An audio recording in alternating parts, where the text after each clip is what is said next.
What up, homies? We are just about getting ready for some exciting Cosmonarchy tournament casts. And I just released a new donor request as well. A new donor recording, I should say. So, y'all know I am delivering on the content. Today's going to be a very fun one. I've got some very cool games for you guys, some tournament matches that I must get casted ASAP. Because the Tribunal of Tyranny is almost over. We actually thought it would be a little bit different. We thought it would be over a little bit quicker, but it ended up overlapping a little bit. So we are going to go ahead and see what has been going on in absentia. We have not been covering the Tribunal of Tyranny for a little bit now. We did end up seeing that Art of Turtle made it over Doglived last time. That set up a match in the quarterfinals, our final quarterfinal to be covered by Art of Turtle versus Ayud 64. And I will go ahead and fetch the map vetoes for all of these as well.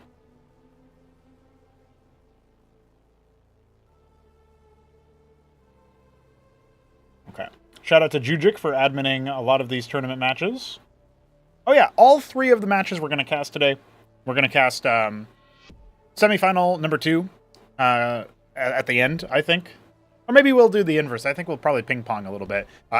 Ayud versus Art of Turtle is our first series. Second series will be Top Ramen versus Ultra. I'm interested in that one as well. Jujic admin that. And Jujic admin the subsequent match after Ayud versus AOT. So we'll see how that one goes. Winner faces Ziki in the semifinals. And then, of course, the winner of those semifinals sets up the grand final, which has not yet been played. It will be played tomorrow night. So probably Wednesday is when we'll cover that. Assuming we're, doing the streams Wednesday, we might cover it a little bit later. See how it goes. Oh, yeah. I should probably pull up my chat open. Let's see what we got here. Neuchern, Shambler, Godwheat, Lucy. Hope you guys are having a good time. Got some hype for you. For real. For real. And let's see here. Okay. Almost got all the map vetoes squared away here. Ayud versus AOT. Oh, that map veto is a spoiler. I won't look at that yet. All right. Just a reminder, guys. We are at $48 out of $170 for a show match funding this weekend, Saturday, 10 a.m. Eastern Time, 4 p.m. European Time, Central European Time. If you're looking for some entertainment on this weekend, we'll have StarCraft 2 pros duking it out. Trigger, top 20 in the world. We also have Young Yakov, I think around top 40, a rising star from the Zerg Russian scene, from the Russian scene, plays Zerg. Trigger, of course, playing Protoss, North American pro, living in Korea right now. And Han Mono, a Korean Terran pro gamer. He's about, I think, top 70 in the world right now, which is pretty good. I mean, we've probably gotten some players around like Han Mono's level in StarCraft 1 to check out Cosmonarchy, but we've never had a top 20 player in the world at any game pop over to us and start playing a show match. So I'm very excited about that. And the same for Young Yakov, who also represents, I believe, higher than we've ever necessarily shown as far as pro gamers. Well, hopefully they have enough time to practice and show good games. It's going to be a fun time, no doubt. So if you want to support that, I can go ahead and post a lovely little link here, as I probably should do a little bit more frequently even. But you know me, I'm not much of a shill maxer. Or maybe you think I am, but I promise you, I am not taking every opportunity to shill. I wink and a nod for that one. What else do we got here? Streamlabs.com/Chronogo. We'll take you to where you need to go. I should probably pin that. I think you can pin messages to Twitch now. How do I don't know how I do that though. How does it oh, there it is. There you go. Manually unpinned or end of stream. Yeah, I like that better. Okay. So we are getting into supporting our epic show matches here. 3Crow donated $3 last time. Godwheat donated $5 as well. That's where our 8 came from. $40 was sent in during the broadcast of our previous show match. A big shout out to Mr. 420 Quick Scops.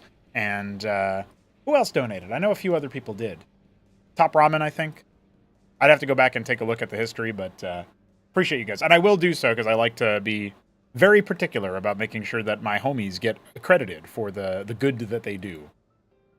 Okay, we're just about ready to get into our first game here. So we are going to do just that. I'm going to go ahead and close down a couple of things here in my broadcast space.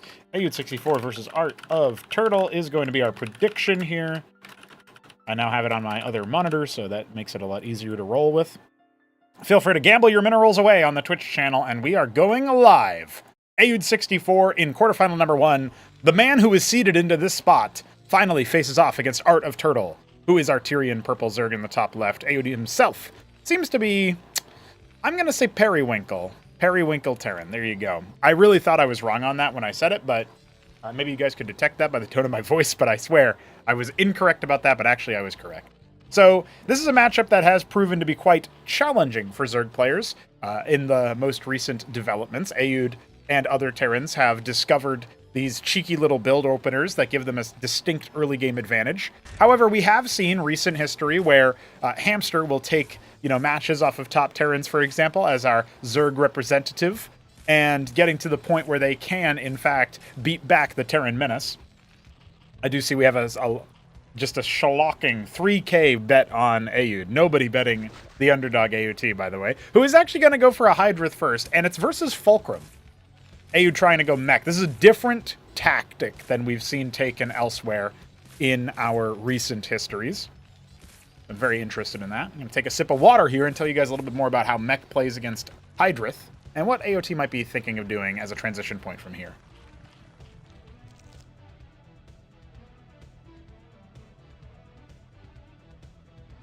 I just had the sort of mental image of like scouting through this area and having the power generators occasionally play the supply depot unit response, but a little bit more muted.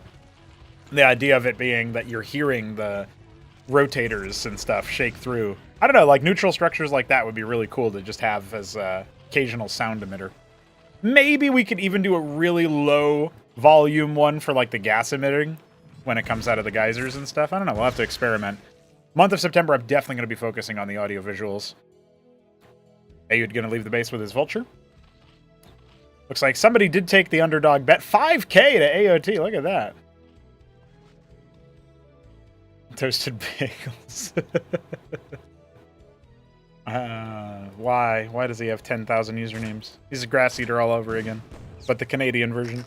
Azir cores are leaving the base, waddling away. See him going after the action. A little bit of a Vulture Micro here can try to soften him up, and it looks like that's working out quite nicely. How is AOT going to deal with this? Reinforcements running into the mines. Now, the mech play out of Ayud does seem to be interested in this fast expansion, but we can see a little bit of sloppy play here, right? He's got lots of money in the bank. He's not actually starting up his ministry. He wants to make sure he doesn't drop to some kind of early attack. Didn't put the Wounded Vulture in there either. This is probably going to turn into a Watchdog at some point, or not turn into, but make one. Cyclops are starting up here. Yeah, this feels pretty good, but it's also very passive comparatively. I'm wondering what the attack timing here is. Ayud going for the expand. I feel like this lets AOT go for his own expansion, and that also is not something Zergs usually get so freely these days in this matchup, so... Good stun connections. IoT not quite walking in. Oh, man, these are brutal. Absolutely brutal. He could actually do some pretty good damage here had those stuns not gone that way. Even still, he'll probably still clear a couple of these mech units. I'm curious about the unload. I wonder what that unload was all about. Does he have mines in them? He does actually have some mines. Ooh, Cyclops takes care of itself. That Iziracore probably could have actually killed a couple. No, I guess just one Iziracore isn't going to do it. But he's going to force him to go all the way the other way. This is all off of one Fulcrum, by the way. So I think Hydras would have actually just cracked that place wide open, but AOT not going to press the issue right now. Thinking about how the Vultures match up to pool units, that would have been a slaughter if it had been a pool-oriented attack. Oh, now we've got an Anchor and 2 Vultures leaving the base specifically so that they can load up in there and bypass the front wall. Could see a couple extra Vultures. I'd like to see a third one. Yeah, there's the third one. You kind of want 3 here. You one-shot with 3 Vultures. It does require a little bit more elevator tactic to get all 3 in. But it does look like that's what Ayud is planning. Maybe he'll just hit the front with a third Vulture. We'll see what he wants to do there, but 2 Vultures takes a lot longer to kill the workers.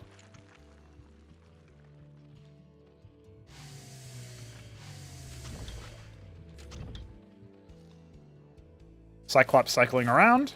Got a third Fulcrum on the way. Lots of queued Masons. For a while, Aoud was calling them Mansons. Maybe he still does, actually. I don't know. Does anybody else call them Mansons? Is that like an Aoudism, or is that like a LATAM thing? I don't know. You guys will have to figure it out. Because I certainly can't. We got 3 vaults in the base, and they are going to pick the workers. 3 of them have already gone down. Oh, big stun! Cleared by the workers. So that's about 5 kills right there between them. Some of these vultures had pre-existing action to their names. Hydras are out now. Izira, of course, can also try to help out a little bit, but... Oh, another worker going to go down here in a moment. If Aoud micros, it doesn't look like he will.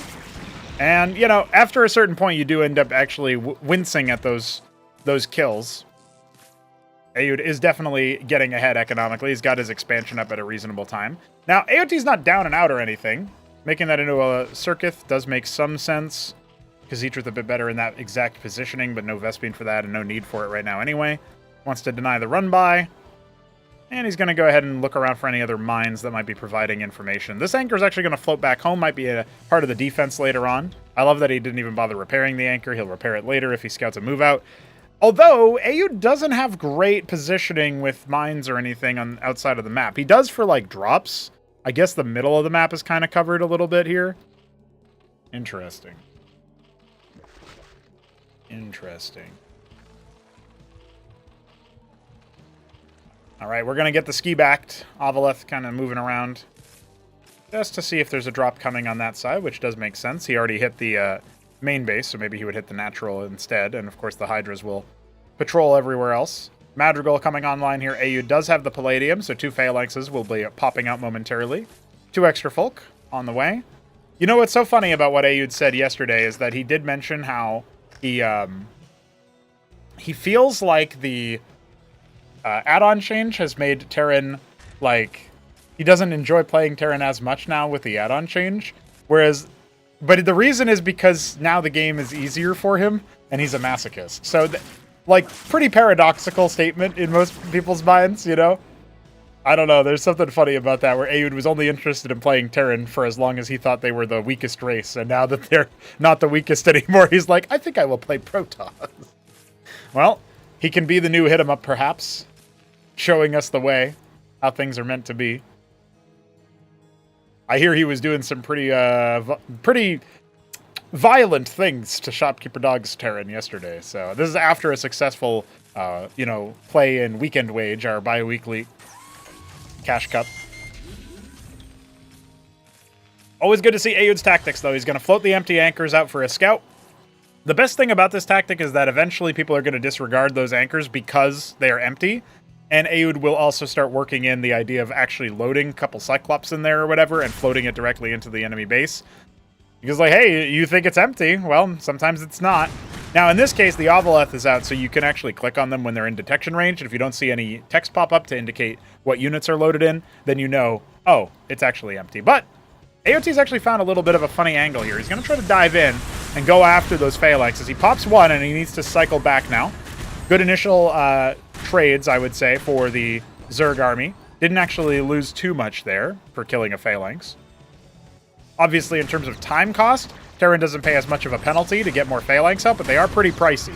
Now, this next fight is not going to be nearly as efficient. He's in the way with the Cyclops. One thing about pairing a couple of Cyclops together with the army is that they do actually bring Hydras down in only a few shots within 1-shot radius of the inner splash of the Phalanx. And if you have more than one Phalanx, well, then the medium splash range for the Phalanx is actually going to be called into question.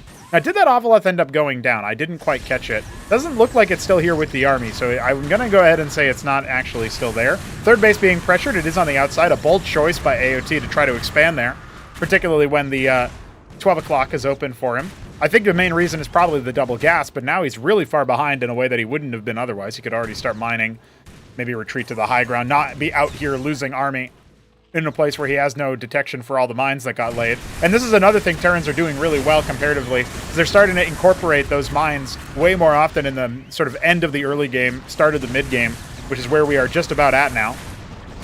Entrenched with the Madrigals, the Phalanxes ranging down the sort of back line of AOT's army. There's no more Bactylisks as far as I can tell, which is very unfortunate. Circuith will keep defending. We do have some Zoryus out. Actually, I think the Madrigals aren't so good versus the Zoryus, but they help out okay. It's just that they typically do end up popping those Rilla Rokors, and that's going to debuff the whole army. Watchdogs being added on the front line. The anchors do make landfall. Very scenic, very thematic right now for the Terran Siege. So much that Aoud is putting down. He puts down all of his mines on the front. You are not getting past that as the Vultures run in to try to pressure. They're going to trade with the Hydras, okay. And behind this, Tier 2 has begun. A third base is up. Aoud looking very much in control of this position. Still has a phalanx or two entrenched in the middle of the map, but that almost doesn't matter. The mines get laid again, and once again, they do hold back the Zoryus before they can dive onto the backline and really debuff this. This is after there's no more damage coming out of AOT. Anyway, GG's. And that is a wrap, ladies and gentlemen. Aoud takes the first game in control. Feels like the whole way through. All right. You know, in that particular case, the fact that he went for a more timing attack oriented style where he got his first base up faster, it probably threw AOT off. He was probably expecting a hero. He's probably expecting something that was a lot more shall we say difficult, shall we say early game oriented. And the fact that instead he had to deal with the Giga Push was definitely something I don't think he was expecting. So we don't know if Aoud is going to go for that kind of more aggressive style with things, but it's entirely possible that he does. And now we go into our second map. I obviously did mention that I organized the vetoes here, that I got them ready for you guys. So I will let you know that right now our veto looks like Crisis Vector picked by Aoud.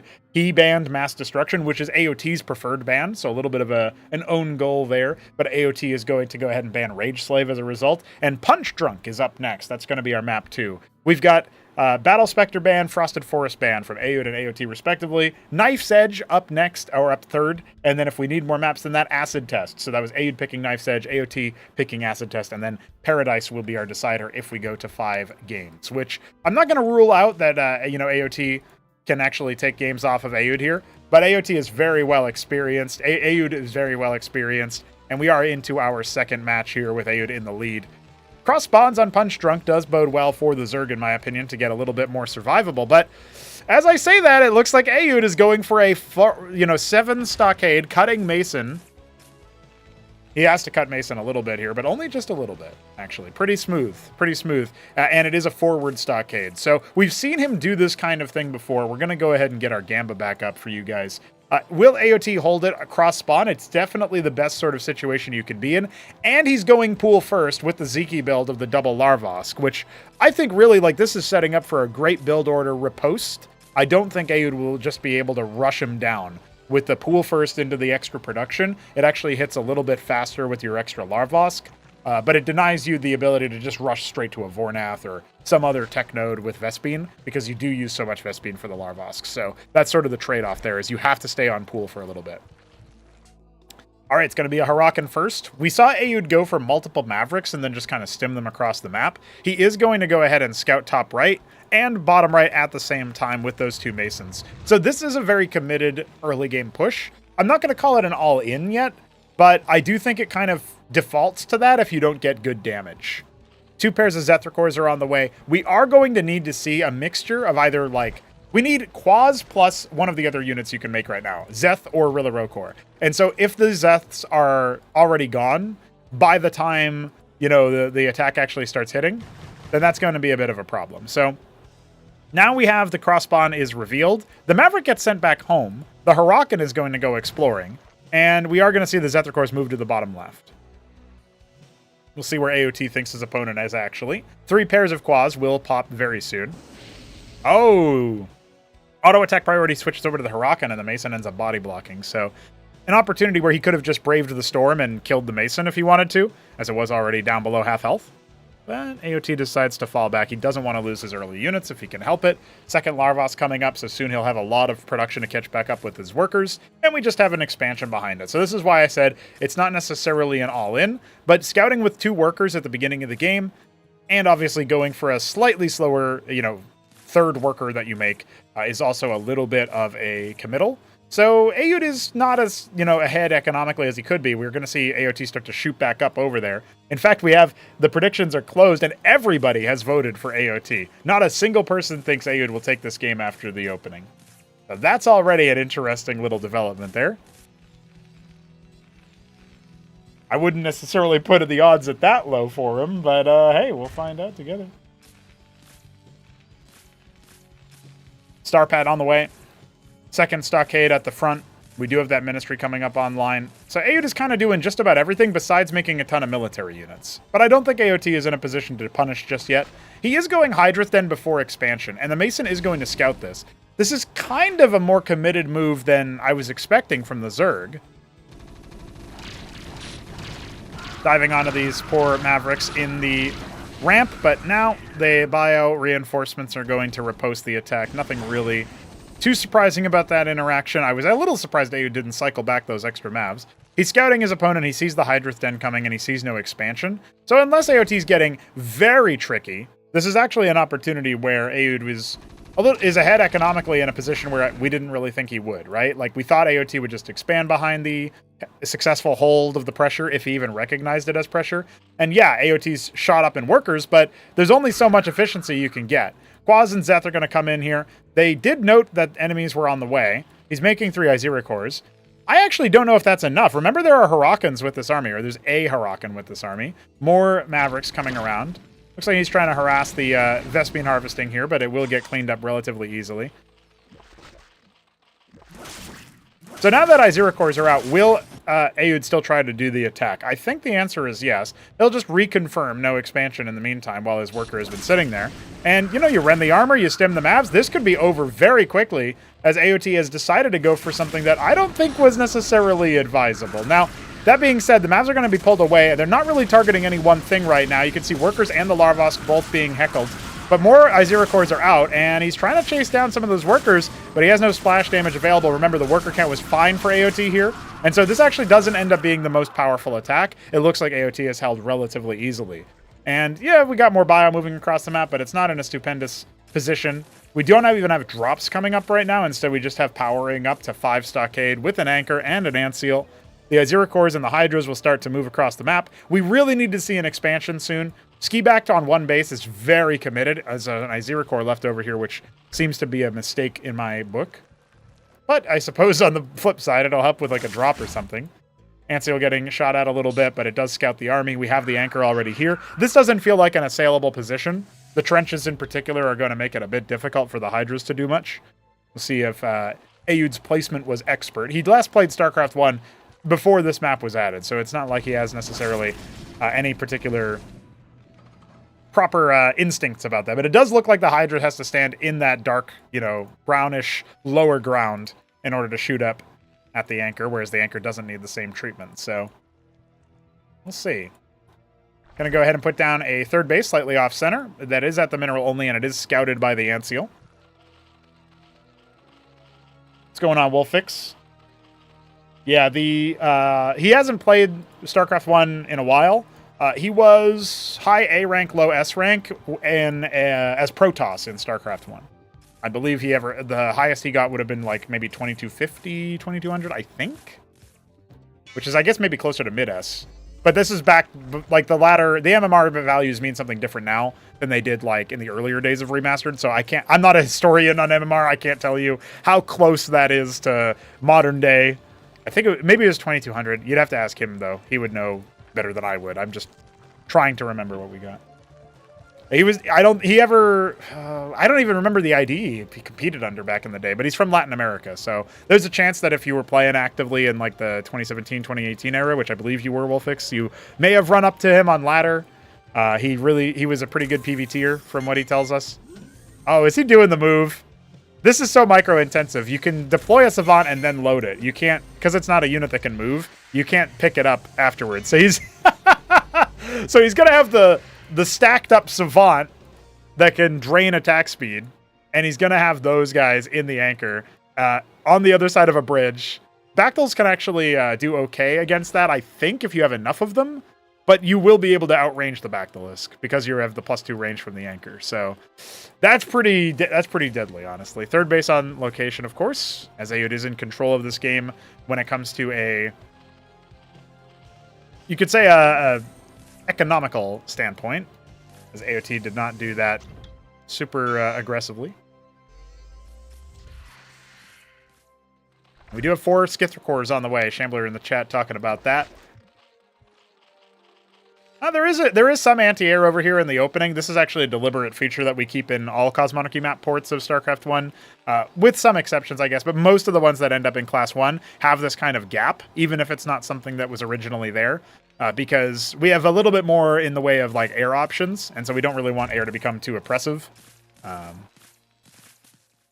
think the dynamic in TVZ, for example, is probably okay, but we don't really have the same thing because you can... Oh... This is a bug that hopefully Jujic can try to fix at some point. They're waddling around instead of panning over. This is another thing that happens in StarCraft 1 maps a lot, so who knows if it's super easy to fix, but if we can, we will. Everyone in Protoss has a good PV tier, yeah.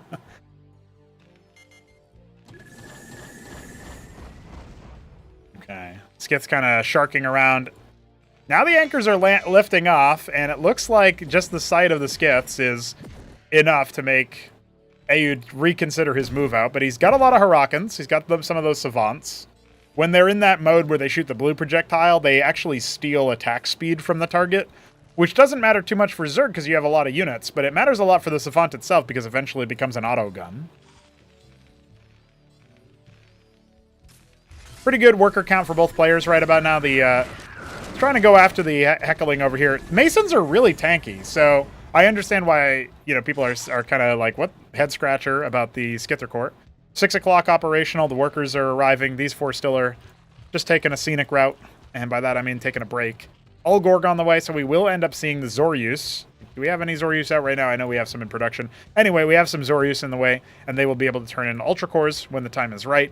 I think with the presence of Savants, it's a little bit hard to justify going for Ultra Cores, and he does scout it now, but he's still going to commit to it. I'd love to see just some Lakes at this point.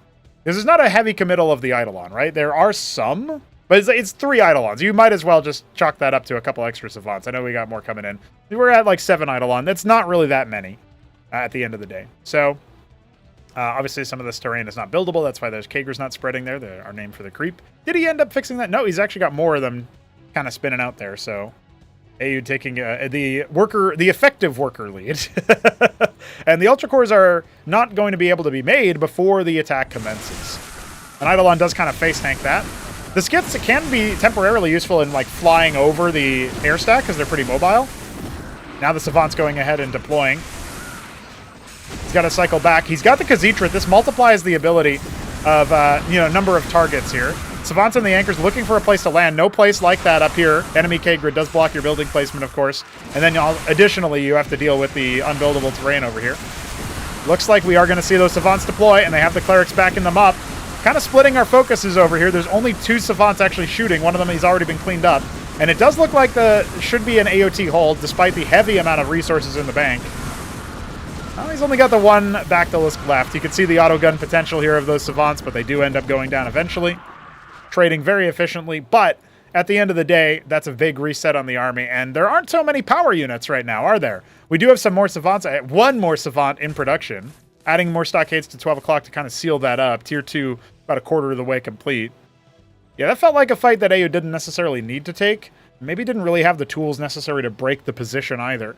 When you see the Khazitras, you got to respect it. A lot more Bactylisks on the way. 14 of them, in fact. AOT trying to spend down his money. Needs to saturate this position. Looks like he's cleaned up those workers. And he still hasn't actually been able to work on the Ultra Core yet. Because all of his Zoryus died in that fight. They needed to be pulled immediately. Eidolon count being pretty high now does make you wonder maybe the Ultra Cores would be a good time for them to come up. As those are the units that can actually stand around a little bit longer. The Eidolons can pepper them down quite nicely as they don't... they have a lot of alpha damage, as we would call it, just upfront single target damage. That doesn't really matter that it doesn't get gets neutered by armor. But the Hurricanes also rend armor up to 3, so the Ultra Core would only have 1 armor. It's taking 14 damage a shot if it's at that max armor rend. Pretty difficult there for the Ultra Cores to stick around. But if they are able to provide vision for you, that's a stiff argument for them in the matchup, as it will let your Bactylisks do a lot of bounce damage. And the Eidolons... Well, there's no Shamans with this composition, so the Eidolons will actually be wounded by the bounces quite a bit. We have a couple circuits over here at 6 o'clock. No real advanced warning system, though.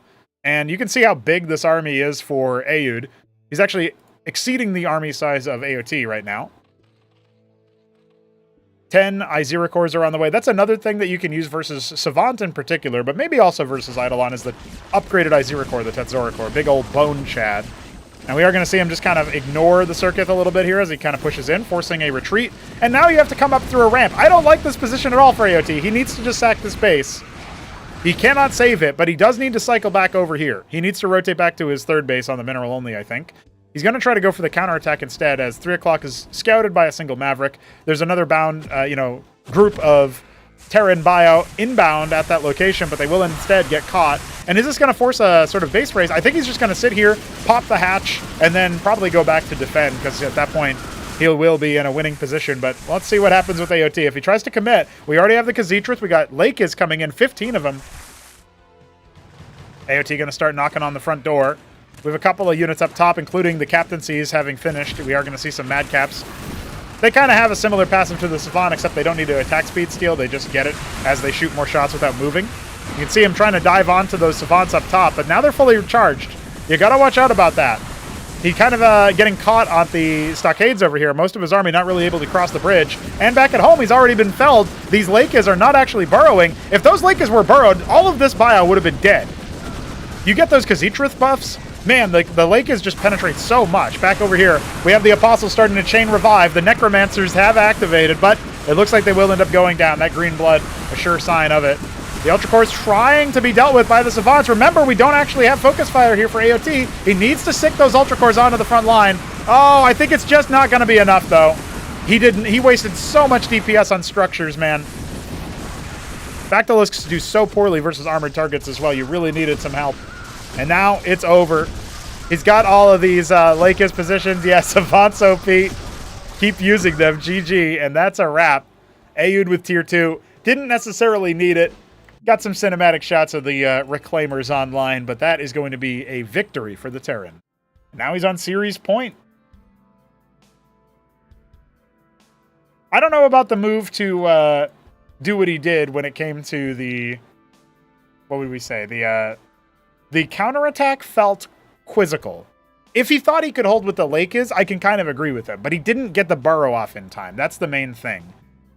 And even then, it's pretty dire. I guess you get on top of the production, you can shut down the main Nat. He only has the 3rd and the 4th, at the mineral only and the 12 o'clock. Still a game then, because his army may sack into yours, into your defense force. You got to be confident you can win that, though. You got to be confident you can actually hold that. And, well, we just weren't so confident. We decided maybe not. Maybe not. What's up? Shuyab. Shiwab. What's up? We do like Cosmonarchy.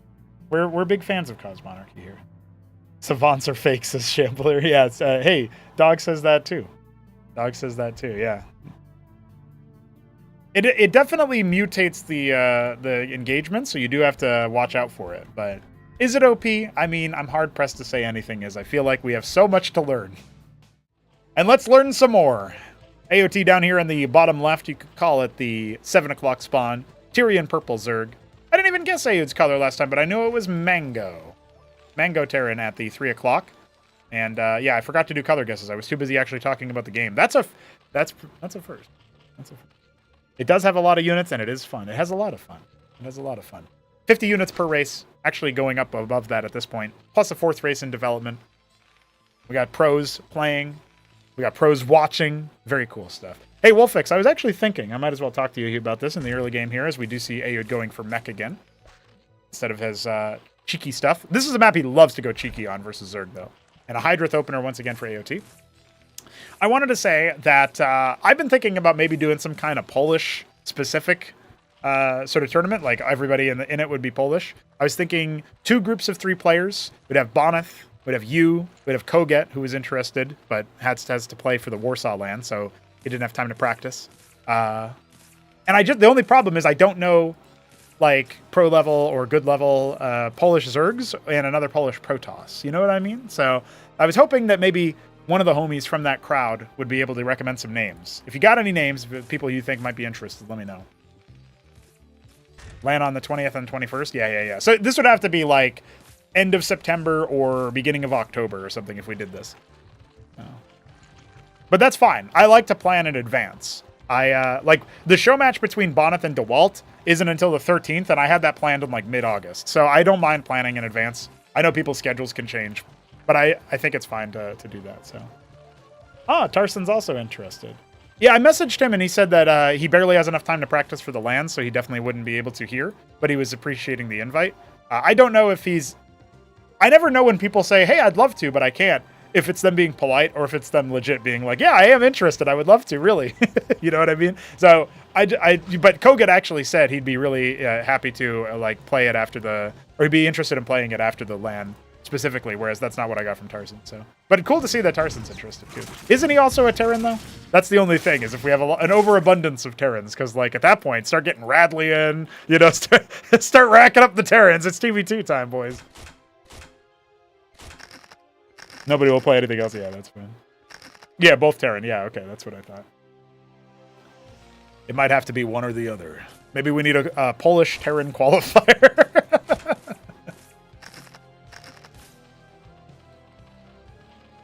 Well, you can set it back to mnemonic is what it's called in config. You don't have to have it be grid, but we don't have full keyboard control yet, unfortunately. All right, so this Trojan is, we have kind of been glossing over the fact that this is a star pad start, Hydrith for Izira cores, guarding the hatch first, no scouting was allowed with that Droleth, and now we got 3 vultures in the main base. Ladies and gentlemen, AOT is about to start losing workers left, right, and center, immediately pulling them away, does end up drilling them directly onto the mineral field, or the geyser, actually. And as a result, he's only lost 3 workers, as far as I can count. Was there a 4th one? Nope, that's it.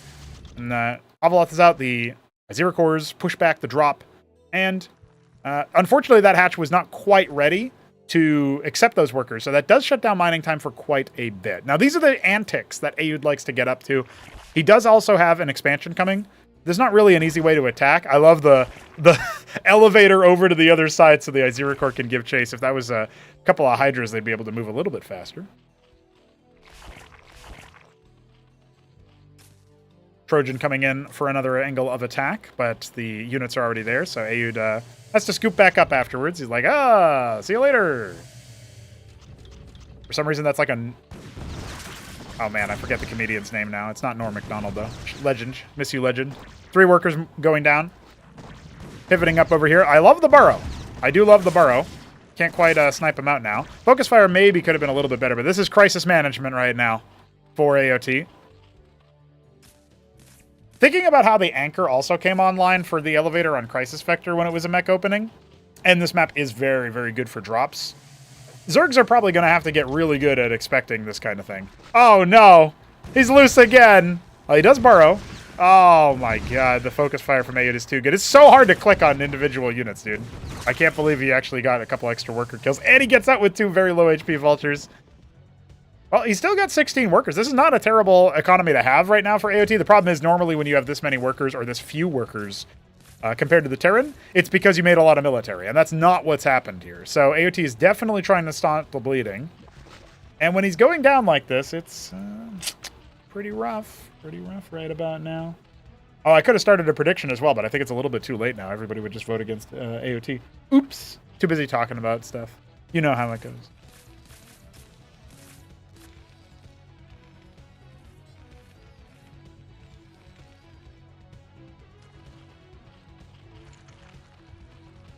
Anti-drop defenses being assembled and 5 more workers on the way. AOT will be able to catch up in terms of the production.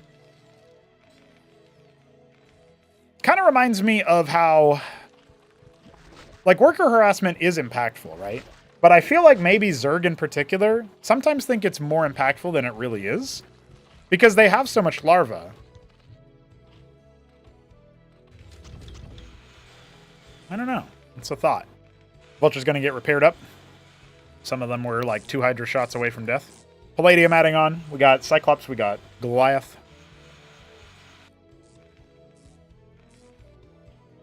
Avaleth going to go out for a scouting mission. Pool coming as well. I love the mid pool. Like, I'm fine with Pool being an opener, and I'm fine with Hydrith being an opener. Pool starting to sort of show up a little bit later when you do open up something like a Hydrith. I think that's really good, actually, for having a couple of bits of chaff to throw Zeths at the mines and clear them out. especially when the Ovileth scouts so many. The Goliath's on a hunting chase. This could actually be bad. Like, if there was a pack of Hydras somewhere and they come in and pick these Goliaths, those are expensive units in Cosmonarchy. You don't want to be losing those for free. So I think Aoud realizes that he might be on a wild Ovileth chase and flies on back. He's going up to 5 Fulcrum. His 3 Vulture drop is actually going to intercept this Ovileth, so if AOT responds to that on the minimap, no, it doesn't look like he does. Instead, he's going to fly directly into the Watchdog, which is a little unfortunate. The Anciel arrives. Doesn't quite take any damage. The Ovileth does end up going down. He scouts the Star Pet, but that's about it. Doesn't see the Fulcrum count, so kind of critical information there. Anciel looking for those defenses, radioing back so that the Trojan knows where to drop the 3 Vultures. At this point, I don't think it's really going to get much. I love sealing this gap here with the Circuith. This positioning also makes it kind of difficult. Yeah, this is pretty locked up tight, so... fast Vornath. AOT might decide to go for, like, Lyrilisks here. I'm not sure. He ends up unloading and then immediately regretting that decision, so away he goes. Never to be seen again. And there's the Calcure Lake. Okay. Couple of things here. I actually think Calculisks would do really well versus this army. I know that there's Goliaths and Cyclops galore. But I do think that you can make an argument for going some sort of Calc comp and then just pivoting around the fact that they can't really be in every place to defend at once. Watchdogs don't do that much versus Calcs. You can get the jump on them on this map through this position. Also over here as well. So there's a lot of ways into the enemy base with them. Nathracors don't suck versus Cyclops because they can just kind of paintbrush the splash damage as well. That's another option. Cheapest option for you to kind of send some sacrificial lambs out. Unfortunately, some units have been cowed in, and this is a really difficult position for AOT to be in now. He almost needs air units in this position. And it looks like he was setting up for Lyrilisks instead, which on an open field would be great, but he just allowed AO to walk right up to him. I think this game's almost over already, guys. Atlas starting up. Aoud still doesn't know you can just click the lobotomy mine and detonate it. That's very funny to me. Laying some more mines a little bit further forward. We have some Lyrilisks being made. This looks so hopeless. The Phalanx at the edge of the Kagra, ranging down all of this stacked up ground army. He has to go. He has to go now. One friendly fire mine hit, another one helping out on those frontal Phalanx, but look how many there are. And you can have as many Lyra as you want. You weren't busting out of this one. Aoud is moving on to the semifinals. 3-0.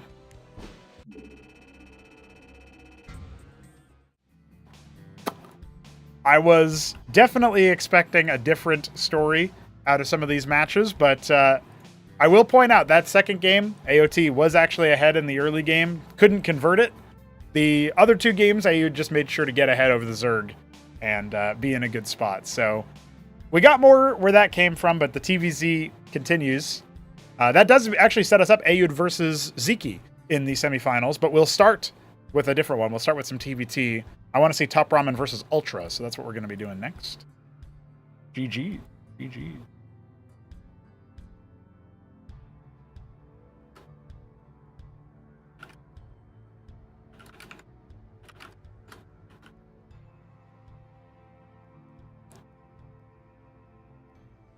Winner of these kinds of tribunal tournaments qualifies directly into the group stage, the battlement stage of our next big championship with a $1,000 prize pool and all that. Winner takes home $500. Not bad.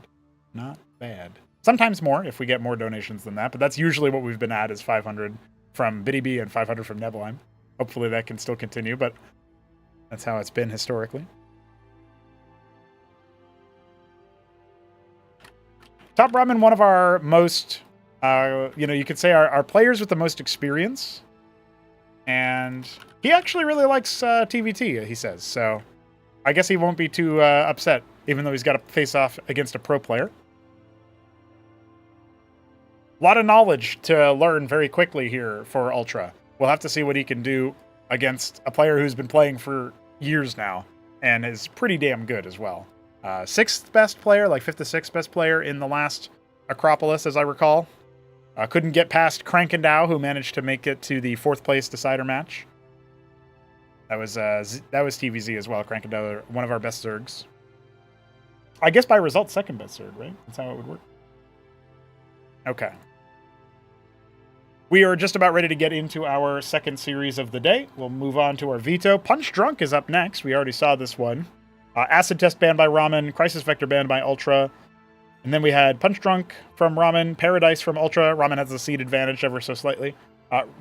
After Patadia was banned by Ramen and Frosted Forest was banned by Ultra, we had Rage Slave, Battle Spectre by Ramen and Ultra, and then Mass Destruction. It's interesting. Pros seem to like Battle Spectre. Zeki picked it a lot. Ultra picked it a lot already, I believe. Yeah, I think he picked it versus a Protoss at one point. So anyway, it's interesting. It's interesting to see that map be picked up by the homies. Maybe the fact that it's forced cross-spawn, they like it. Ultra didn't know that the first time he played it, though, so there is that. I think he picked it versus Nebline earlier in the tournament. Rest in peace, Nebline. You were missed, or you will be missed. Let's go, guys. Prediction is starting, and we are getting rocking and rolling for series number 2. Top Ramen in the top right is our silver Terran, and Ultra in the bottom right is our maroon Terran, and we are on the right side of the map. The correct side, I guess you could say. Looking forward to that one. We're going to go ahead and update our Twitch channel as well. We're going to say the player names and try to update the score every now and then. I wish I could have a widget for that as well. I have a widget for the predictions now on my second monitor, but I need one that just lets me update my stream title so that I don't have to tab back into the actual stream overlay. But cool stuff, cool stuff. Fulcrum on the way for both players, so they're both going to go for mech. Nobody brave enough to try bio between these two, I suppose. Although I'm sure Ramen will give it a go at some point. I can't imagine anything else. As a reminder, guys, we are going to semifinal number 1 after this. It is going to be Ayud versus Zeki. But first, we got some TBT to get. This one should be a pretty competitive series, but it's worth pointing out that Ultra doesn't necessarily know what to how to navigate TBT yet. He hasn't played too much of it, I don't think. His hope is just to make more unit than the other guy. That's my belief. That's what I would guess. He defeated Nebline in a 5-game series. The games that he dropped were games where he made Talos. We'll see if he does that again. And Ramen going to go ahead and scout his opponent first. Ultra not scouting just yet, but he has a Vulture on the way. Vultra, that's what we'll call him. Pretty catchy name.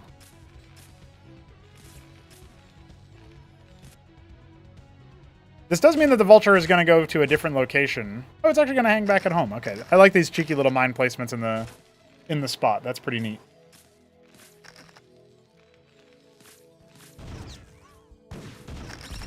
Ooh, clearing a mine with the Mason.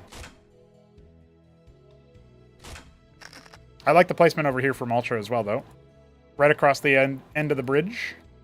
And, of course, right up at the natural point you would want to go in for that location. Oh, no. Oh, no, Ultra. You've sprung the trap. How will you ever escape now? Yeah, okay. So he's starting to realize. He's starting to be like, oh, damn. The mines. The mines hit vultures. That's not something that normally happens, right, in StarCraft 1, so... But he's got his Goliaths out. He's a Goliath enjoyer, this guy. Goliath enjoyer, Talos enjoyer.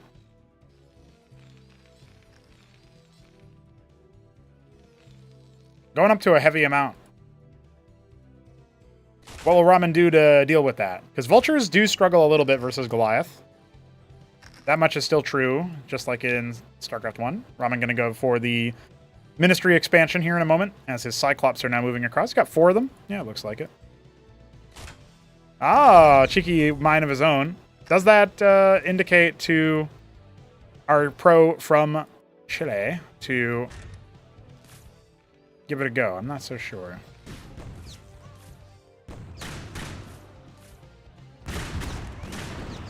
All right, he's going to try to make it happen. Ooh, good mine hits, though. The Goliath's now going to come in. That's a lot of really good hits for sure, and those Cyclops are not even going to be able to escape easily. There is a mine over here that might help out a little bit, but well, I can't actually see them. Remember, it's on the low ground, technically. Attacking places with just Goliath is pretty difficult, so we might end up seeing Ultra go for a Palladium pretty soon. It looks like he might be wanting to expand instead. But trying to get him across this bridge, particularly with all the mines that are in the way, good luck, man. Good luck. Treasury instead of Ministry. No surprises there. Maybe it is a little bit of a surprise since he didn't do too well with Treasury in the past. Likes his flying workers, though, I'll tell you that much. Oh. He's going to need to be very cautious about this. Okay. So far, so good. Don't let him walk too far. There's a lot of vultures on the other side of the angle. It's an interesting style. The problem is, he's really going to get hammered by all that Cyclops and vulture damage. Yeah. I don't think it's going to work out for him too well. Now, the committed attacks are pretty good. You can see him just kind of focusing down individual units. That vulture didn't get very far. Oh, but yeah. Eventually, all the Cyclops damage does add up, even though they're not so good versus armor. Oh, you almost end up doing some friendly fire there. So he wipes the Goliath stack.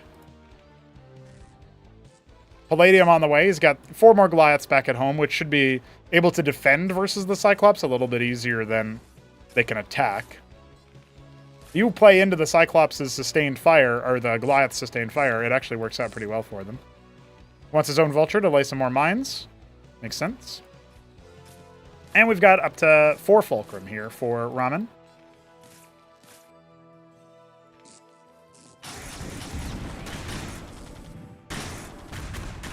Remember, some of these vultures are very low, but the Cyclops are still healthy. Yeah, trying to walk back to this position where you actually have to walk through the trench there gives your opponent the cliff advantage. Now a vulture is out for the mines. Might be a little bit late to actually put them down, though. Ooh, oh no, the Cyclops shell actually got him. That's unfortunate. So no mines. No mas. Palladium only now coming up. We do have 2 Phalanxes on the way and a second Treasury with the Quarry finishing up. Ramen only has a little bit of a worker lead on Ultra despite all of this, so it's actually going to work out pretty well, I think. Here comes some fresh Goliaths. Fresh Vultures, rather. Trying to get some stuns off. So far, it's not working out too well, but there we go. Finally, some connections are made. And that should actually be the collapse that we needed. Ultra's Phalanx is just narrowly not coming online fast enough. If the Goliaths were still alive here, I'd say absolutely go for it. But as of right now, the Treasury is dead. The Quarry can be reclaimed by that one, but that's a lot of dead Masons as well. Now we've got that dominant worker lead Top Ramen was hoping for. And I just don't see a way back. Doesn't mean Ultra won't give it a good old try.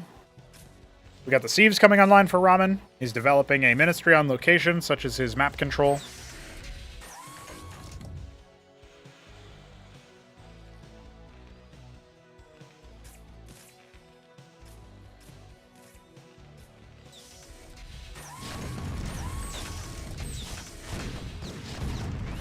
Interesting play here with just the 1 Vulture to try to sow some chaos.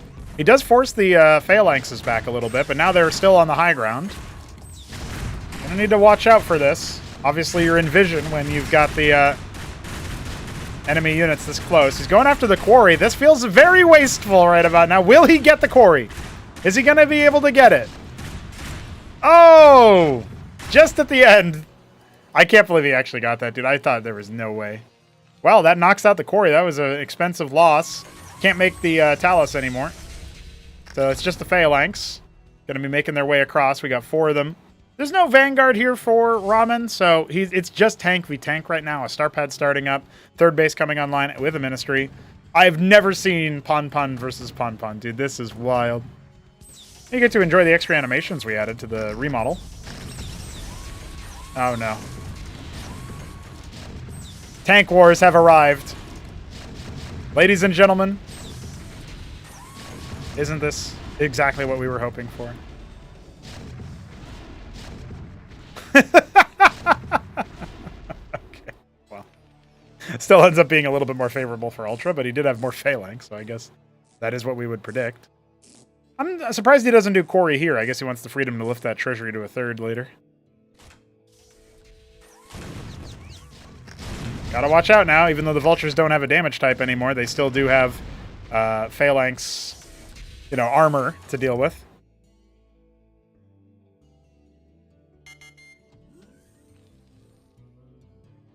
Yeah, it's with an N, Pun Pun.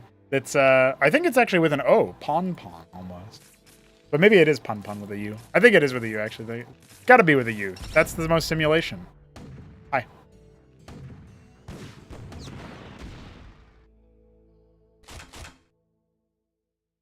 We are slowly getting to a point where we can call our own version of the game's graphics a remaster. Obviously, we've done that with the Phalanx. Vulture coming soon by Solstice.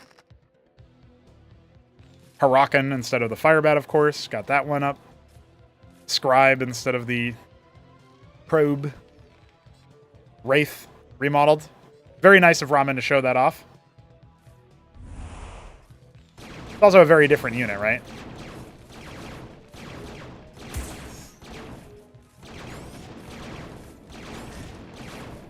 Four Wraiths is pretty good. They do two-shot Mason. So what's the response here from Ultra? That's the question. He's got to get those Taluses out of the problem here. Out of the danger zone.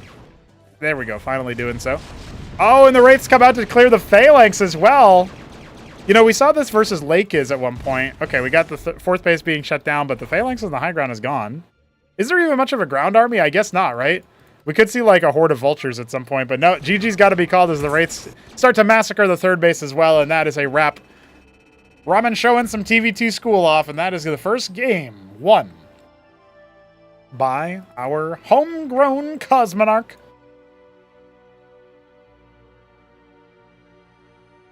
Yeah, I'm back in Brood War. So it would seem. So it would seem. Well, we've got another game, of course, coming up here between these two. At least two more games, actually. So let's get into the thick of things. Up next is Paradise. Port of Dante's Peak, but really a reimagining of Dante's Peak. Let's be real now. Go ahead and get our Twitch stuff taken care of. Prediction up. And Top Ramen now leads versus Ultra. I know what you're thinking. You clicked on this stream. You're watching TVT. Don't click off. It's Cosmonarchy TVT. It's different. Ultra in the bottom right is our Cyan, Terran, and Ramen in the bottom left is our Black. Jet Black, in fact, Terran.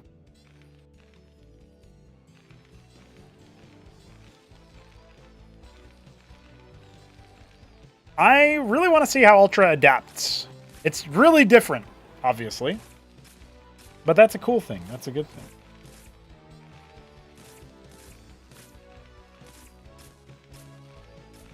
It is still going to be Fulcrum. So mech wars are continuing. Where's the ramp here? Oh, there.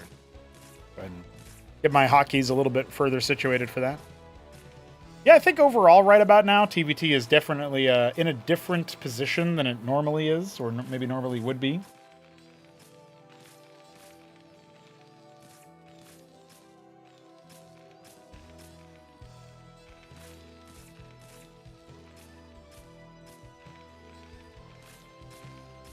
I'm really interested in seeing where his changes go, though. He's going for the second Fulcrum instead of the one Fulk expand. No, he did two Fulk before, never mind. So, this is looking very standard, very similar right now. Not a high bar to be better than Brood War ZVZ. You know, it's really weird. I think it's almost Stockholm Syndrome-y, but some Zergs say that they really enjoy ZVZ. I don't know how, but hey, respect to them. Looks like our brave Mason Scouts will be going in the same sort of relative direction, but Ramen will scout his opponent first, sharing the bottom half of the map. Yeah, Ramen knows Mason's dead, might as well get rid of the mine. And that does reveal where he came from. Scout timing was pretty much identical, a little bit ahead of, Ramen is a little bit ahead of Ultra there, but a lot of minefields being laid here. A big minefield being laid outside the natural. Ramen playing a bit more on the defensive side right now. What's up, Greed Eggs? Maybe Arpus, I don't know. ZVZ and Starcraft 1 owns, says Dog. Wow, okay. Well, there you go. See? It's the opposite of make unit win game. It's like, you can't make enough units to say make unit. You have to say make un. Like, you start the word, but you can't finish it because you don't have enough units to finish it. You know what I mean? It's definitely not make worker win game. Right now we're in the Vulture Wars phase, but we are actually panning off into Cyclops at similar timings. Extra Fulcrum up here earlier for Ultra as Ramen is looking for the expansion instead. Yeah, pushing the Phalanx acquisition back a little bit is an interesting result in terms of what it's done to the metagame, it seems. I don't know. Ramen seems to be the only TVT enjoyer that actively talks about how he enjoys TVT. I don't know how other people enjoy it. All right, gotta be watchful of that mine. Okay, I think... Oh, that was what I was worried about. At least his whole army didn't quite blow up immediately, but... Well, damn near did the same thing. Now remember, the extra Fulcrum does lead to more units out for Ultra. Now his Cyclops are marching. When you crest this little ridge here, you are going to be at a position where you get extra weapon range. So, paradoxically, Ultra should actually be able to snap the neck of one more. His Mason Scout coming in to clear some of the mines does so. Ooh. He's going to lose a lot of friendly fire here. Eesh. You know, I remember somebody once telling me about the Cyclops projectile, like the damage field should be player colored. And then I told them, yeah, but it does friendly splash, so it doesn't matter. Foolproof design. I thought of everything. Once again, a treasury expand with an anchor coming in to reinforce the defense. No healing in sight, no stockade in sight for either player right now. Third Fulcrum only now coming online, but you do have that defender's advantage, so the third Fulc is not just running Ultra's opponent over just yet.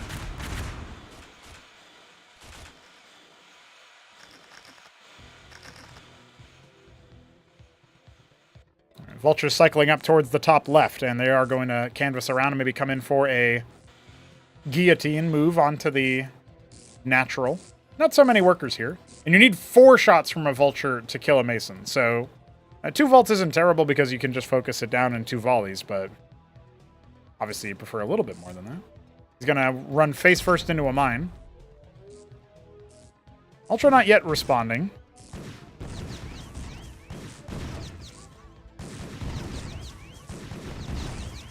Didn't finish the job on that Mason.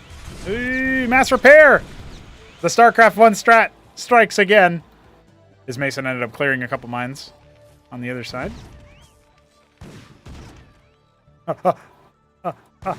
Dead. Destroyed. Devastated. Alright, we got 8 Cyclops running around here for Mr. Ramen. Just slightly more for Ultra, plus the cliff advantage. Oh, and plus all that Vulture paintbrushing that damage. There we go. Stay clear of those explosions, ladies and gentlemen. Ultra's got it. He's going to be running forward a little bit further. Oh, he's walking right into the splash fields, though. You do need to dance around those a little bit. Only 2 Cyclops left for Ramen, but he has the consistent health of the Vulture coming out. Does he got it? Does he have it? Hey, down to the last couple of units. And, of course, 1 Cyclops in the anchor. Maybe he can get his Cyclops in. Yeah, just barely. He can try to go ahead and shellac the Masons, force them to fall back, but it does end up getting bushwhacked nice and early. Blackjacks are coming out now. I love the Blackjack. Newt did really, really well versus Arbuz with Blackjacks. Proved the haters and the doubters wrong. Plus, the Matador is getting a buff soon, so maybe Blackjack will be more useful as a result.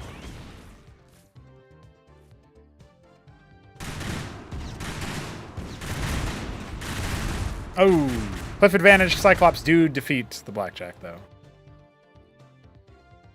Ah, the Talos. A relatively expensive ward, but you could just float it over into the Cyclops. I was talking about that in the AOT versus Aeud series, how AOT could use Nathracors maybe, Ovaleths maybe, to sort of damage sponge the Cyclops into killing themselves.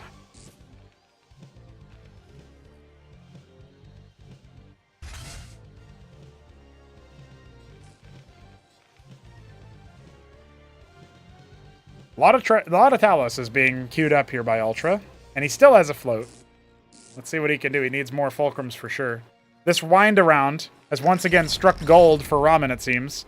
Gonna get some units loose. Oh no. Whenever I see Cyclops moving in to defend the Masons, I do get a little bit worried. Oh, a Matador. A wild Matador has appeared. You know what? The Cyclops didn't even kill too much. I think they killed maybe one Mason entirely. That is pretty damn good for a Cyclops friendly fire incident. First 3 phalanx are out here for Ramen. He's got 4 more on the way. Still, actually sieging into a position can be somewhat challenging. We got blackjacks at 6 o'clock, mines up here, north of the 3rd base. Bit more of an even game in terms of base count, but definitely not in terms of workers compared to our first game. I am a hero! Very similar, very similar.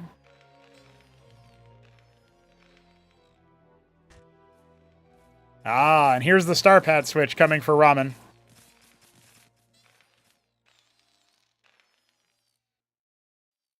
That's what we all feared.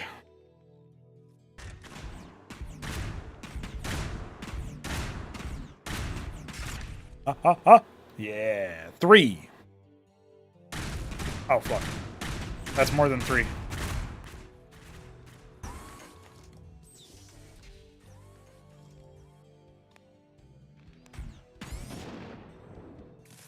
You know, there was a point where our admin, Jujic, said, Is it illegal of me to tell Ultra that Cyclops do friendly splash?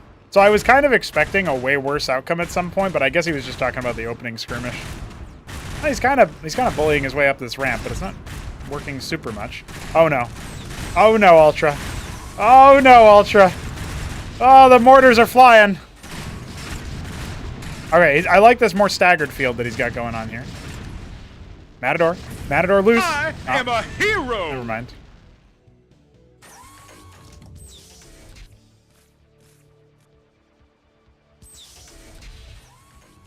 He was trying to be a hero, Neutron. To your credit, he was trying to be. More blackjacks. Trying to spin down that bank. He's got enough for tier 2. Does he want it? Is the question. Potatoes hit hard. Spud launcher.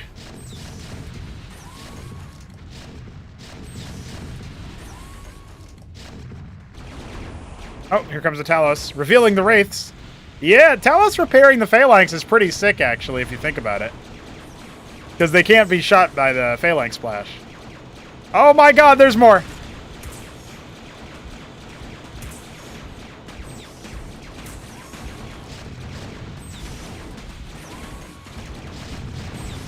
Yeah, it doesn't seem to be doing the trick, guys. It was working for a little bit. 3 health. Oh, he's gone. Oh my god, there's 3 more. They just keep appearing. All off of 4 Fulcrum. Ramen looks like he's forcing the issue. Ultra doesn't have much in the tank. He's got 7 Cyclops, a bunch of units idle from the not actually rallying over. Forcing a decloak on those Wraiths is actually going to let him save himself a little bit here. Goliath comes down to finish the job.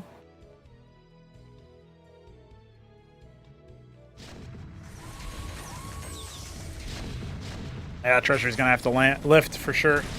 Ultra's instead going to just try to clobber this Phalanx count. It is mostly without support. Cyclops and Blackjacks move pretty fast. You can try to get right on top of them. Goliaths are really wounded, though. Oh, yeah, there's more where that came from. That second layer of Phalanx finishing the job. The Treasury is repaired by a couple Talos, so there is that. Oh, no. Yeah, I just don't think, even though he's got way more production, he actually doesn't have his units in the right position. And now the Wraiths are heckling his Masons. Man made way less workers than his opponent, way more production than his opponent. Doesn't have the units. Just doesn't have the units, man. The Wraiths continue to just heckle him. The Watchdog will finally finish. And the Cyclops deal friendly fire as well on the way out. We love it. Finally, the 3rd base evacuated. Nothing else coming up here. We got a 4th. The 5th is done. The 6th might start soon, although that's Ultra's Blackjack blocking it. And with tier 2 complete for Ramen, he's got 4 starports. He's going to go Gorgon. Finish the job with tier 2 air.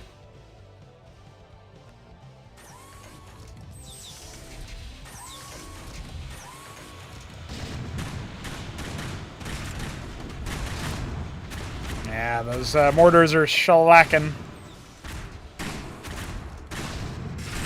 Oh my god. Oh! Trying to get on top of them, that's not a bad strategy.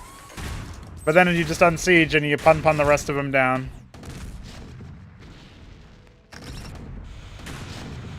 He's got a lot of Talos mass repairing the phalanx. This might actually work. Yeah, it's gonna work! Ultra holds on.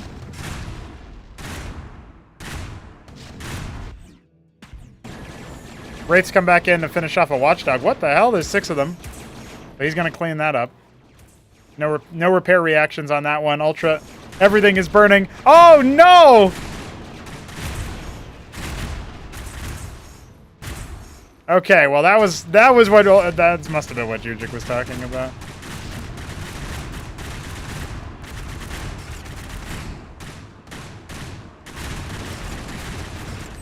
More phalanx where that came from. A good split from Ramen makes it a lot harder for the Cyclops to splash him to death, and instead they're the ones getting splashed to death, just shellacked.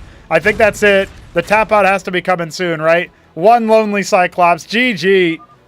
Ramen's taking it. That was a prolonged one. We thought for sure we knew what was happening here, as Ramen took a humongous advantage going into that. But here we are, going into our third game, what might be our final game, and I believe it is on Rage Slave. We don't get to see that map too often, even though it is in this tournament pool, of course, so I am delighted to see it picked early. This, of course, picked by Ramen. We'll see what the next round is, but now Ultra facing elimination. Thought maybe he would punch his way into the finals at least and have to duel Ziki or some such. Instead, it'll be Top Ramen, our... Oh, what color is this?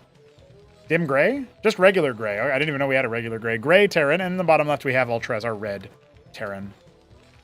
Of course, we got our Gamba going here for our final match between these two, if Ramen continues what he's been doing.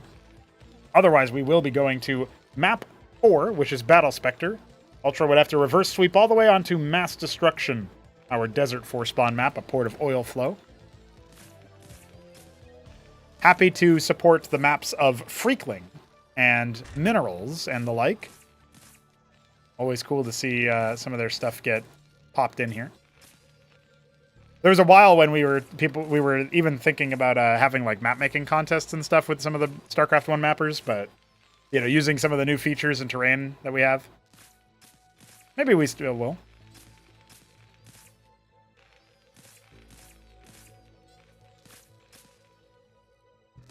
All right, Ultra is going to be going for that second Fulcrum pretty fast here.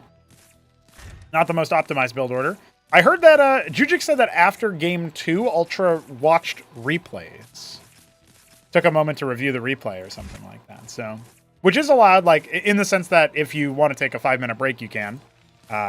Any more than that is kind of frowned upon, right? Like, unless there's an emergency situation. But if you're just taking a break because, you know, you need to think about the match or whatever, that is allowed between maps.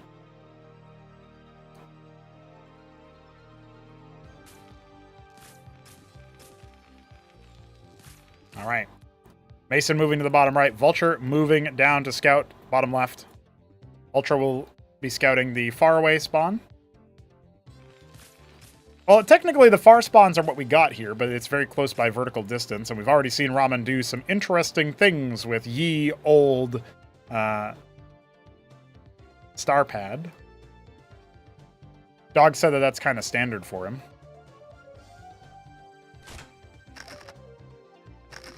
Once again, a defensive minefield. We saw Ultra try to get aggressive with Cyclops.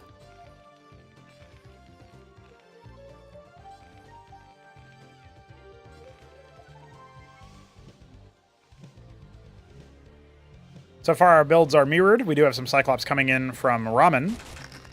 Ultra tried that pretty early on in the last game. This time he's kind of splitting production between Vulture and Cyclops, which might also be good. I think if you got the minefields to sort of support the position a little bit more. Definitely helps out. Right now, Ultra is not defending versus the mines, so he ends up losing 3 mines to the 1 Mason. It looks like only 1 mine was declared by the one on Ramen's side. Yeah, I guess we should probably add like a mine corpse or something when it blows up. Maybe one when it's killed and a different one when it's actually just detonates. Slight variation there. Maybe work on that later. Ultra is going to go expanding with a Ministry. Okay. That's actually really good. So they're both expanding at pretty much identical times here. Ramen adding the third Fulcrum earlier than in past games.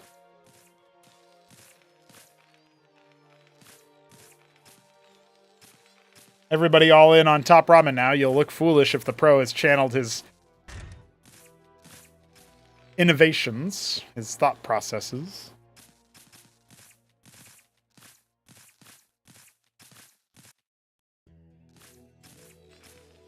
We do have an anchor on the way. We have Starpad coming up here pretty soon. It feels like Ultra is in a good defensive position.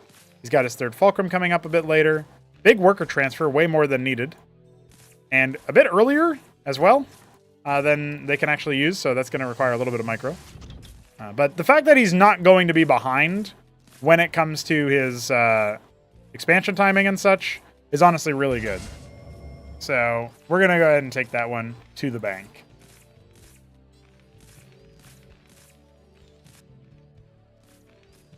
Bit more of a defensive line. Pretty soon we'll probably see an add-on here out of Ultra.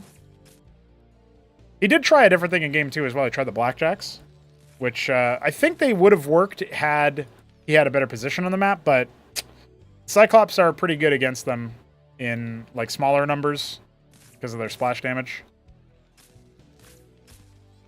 It will be a drop, and it looks like Ultra's already ready for it, as the star pad is complete here for Ramen, much earlier than before. Does mean that he's got to watch out for the Wraith switch. I like that Ultra hasn't preemptively added any Watchdogs yet. It's kind of like his responses to TVP, where he knew that sometimes Protoss like to go for Vassal and throw that in there. He just made a Goliath and dealt with it that way. It makes it so that you're a lot more mobile. You can threaten with that combat unit. Things like that.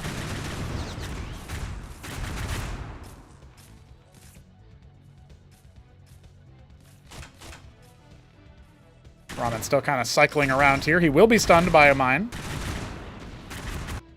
Thinking about maybe moving out with his own army, but it's Vulture Cyclops on both sides, and the Palladium is finishing up here, but there's no add-on in sight for Ramen, who instead is sinking into what looks to be like a Doom Drop situation here, actually. He's got 4 Cyclops. Now we're going to see that Watchdog. I don't think it's going to finish quite in time, but remember, he does have the Vultures that he can use to respond very quickly. Expansion on location, facing his opponent, instead of going down here. Wants to use the cliff advantage offered by that. Oh, actually, I said it wasn't going to finish in time, but it does. So that drop may end up being preempted. And I like Ramen's expansion placement better. It's also not a mineral only, so that helps as well. It looks like an attack up the ramp might be a possibility here. We don't have any forewarning besides that mine on the ramp. Or a little bit at the apex of it. We have a Watchdog over here. The Mason seems stuck. Oh, yeah, and he's going to force the unload and get the kill on it. Cycling his army back away. He might need to cancel this Ministry. The fact that it was on location does feel like an unforced error. 3 Masons have gone down so far inside that main base. Probably going to kill at least one more. Ministry canceled. Everything else bearing down on him, but he does have Phalanx. He does have a lot of Phalanx, plus the Cyclops in the anchor. Hasn't finished off this last Cyclops in the main base. Should be fine. Or should he be? Hold on. What's happening over here? A lot of... Oh, the second drop hit. And a lot of Masons went down here. So that's actually very critical for Ultra. If he doesn't make use of the fact that he has the add-on to get himself into a defensive position where he can recover, or perhaps find some kind of attack timing, then he's going to be in a lot of problems. Trojan has a couple extra Cyclops in it. Still can threaten for sure. That's a pretty good stun. These Cyclops are going to punch a little bit above their weight because of that stun. You can't just ignore it. Got a lot more Cyclops in a defensive posture. It really doesn't feel like Ultra can commit to the attack. And he has nothing back at home to defend this drop. 3 more on the way. He's going to have to deal with that. He can just kind of right-click some Masons on him. Yeah, it looks like he's figured that out based on the splash damage. And now his own reinforcements are going to try to help out. But, oh, there's a lot of friendly fire there. A lot of friendly fire as the Pun is continuing to push up those tank mode phalanxes. Now they'll deploy. Some of them very wounded. Ramen desperately trying to hold on. He's making 5 more Cyclops. He's got a big float as well. Definitely the most fight he's had to deal with from Ultra, who's got his 3rd Ministry up. Remember, there's already one over here at the 1 o'clock position. Pretty action-packed TVT. Finally getting back to mining with those idle workers. Ultra trying to get back into the swing of things here, but his production is waylaid. And he just has these 3 phalanx. That's it, man. Mason's out here to try to draw the fire. Cyclops will go for the jugular. Maybe those phalanxes can get away. You're kind of just walking into your own Cyclops fire if you let this kind of thing happen for too long. Ramen going to give chase, rallying more and more workers away. Maybe thinking about taking those bases at the 3 o'clock. When you get the other main, it's definitely a difficult position to be in. What does he have back at home? Still the 2 Cyclops in the anchor. He's got his 1 phalanx he can deploy on the ramp. He's going to see what he can do with his own Cyclops stack, but they are standing inside the damage fields. Softened up a little bit. Should be in an okay spot. No wraiths being made yet, but the 3 extra star pads tell it. We know what's happening. We know what's coming, and Ultra should as well. Adding more watchdogs for a turret ring. That's great for anti-drop, but the wraiths can fly right over that.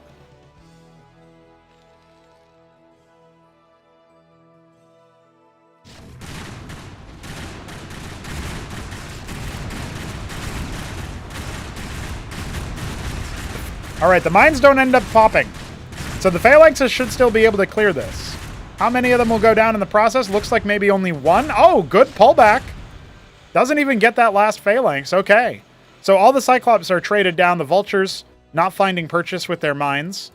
Mason just about ready to scout or drop a base in a few places. We've got this neutral treasury on unbuildable terrain, leaving those geysers unmineable. In the sane world, anyway. Now we've got Ultra going for his own star pads, but look at what we're dealing with. Max range wraiths not quite being decloaked. There's one of them being revealed for just a split second. He's going to go ahead and swarm it, but he has no anti-air. This is the ultimate heartbreaker that Ultra's going to have to deal with as the Cyclops does come out. It's going to focus down that watchdog. He knows that it's a bigger deal. Mass repair comes in. The Cyclops doing its own friendly fire. Whoa, hold on. Ramen has actually kind of bungled this. He does end up getting a couple of Mason kills in the process, but that ends up working out for him. We've got 6 phalanx moving into position here. Trade 1 for 1 right now. The Masons for friendly fire. Okay, now we've got Ultra moving in, showing his TVT off. This is Starcraft 1 coded for real. Wraith's now going to wrap around the other side. We don't have that watchdog having been rebuilt after the initial drop at the natural. 5 more phalanx coming in to reinforce. This is a bit of a scary position for Ultra to be in, as he is going to have to face tank that initial volley. He's actually pun-punning. This is not a good move here. And his wraiths are getting some picks there. Ramen's wraiths that are. Oh, man, those first shots from the Cyclops. Wow, what a brutal way to take it down. It doesn't look like that phalanx will quite be able to avenge his fallen comrades. We've got Goliaths coming up, and all of the tanks have been wiped. So how do you come back from this position as Ultra down a base still, with a 4th Ministry now floating away, and the Wraith still looking for action. Oh, those Cyclops from downtown actually providing a little bit of detection there. You proximity decloak them. The 1 deployed phalanx, we got plenty more where that came from, but note how one note right now Ramen is. Just tank production out of his fulcrums. No more supportive units. He's got some Wraiths. They're earmarked for the main base. We have some anti-air over here. Tier 2 has begun for Ramen back at home. Ministry lifts off. Ultra knows he needs to expand his economy. Not so far behind when it comes to the worker count, actually. Flying right over more watchdogs. A little bit brutal there for those 4 wraiths, but you can't land in the face of all these phalanx, so that's down to half health as it lifts off. His own wraiths now revealed. He's got 10 of them. It's not bad. Should go after the ones that are in siege mode, as that is the unarmored variant. I can't believe he's actually deploying in this. Yeah, I don't think he meant to do that. That makes them go down way faster. Instead, he's going to try to push in with the phalanx count that he's got. This is actually really good from Ultra, a really good position to be in. We've got Valkyries being made behind this for Ramen. He's going to try to wipe as many of the ground forces as he can. And honestly, Ramen does end up doing something there, right? He wipes out 1 Goliath and 2 phalanx. More than I thought he would get if he was going to commit to that, and he didn't want to unpack and fall back. He had no anti-air. So the Wraiths could actually help turn this for Ultra.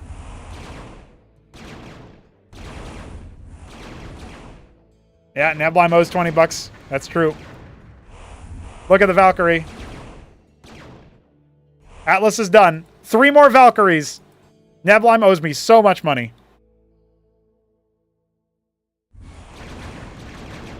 Tries to turn on it. Good splash damage from that one volley, and they have a lot of armor. You got to watch out for that, man. Now he's going to go ahead and figure out where the fourth and the third are.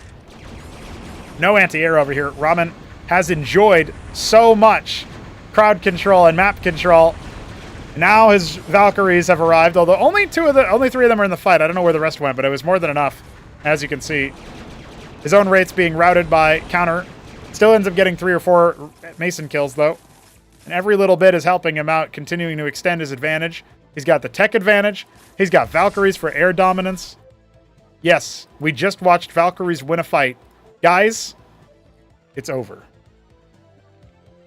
They did it! The Valkyries won!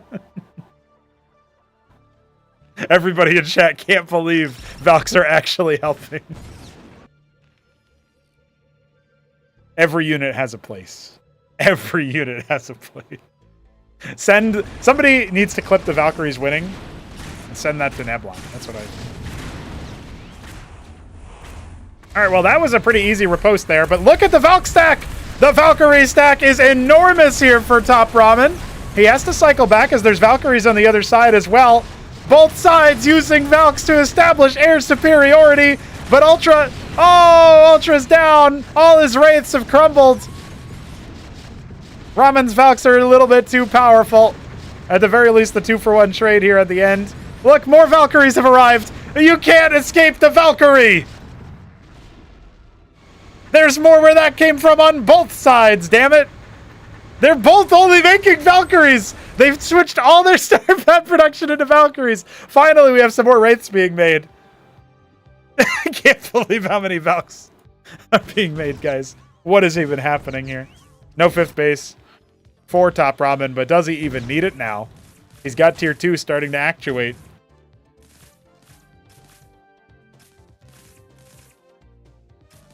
Quad Mantle, not producing anything just yet. Ramen does have the bank to do so. 3 Goliaths. Trying to aim up a little bit. He's got okay phalanx count. Really, the biggest problem is he doesn't have the bases. And he hasn't denied the enemy forces. A Vulture run by would be great in these positions. There's only anti-air. We are witnessing the cutting-edge technology of TVT at a high level. That's what we're doing.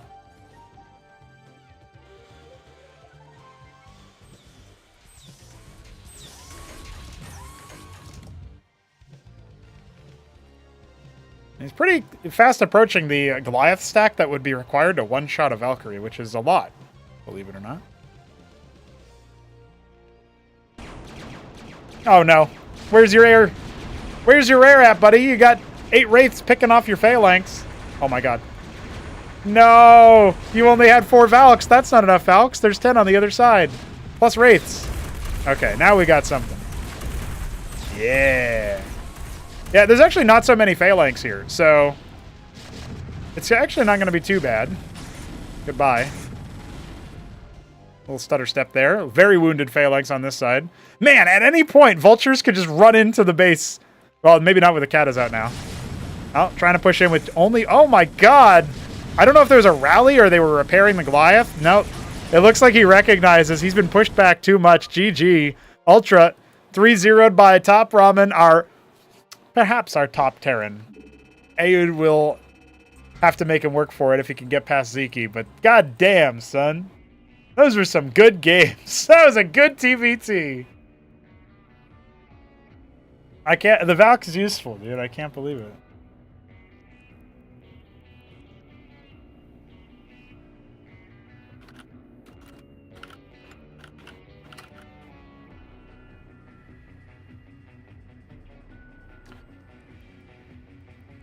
All right, homies. You know what time it is.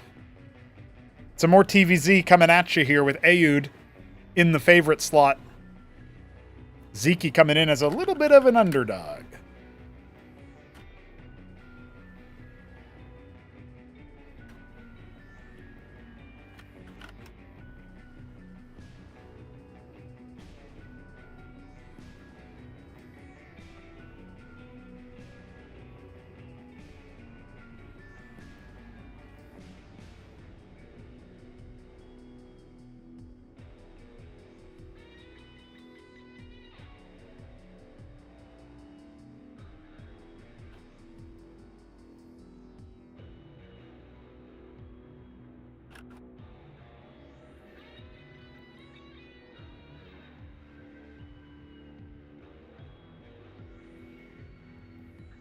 Well, it's going to be hard to top that third game between our TV tiers. But I sure hope it's goddamn glorious.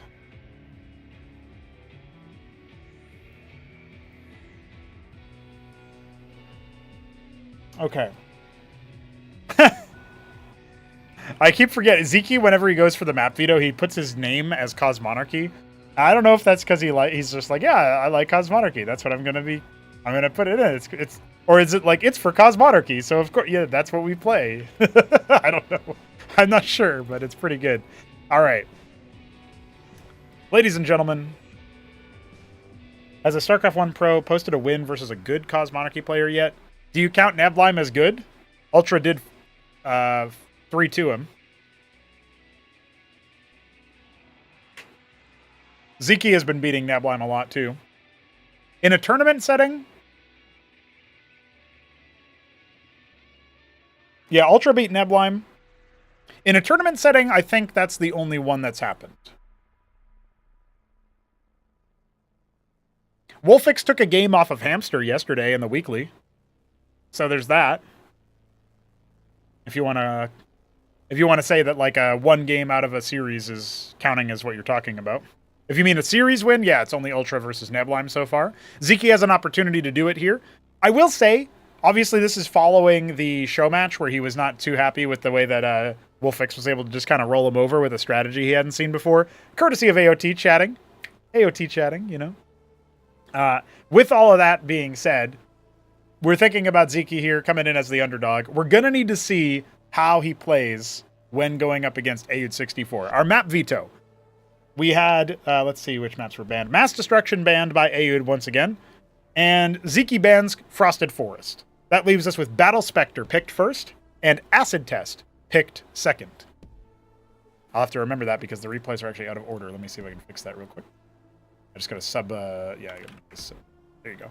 Okay, and then after that we had Rage Slave banned by Aud, Paradise banned by Zeke, leaving us with Crisis Vector picked by Aud, Knife's Edge picked by Zeke, a map that actually Aud really likes to play, and then Punch Drunk will be our decider if we need 5 maps. Now, we haven't gotten past 3 games yet, and Aud did look in pretty good form.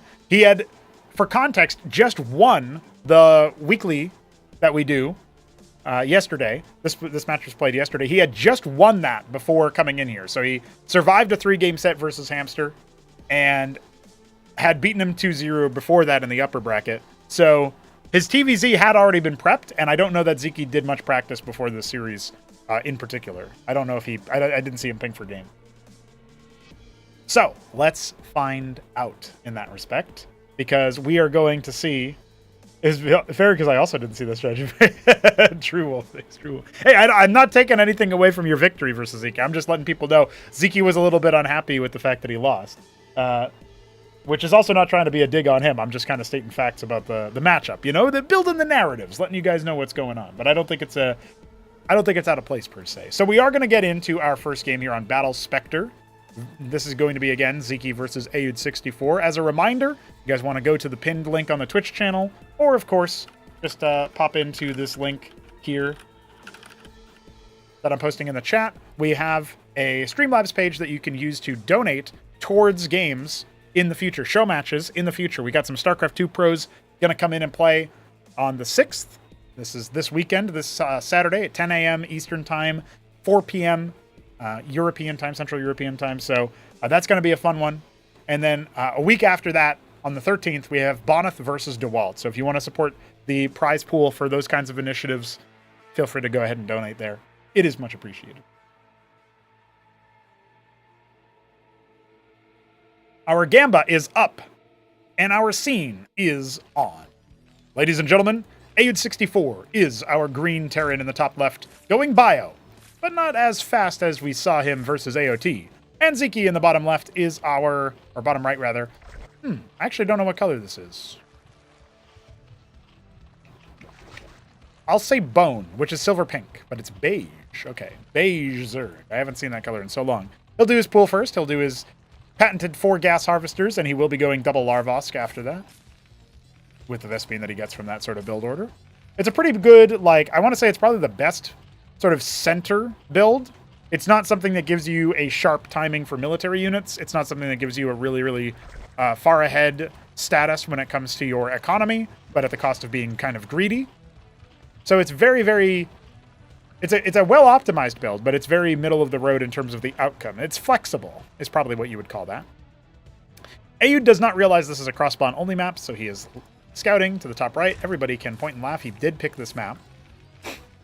And he's going to be going for a star pad behind his stockade. So this is going to be a teched out build that he's doing, a technical build where he's not going to be going for a large number of units. He's not going to be going for a fast expansion necessarily. He's just going to be trying to make something happen with the limited number of units that he's going to have, but he's not going to have the typical units that he has. And he did beat Hamster with the Bio Antseal timing, which is actually kind of a throwback to way earlier in Cosmonarchy history when people were doing that. When the Antseal was first implemented, and that was like 3 years ago, people were using the Antseal to shield Mavericks and get some good DPS as a result of that.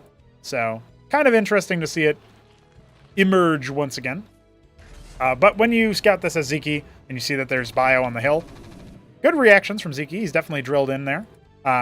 Looking at this, it does look like something that he can't really surmise it's going to be a... It's definitely not going to be something where you look at this and you think to yourself, oh yeah, this is an air build, right? Like, there's no indication of that for Zeki. So, right now he just knows that it's a Bio build, at least one stockade, probably a second one coming soon, but he doesn't yet know that. He's really trying to get into the base. Oh, he almost scouts the Antseal. He might have even seen it because the Maverick revealed itself when it attacked. So I wonder if he actually did that. That's really good from Zeki. Even if it didn't work, I really love that he tried really hard and did thread the needle. Like, you could tell Aoud was actually scrambling to make sure that he kept that secret. And it's a little bit ambiguous as to whether he did. We're edging on that side that he has. In that kind of situation, you might unironically want to go for a Spraith. Maybe not instead of the Circuit, but if you were going to go into a double Circuit territory, you might actually turn the second one into a Spraith, consistently damaging the Antseal, forcing it to not actually contribute to the fight. But there's a lot of Quas. We got the Zeths out. He's going to scout the Antseal now. Sees the complexion of the army.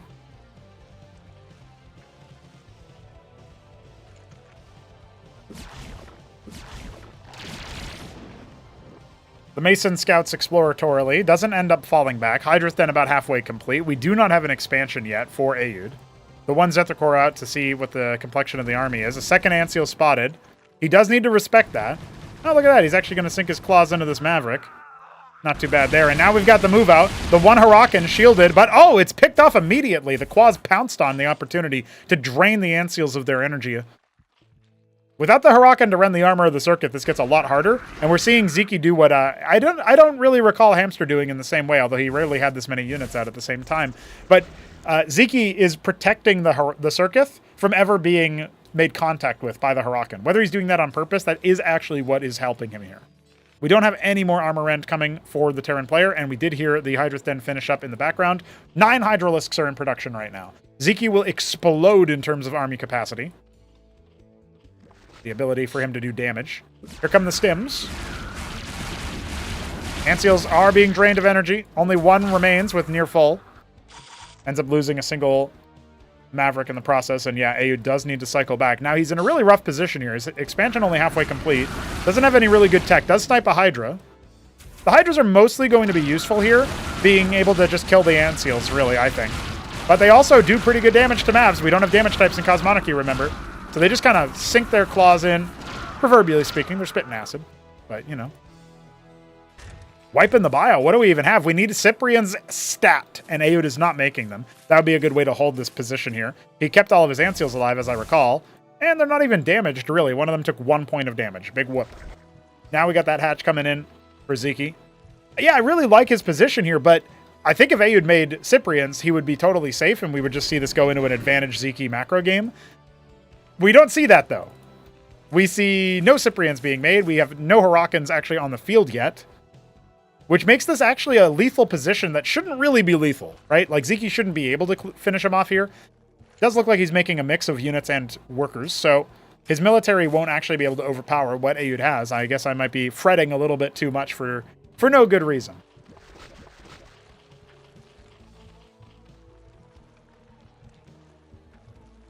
Ziki will recall his position. He's got the one Quaz patrolling the obvious attack path. There is another angle that he could go over here, and it looks like he's actually going to do that.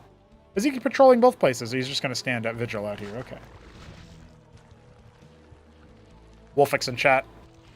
Contemplating when to do the anchor, the bunker, and when to do the cestus. That one Quaz trying to scout out. I can't believe Ziki always pulls his scout back way faster than everybody else, and he does actually keep it alive as a result. Maverick trying to find it. If he gets a burrow off here, it would be pretty good, but he will not, so it will be caught.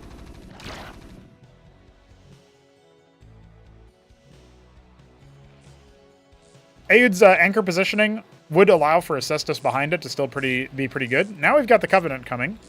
Remember, this is pre-adjustment Eidolons. The Eidolon adjustment is available on pre-release if you want to test it. We'll go live to release on Sunday.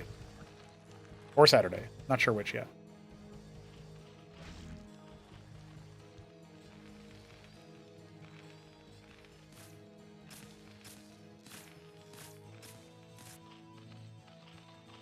All right, we got some Bactylisks on the way. Hydra Quaz.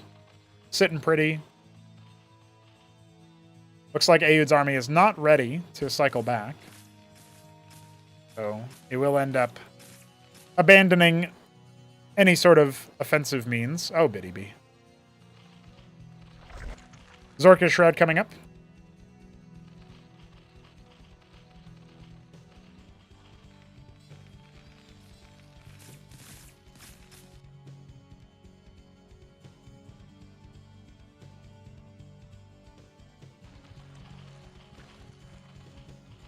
Extra stockades for more production for Aud do make sense, don't get me wrong. But I do wonder what he's planning on doing. He's got 5 Anseals to scout out what's happening over here, which is really funny. Ziki's Droleth at multiple locations are going to be bopped. And he doesn't end up burrowing them either. Oh, I love that little cheeky move. He just needs to pair off a couple of units to kill it. That was my dinner alarm. It's dinner time soon, guys. We're feasting. All right, with only 5 Anseals, he's not making any more air units. We are going to get the cancel going there. See how close that Droleth was to being absolutely shellacked earlier. A couple Quaz moving out to see what's happening. Yeah, going up to 4 bases here for Ziki is very good. We do not have a 3rd yet for the Terran. Aud almost has enough Vespene to go for tier 2, but that would require him to cut all production of units, and yeah, he does not want to do that. So it's Hydra backed for Ziki. He does have some Zoryus on the way. Oh, he's even going to shut down the Mason making the treasury up here at 12 o'clock. This is why you try to kill Ziki's units as soon as you see them on the map, even if it's only 1 or 2. Because he will do cheeky things like that. We do have a Mason coming up pretty close to, pretty quick to finish the job here. And he's going to have to cancel 6 o'clock, but he is remaking a 4th base anyway. Catching 3 Savants out here is pretty good. Well, he almost catches that one on the top. Yeah, they're going to deal with it. Big engagement down here in the bottom, but we barely have any armor rend. Oh yeah, it looks like there's no armor rend here anymore. So this is a big overwhelm for Ziki's force to take care of most of the bio, right? The Anseals barely got into the action. All 5 of them still alive. Most of them still have shields. A little bit more wounded than before, but no battle scars worthy of such a sacrifice of the brave men and women of the Orion Imperium. Unfortunately, though, the Hydras are leading the charge here a little bit. Oh, they are kind of pulling the Eidolons away, which Aud does sometimes take a little bit to correct. All right, here we go. Zoryu's going to engage on top. Their armor rend and their splash damage is going to help out quite a bit, or their attack speed slow, I should say.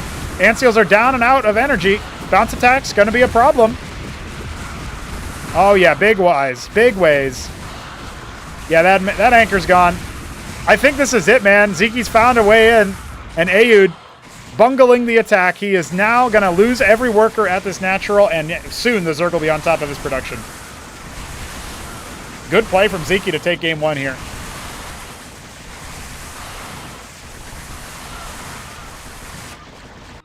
Oh, maybe he can't even believe his luck. I don't know. Ziki's got it. That's a wrap on game 1, and we are good to go.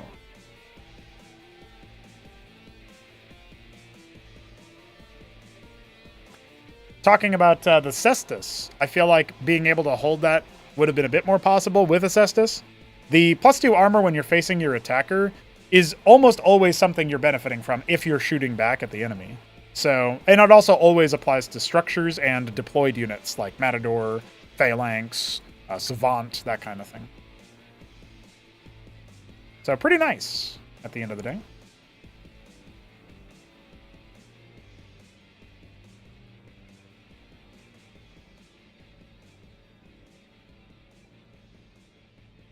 He is too powerful to be held back by a meta that does not favor the Zerg. Okay, we're going acid test next. This is Zeki's map pick. Probably feeling pretty good about having defeated Aoud. Although Battle Spectre is, for whatever reason, a comfortable map for the StarCraft 1 pros, which, hey, I'm glad to hear. But it's interesting that it's like that. Zeki most likely going to stick to his guns and do his pool into Larvosk. He is our Zinwaldite Brown Zerg in the bottom right. And in the top right, we have none other than Aoud 64's the Mango Terran. Get your Gamba in now. Played some games versus Hydra all-ins and drops today. Cestus seemed to make a huge difference with Anchor in front. Yeah, that's a Shopkeeper Dog, by the way, if you're curious as to who that is, who CT is. A cool guy, for real.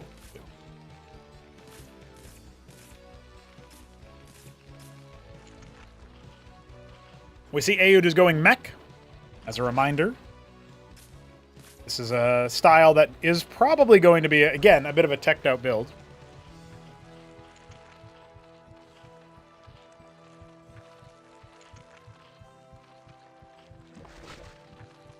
Cestus is very powerful, says Godwheat.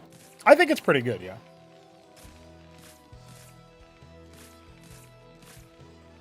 Boneth made a good point in Balance Talk today about the statics detection should probably have more sight range. So I ended up bumping the Cestus, Bulwark, and Khaz'Trith vision range to 11.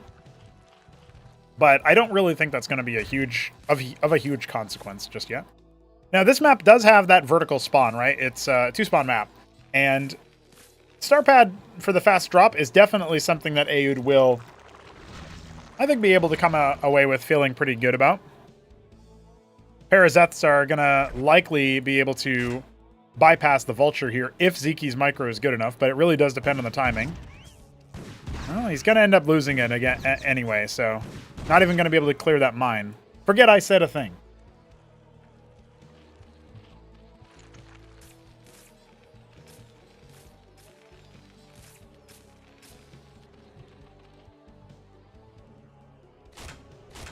Quaz standing vigil. Zeki is usually really good at responding to drops. I know he doesn't always burrow his workers when they're being heckled or whatever, but his response time to them is really good. And look at this. I mean, he just kind of knows, all right, you might drop me, or you might anchor float me or something, right? And so that is in a pretty good position.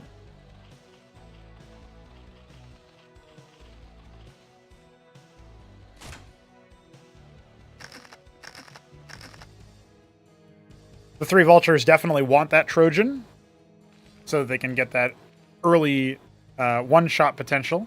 There's a Cyclops that got made as well, so that's kind of interesting. 2 of them. And we have the Ministry starting over here at the natural for the Terran. So the way that this is going to go is that you're going to see the Trojan come in here for an attempted drop, and we already have Quaz in sort of position to detect that. This army is not actually under threat because the Vultures are what is in the drop, so Zeki can fairly freely pull the dudes off the ramp, and it immediately already has. 3 more Quaz pairs are about to hatch. This should not get any economic damage, but it will put Zeki on notice for future drops. His Hydra Thin is already about halfway complete. You see he's got a Drillith over here, which I wonder if it's not for some sort of forward Kagrant. Try to spread the Kagra somewhere. Remember that this Ministry is about a little over halfway complete, but we don't have much unit production right now for the Terran. That's what makes this such a technical opener. Not finding damage doesn't necessarily mean Aoud is behind, but it does mean that it's going to be tricky for him to avoid some kind of reactive military heavy push. Wow, 3 mines for 1 Zeth movement. That's pretty damn good. So breaking out on the containment side pretty early on here, it would seem. Vulture clears out those Zeths. Ovaleth starting for that detection. Once again, he's got units in position here. He can trade down the pool units just fine. Doesn't get too much damage dealt to the Trojan, though. Maybe none at all. Wants to try to be constantly putting a bit more pressure on that. You either force a Mason to stay away for repairs, or you just end up killing it over enough time. Now, the Cyclops are doing a lot of splash damage, and that will actually clear the Hydras at the front, because Ziki was not microing that. He was too busy trying to deal with the Trojan. So good double prong from Aoud. First couple Hydras are not going to snowball into a force that can A-move across the map. And that was what we were most worried about for the Terran, is can he get to a position where, you know, he's safe from some kind of military-heavy push. So now we got an Anchor and an Anseal. I don't think those are very long for this world. I love the Paranaths. We're probably going to see a Calcure Lake at some point. But even if we don't, I really love that the Nathracores are coming. They'll just hunt down the Trojan really easily if it ends up staying around. You can right-click the Anseal. The Cyclops will deal friendly splash. In the process of trying to defend it, there's not really much anti-air here. So the mines are going to go down courtesy of the Avila. And before this can really turn into anything significant, we are going to end up seeing it get busted. Although Ziki does end up giving a lot of respect to the Anchor. He did not focus fire the Anseal. But again, the Nathracores can just deal with that, right? Right now they're going to go on to anti-drop position, but I don't know if Ziki realizes how easy it is to just overwhelm the Anseal with the Naths, particularly with the splash from the Cyclops. It just guts their shields immediately. More Cyclops have arrived, however. Ziki wants to see if he can come back down, but I think the longer... Like, when you fail to break it the first time, you need to be in a position where you just go backtalisk to outrange the Cyclops, or something else that can deal with it. He's not microing for the anti-splash at all. So those fields are getting a lot of damage. A lot of these Zerg units very brittle right now. Still should overwhelm just fine, and when you kill the Cyclops, its damage fields don't actually do anything anymore. The Anseal staying alive was an overextension, or I guess you could say an error from Aoud. Bit of a mistake there. He is making 4 Cyclops a pop. He's not really in danger from this move out from Ziki. Losing another Hydra to that Vulture is a little painful. We only have these mines over here. I think the Trojan actually remained... Yeah, it's over here, maybe waiting to airlift 4 Cyclops. We've got the Palladium coming. More Cyclops being made. A 5th Fulcrum. And we've got a Watchdog out here on the ridge. Well, the Trojan actually doesn't have anything in it, but it might end up going for like a... I guess you could say like a bait or something. Oh, he's actually just going to use it for vision. That actually makes sense. When you scout the Naths, you have to watch out for Calcs. That's why the Watchdog is coming. If he even scouted the Naths, come to think of it. Oh, Goliaths do struggle a little bit versus Hydra in these numbers. That mine hit was actually huge. Killing the Ovaleth here is really helpful. If any more Vultures come online, it's going to be a bit of a pain. And Ziki might end up wanting to make himself another one for detection. You can see he's going for the ski back, then a fast third base after clearing these mines. Mason watching over here. There's 6 stasis chambers in this version of the map, so that's a lot of HP to have to chew through, but Phalanx can do it. Zerg actually don't have a way to do it at tier 1. Lakes are not going to deal friendly splash. Oh, look at this. Well, we're going to see it in action here. Does Ziki end up right-clicking it? Yeah, that's what I thought. Well, if this does a lot of damage, Ziki can actually just blame that on a bug that we haven't been able to fix. Very unfortunate there. Hydras are in a position. I guess he's lost some mining time, but it honestly hasn't been too bad. No workers went down. Trojan almost dead. Nathracores are going to right-click on it to make sure that it does indeed die. Like, when you see the Nathracores, you just have to give it up, man. You know that it's over for that. Do any workers go down? No, not a single unit goes down for the Zerg. So, all in all, not too bad. A little sad that the Nathracores don't have that anti-air attack priority. We don't know why. We're trying to fix it, I swear. Something weird happens when you give an air unit both a ground attack and an air attack, and they're both melee. It has a fine seek range for melee, but not for ground, I mean, but not for air. So he sees that 2 o'clock is going to be the location Aoud wants to take for the 3rd. Treasury has been placed. That will be revealed in the fog, courtesy of the attackers being standing next to it. And now we've got some Hydras up here that are going to riposte this attack because, of course, the Trojan did scout it out.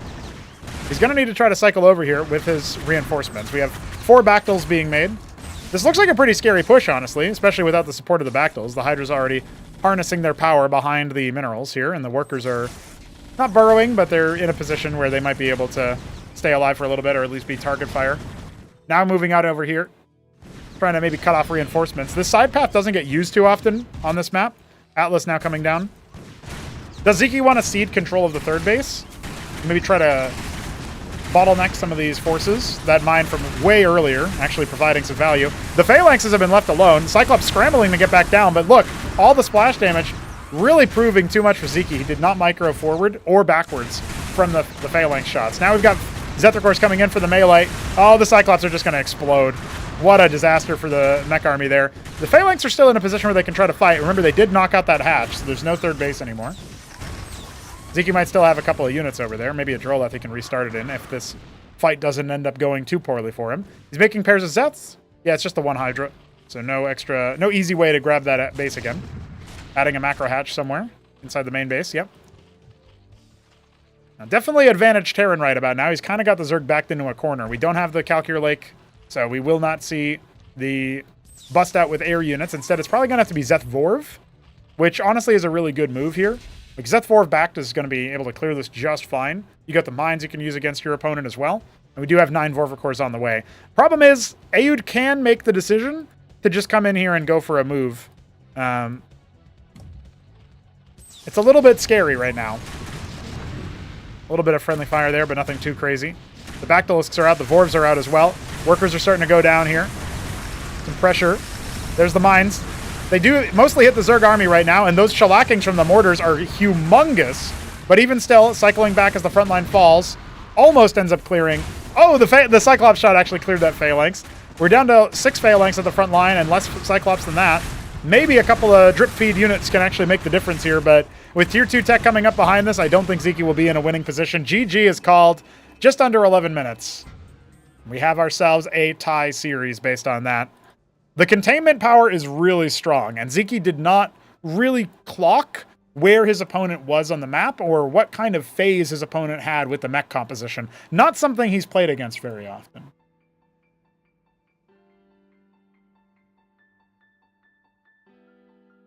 A victory for mech. Hey, what's up, Beaver? If Cannoli had 400 nats, he would have won the fight. Yeah, you might be right. You might be right about that.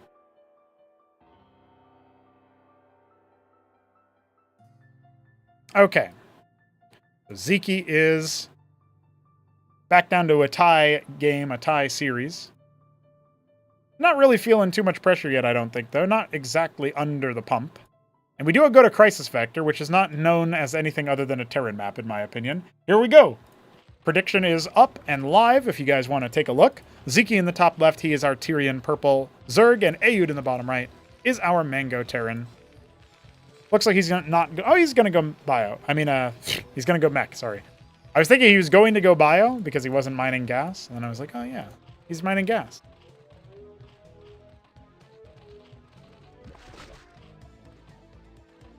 One of the things that I'm very excited about is the adaptations between matches here. Ziki, obviously a pro Zerg from Starcraft 1, coming in here as not exactly the favorite. Aoud is a very experienced Cosmonarch. He's won an Acropolis already, Acropolis number 2. He was in the grand final of Acropolis number 3, which was came to a close in the early stages of July of this year. So very recent competitive success in our own circuit. And also only the second time that in a tournament setting, an Acropolis champion has duked it out against the StarCraft 1 Pro. The first was a 5-game series between Nablime and Ultra. Ultra edged out Nablime in that game, in that series, with a lot of very sharp Fulcrum one-base plays, like mech plays with one-base timing versus Nablime's Protoss. So, will we see 5 games again? Will we see Ziki taking it? Because history could repeat itself, and that would mean another StarCraft 1 Pro beats another aged champion. Hit 'em Up is not actively playing right now, but he won the last tournament. You can, I guess, call Aoud the people's champion based on that. He's still active in the scene.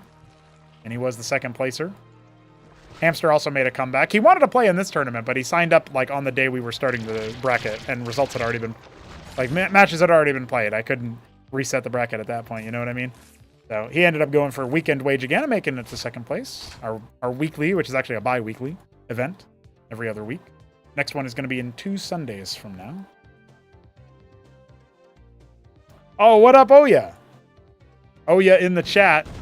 Yeah, this one was one that we started up I want to say a week ago Saturday.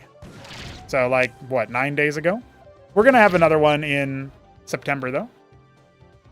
And like I was just mentioning, every other Sunday, we have a weekly cup, similar to BSL Weekly. So if you're ever interested in that, it's a $20 first place. Ooh, Ayud losing some mines to the 1 Zeth. Not ideal. Not ideal. Second Larvosk coming up. This is actually a little bit of a delayed second Larvosk. Ziki adapting his build a little bit here to make sure that he has the military that he needs. So that means more workers on minerals so that you can afford it. 2 Falk Ayud. Not going for anything too teched out here. It's more standard play out of the mech.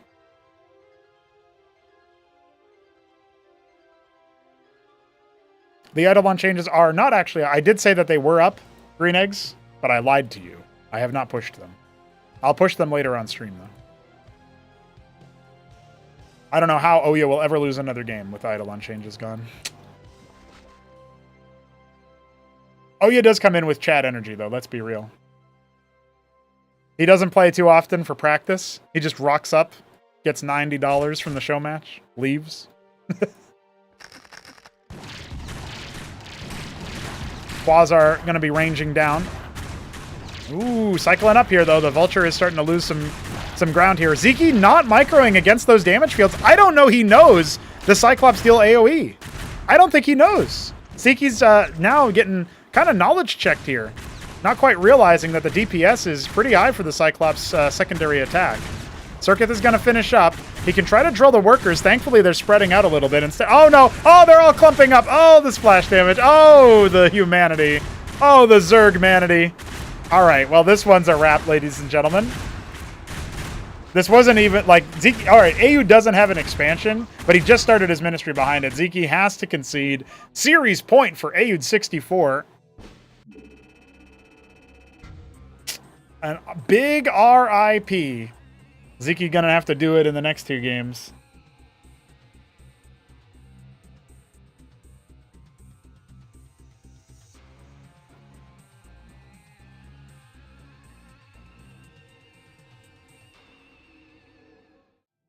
I can't say I'm too surprised that Ayud hit him with something that was just a little bit more unit heavy.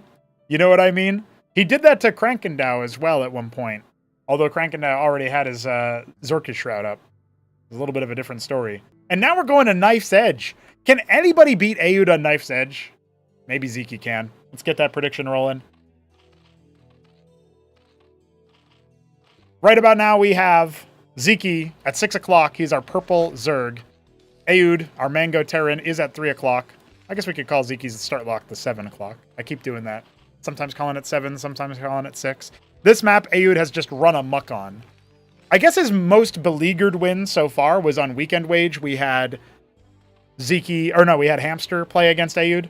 And Ayud got super far ahead, but then proceeded to not necessarily close the game in the most compelling of fashions. He did end up winning, but it was maybe like 10 extra minutes of play that didn't need to be there. Pool is down. Fulcrum is down. We got hit him up in the chat. Things are looking up.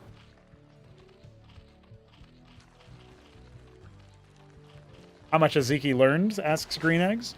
He has the fact that he doesn't know about the Cyclops splash damage to me is very surprising. He knows a lot of the mechanics already. So that one just probably flew under the radar because everybody's been going bio against Zerg.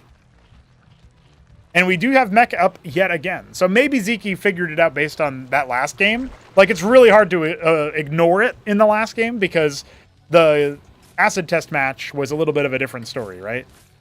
Like, there's a lot of other things going on at the time. Maybe he didn't notice. But the Cyclops were a key instrument, and they splashed all of his Droleth. Surely he'll figure out, oh, that unit deals splash damage. Even if you don't know the mechanics of how it works, you'll surely be aware.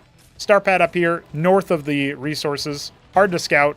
And he scouts his opponent first. So Ayud has the information to piece this one together. But Ziki, I think he was watching the Weekend Wage stream. And remember, this match was played after the Weekend Wage. So we ended the weekly, and Ayud won it 2-1 over Hamster. And then he had to come right in here and start playing this one. So the Vulture reveals the starting position. Oh, interesting. Ayud actually knows that he probably sent the other one to scout. I guess he probably had vision of it, so he's actually trying to find it. Once again, it matters a lot for Ayud whether or not he can you can scout what he's doing. Mason will be cleaned up on the other side.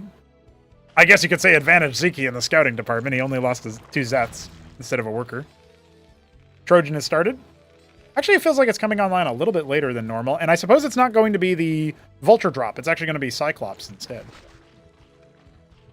Yeah, Hit 'em Up is taking a break right now. We did change the Eidolon, though. The Eidolon, people are already reacting, saying it's dead, it's a useless unit. But maybe that will bring Hit 'em Up back in. You never know. I also saw a wild Hepsea earlier today. I was in Steadfast's chat, watching some Starcraft 2, seeing how that was all doing.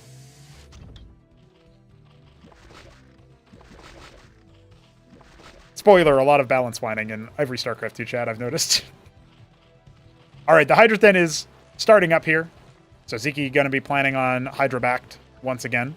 Now he's well set up for a drop, but only now is he actually scouting for it deliberately inside his main base. Oh, and just in time, too. It's just Cyclops, right? So the splash damage is there, but it's not like you can just lay mines and take damage forever. So there's a little bit of a different dynamic here.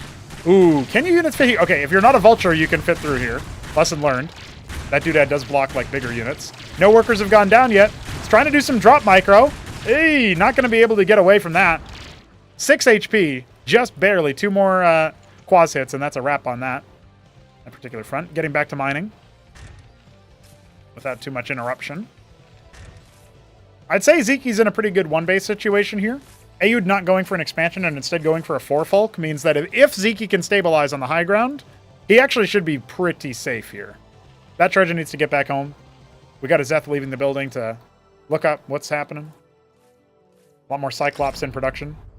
Ayud jumps on the opportunity to clear that.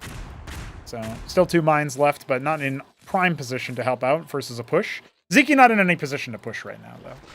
He's actually adding a lot more Hydras. I guess he's going to set up for it. But he's deliberately choosing to play a bit more defensive. He doesn't know if his opponent has an expansion. His Avaleth is on the way, and we've got a scrapyard coming for Ayud. Well, if he wins with Blackjacks and Matadors, I can't be too upset, can I? Repairs are going to come in for the Trojan, then the Cyclops after that.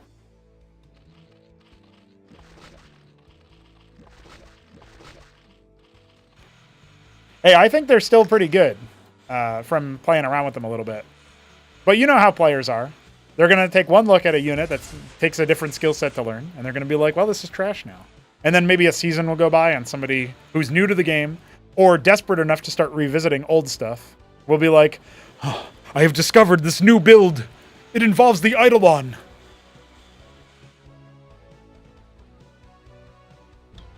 Such is the way of the world. 4 Cyclops once again leaving. I don't think Zeke's in a position to do much damage here, but he might be able to trade better than we think with those Hydras. And patrolling over here, just some quas. Yeah, his at-home defense is a little bit questionable, but he does have some more units waiting. I think when you see such a small army, you might be concerned about a drop. And this is something that a lot of, I think, like, the uppermost echelon of our player base and StarCraft 1 pros are going to have that instinct, that thought process. And so as he falls away from the front, he might lose a Hydra or 2 here and there. He is going to go ahead and preemptively exit. Oh, the Trojan going down super easily. Does mean that this should be a very safe pivot. Although he does shut down mining, he's not going to get any worker kills, I don't think. Maybe? Okay, 1 worker goes down. Honestly, that's not too bad. Now, all the Hydras have been wiped on this spoke, but they did trade a little bit. There's no more Vultures. One of the Matadors is dead. Avaleth did end up going down. A little bit painful for the scouting, but we don't actually have Vultures coming. Instead, it's just Matadors. Matador Cyclops. Matador Cyclops is an old build that you would go TVZ. Sometimes TVP if they were going like 2-gate expand. And the way that it usually worked is that the Matador was so tanky that the Cyclops was not able to do too much damage to it. So, kind of a cheeky position to be in.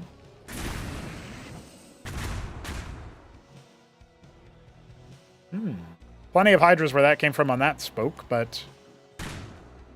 Oh yeah, we're calling these, instead of calling them pizza slices, we're calling them blades. Knives. Because, you know, the map is called Knife's Edge. Come on now, get with the program. Hydras are okay versus Matadors. They do deal pretty good damage despite the extra armor. I guess the big issue right now for Aoud is that when the Vorvs come out, the Cyclops become a lot more of a liability for your own army. Maybe Zoryus would do the same kind of thing, though, to be fair. Okay, he's coming in. He's not really setting up a containment so much. All the Vorvs are going down because they're just targeting the Matadors, getting incinerated. Still, some friendly fire up there in the back line, and with the Hydras being able to start engaging, still no micro from Zeke as he's just going to sit in the damage fields.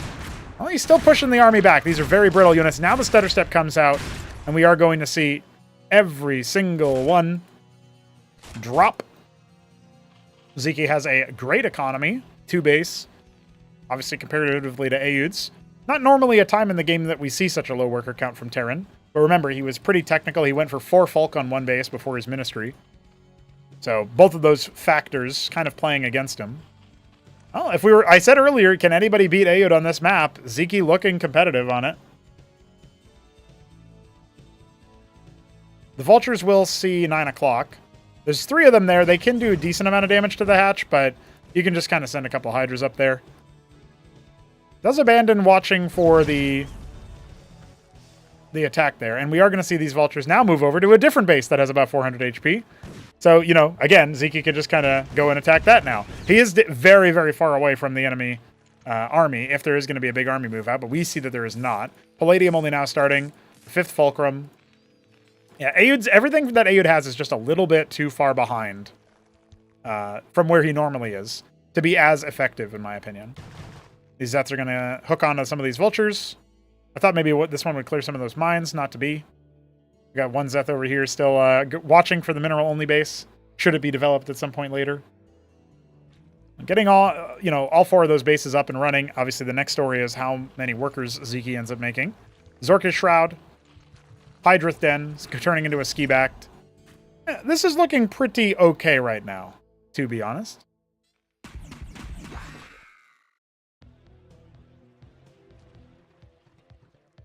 Hydra-backed is actually kind of difficult for mech to play into when the engagements are more on the even side, more on the open side.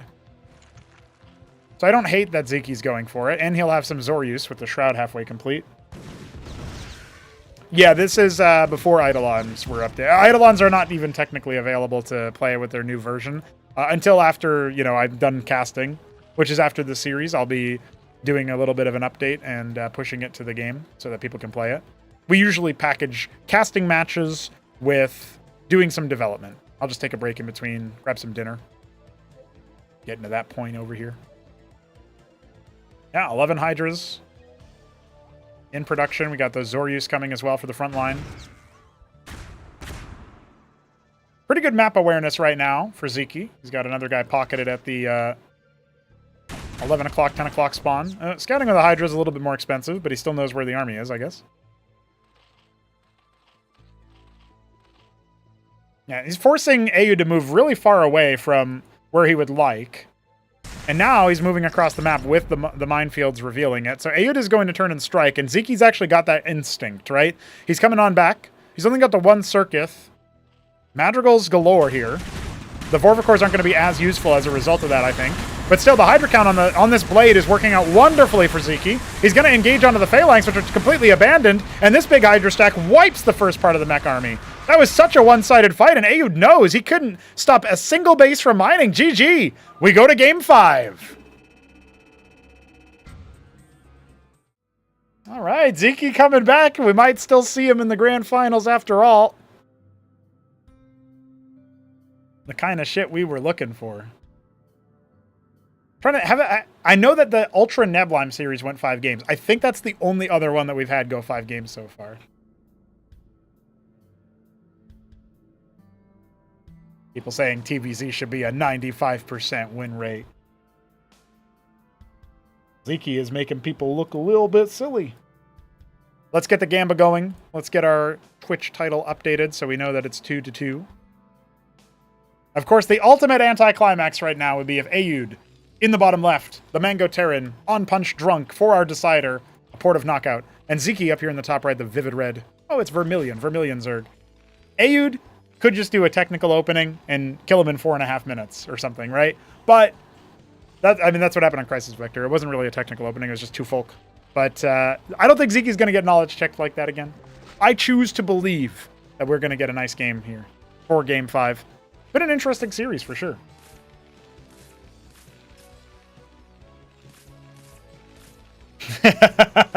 Yeah, the chat analysts are out. Zeke's not winning. Ayud's losing. True. Stockade coming out. It will be Bio. Bio on this map seems like it can be good, but it does seem to struggle to actually breach into the natural or even the third base, thanks to that high ground mineral only. We are going to see the double Stockade. Not a fan of Eidolons is costing him. Yeah. Okay. Could be true. What is free roll about this, dog? What do you think?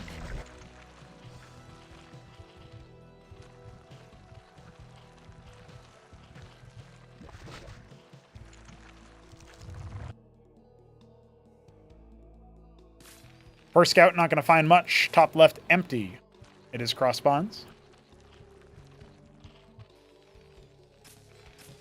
I will say, people talking about how Ayud sleeps on Eidolons, but he also didn't make any Cyprians.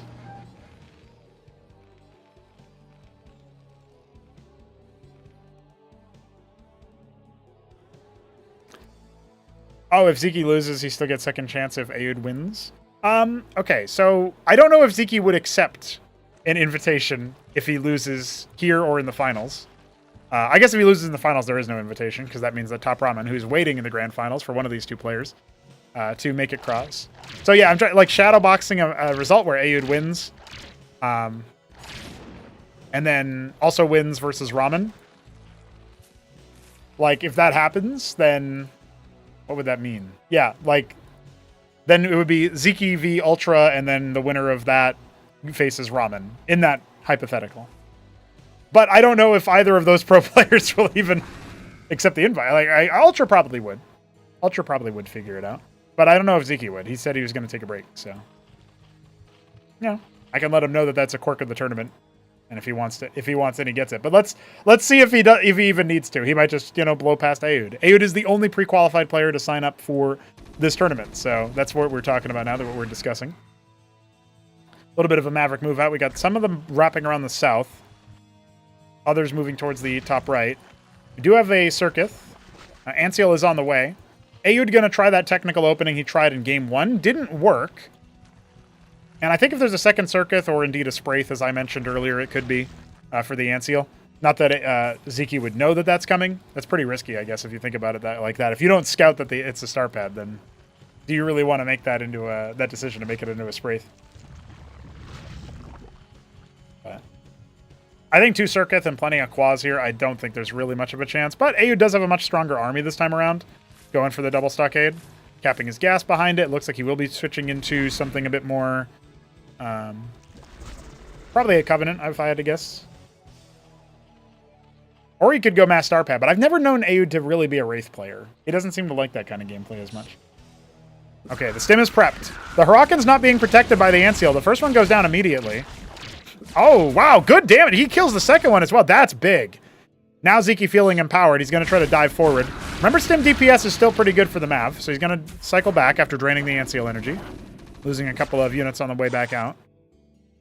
Yeah, I think you force the Stim and just step back there, but that's all right. Zeke already starting on his Hydras.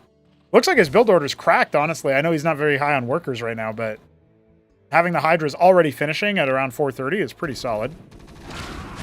Now he's going to push this bio army back. Yeah, the Anseal's down and out for energy. Trying to regain some energy by witnessing some of those worker kills, or some unit kills, rather. So the Mavs are going to have to fall back. Not a single Hydra lost. That's pretty good. Trade down the pool chaff. Start replacing them with the Hydras. Could have maybe focused down the Anseal, but then you lose out on some DPS versus the army, so I understand why. Try to fix that. Finish that up. And we'll see what the expansion timing is looking like.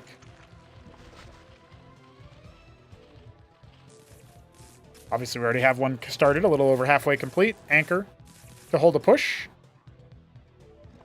A lot of Hydras, ski-backed, 3 pairs of Quas. Expansion now going to be on the way in a moment.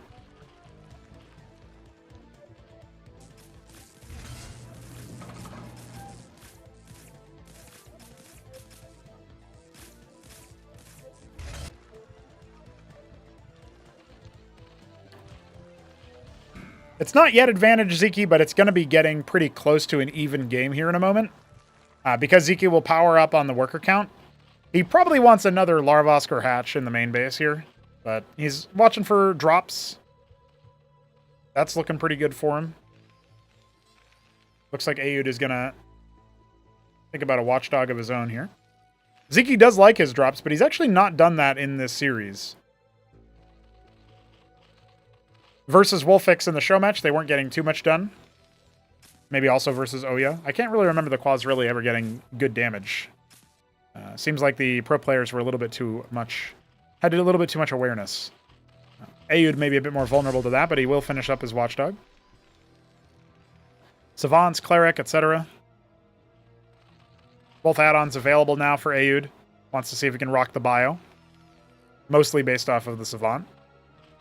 Hydrobact is online. Zeke and I did talk after the show match about like what you might be able to do versus Savant compared to versus Eidolon. And I mentioned the Tetzoricor. I don't know that we're going to see it in action here, but because it's not something that Zeke is necessarily practiced in, but he did say, oh yeah, that actually does make sense.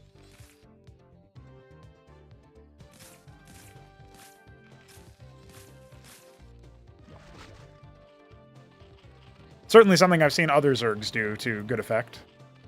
Though it is worth pointing out, with way less activity from like Hamster and Krankendow, it's hard to tell what the Zerg meta is right now. You know what I mean? You know, we got Cannoli. We got some top ramen off race. Who else do we have playing Zerg lately? Grass Eater, I know. God, we'd switch to Terran. So, hard to figure out what the meta is right now. A little bit of a mineral block on some of these, on the Kegrim placement and the natural, but Avaleth coming out as well. Gonna have his anti-drop, static defense. And the anchor is airlifting. Heart of Turtle made the Savant look pretty damn good by taking those trades that he was taking into him. Deploying the anchor, he's going to have a base on location here, it looks like. Adding another stockade behind it. We just saw the Bactylisk get loaded up. It's something Zeke does a lot. He needs to move command instead of right-click if he wants to follow order the Avaleth. But, you know, like, I've said this so many times, but you didn't research transport. So why would you think? Why would you think it has it? You know what I mean? He doesn't yet know about this UI either, I think. Will one Bactylisk turn the tide on the fight? I don't know. But it does look like this 3 o'clock position is going to get bushwhacked immediately, courtesy of Ayud's army movement. Coming down the ramp. I don't love the Bactylisk count right now, but I do love this kind of engagement if he can work out on it. Oh, he's attacking his own Maverick for some reason. He is going to go ahead and clear the hatch, but a lot of the front line is in the wrong spot. We do have a bunch of Hurricanes off to this side, though. That was really, really good for Ayud. Those Bactyl bounces are helping out quite a bit. The Savants, though, you got to give them some respect. You gotta respect the Savant, man, especially on the high ground, given that extra range. Avaleth will go down. He's trying to cycle a little bit further forward. Droleth is going to get killed by the stimmed Mav. We will not see a third base up and running for Zeke yet. His attempt at 12 o'clock was foiled. His 3 o'clock hatch was destroyed. If you're not going to actually defend this sort of ramp area, I feel like taking this base is pretty risky. But he wanted to skip on the mineral only. And now he's under attack again.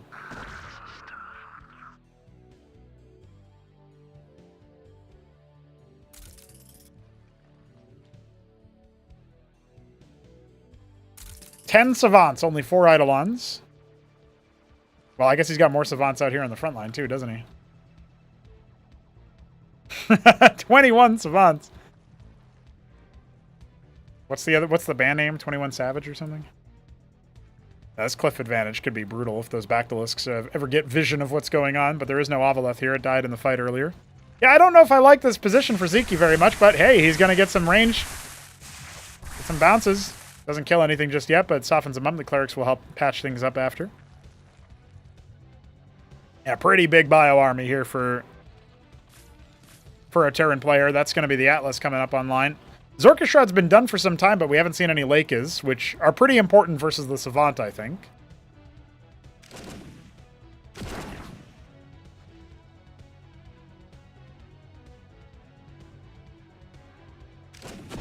Pretty good concave here for the Terran player, and he's going to go ahead and deploy his Savants. We've got no crowd control in a sustained way, and no armor rend either. No Vorvs, Zoryus trying their best to apply that armor rend, but they're just getting destroyed right now. And he's single filing in some of his units. His Bactylisk's still in a really good stack, but now the Hurricans are coming, and, well, I think we've seen the writing on the wall here. He's going to call GG. He did not take a good fight, and the Savants reign supreme. Aoud into the grand finals. I said earlier that we could see a world where Aoud just kind of technically beats him with some weird, cheeky build order, and that would be kind of anticlimactic. I don't know, man. Zeke taking the fight there in that way was also kind of anticlimactic, was it not? I don't know, man. That's my thing. But the Savants apparently are OP, according to Art of Turtle, and now we know why. Not really, though. Sustained fights against the Savant are not what you want, unless you have the ability to surround them with Zoryus or Vorv. And even then, you really need that splash damage that doesn't care too much about armor. That's the Lakes, guys. That's the Lakes. Or the Teth. The Teth Zoroark does pretty good damage to them with the passive damage. Anyway, I'm done yapping about what I've seen in these games. Congrats to Aoud. He sets up the TVT Grand Final against Top Ramen. All those people who said Terran was weak, where are you now? But to be fair, there haven't been that many TVPs in this tournament. So, big rip on that. Smarty defeated Newt. And then after that, what did we even see happen? Nebelheim got bopped by none other than Ultra. But now both of our pros are out of contention. It's back to the Cosmonarchs and the true best Terran to decide what's going on. Does the Savant debuff count against the Tetzoricor passive? If you mean, does it delay how often the Tetzoricor fires the projectile? It does not delay that. It reduces the attack speed of the primary weapon in that case, which is by design. All right, lads, I'm going to take a 10-minute break to go assemble dinner and eat some of it and then get ready for the dev. So I will be back in about that time. Afterwards, we will be doing some development. I'm going to do some tile set editing, and I'm going to do some odds and ends here to get the patch ready for the Eidolon change, the Matador change, the vision range change for some of the static defense and static detection. And then I guess I got to think about what else might be coming up. Yeah, I don't know. I guess we'll just we'll freestyle it after that, or maybe it'll be a shorter dev session. How long were we casting for today? 2.5 hours. Yeah, about what I expected. All right, guys. Be back soon.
What up, homies? We are back. Getting back into the swing of things here. Let's see. We have today some tile set work that we want to do and finish balance tweaks. I actually think our balance tweaks are basically done. So, see about that one. Also, I don't know why my camera is so dark, but it does seem to be pretty dark right now. Maybe I have to have brightness on my screen. I do sometimes do that for lighting, when I absolutely need it.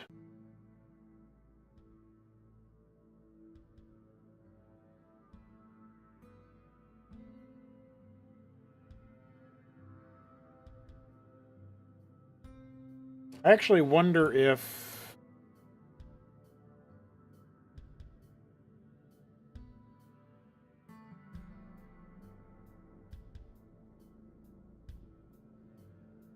No, we don't want that.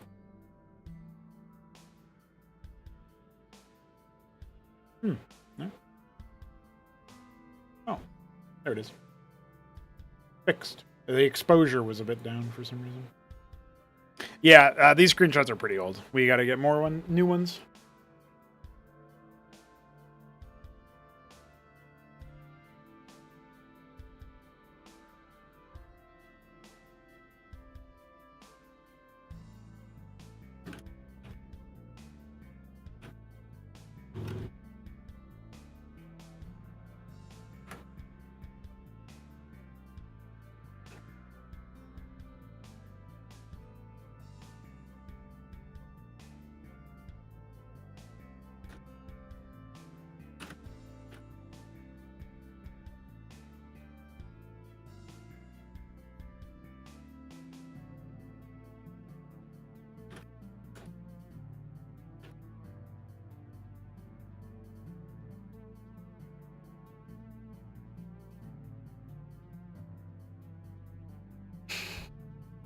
Three v 3 action going on.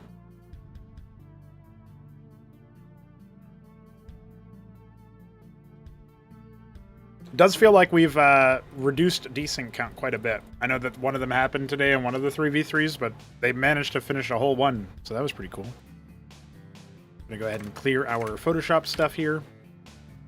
Oh yeah, up next we're gonna do more weekend wage casting. I forgot about that one. So I have a bunch of replays from Weekend Wage that we have to do tomorrow, or whenever I stream next. Not sure. And then, of course, I've got some replays here that I got to take a look at later.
Shop Dog really got me with that one, guys. I'm going to be honest.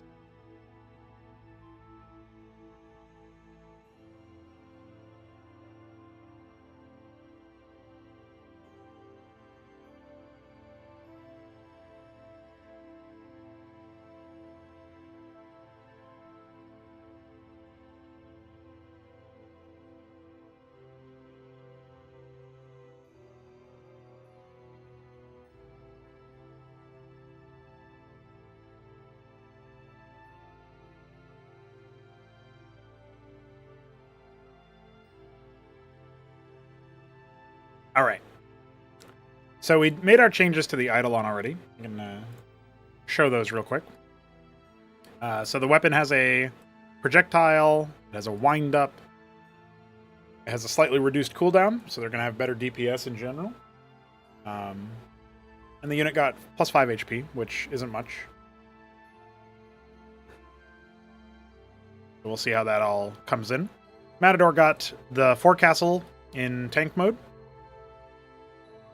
And we adjusted vision range for the Bulwark, some Cesiants, Kagrant Circuit, Scorchrith, Khaz'trith Oxel, and the Cestus as well. I come in here and we're not syncing the new Vulture model just yet, per Solstice's request.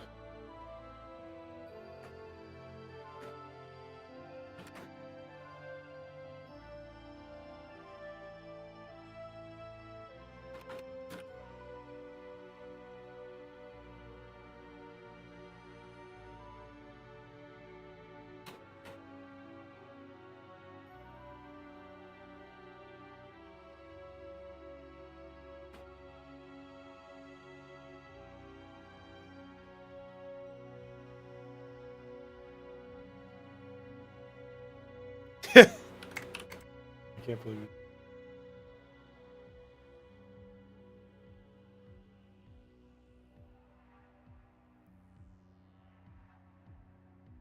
What's happening here?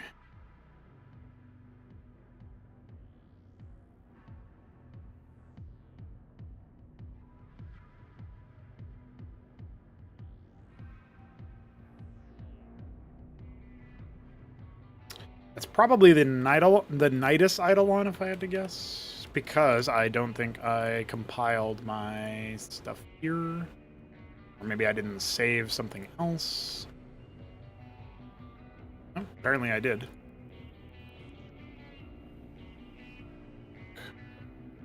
I try to give the Eidolon for the Nidus Trinity its own iScript block, because the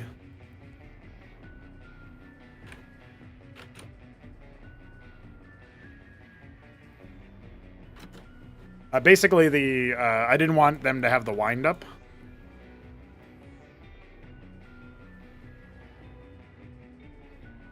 We'll have to see. Maybe I can pop into a blank map and check it out.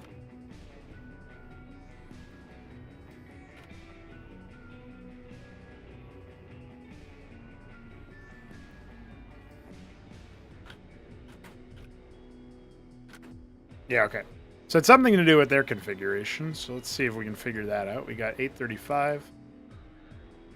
That was the last thing that I had tried to mutz about with real quick.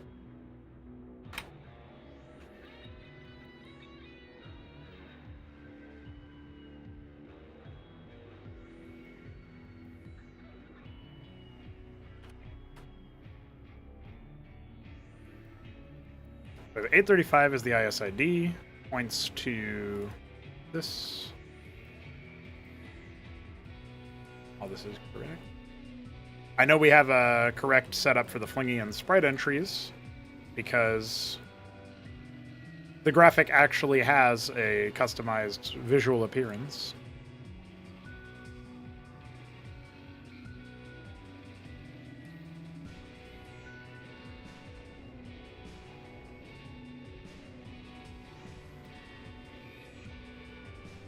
Oh, it's this move again where I infinitely loop the Imgul by accident like a goober.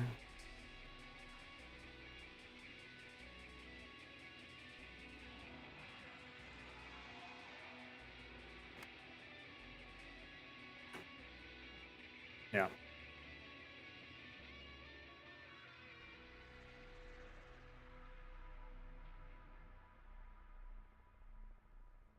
Okay.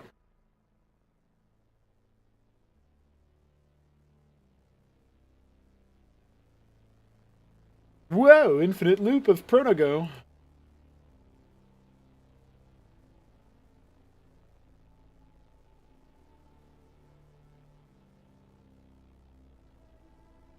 Oh, fuck. Hell yeah, God, with that, you will effectively double your investment, thus making team games work better for all eternity.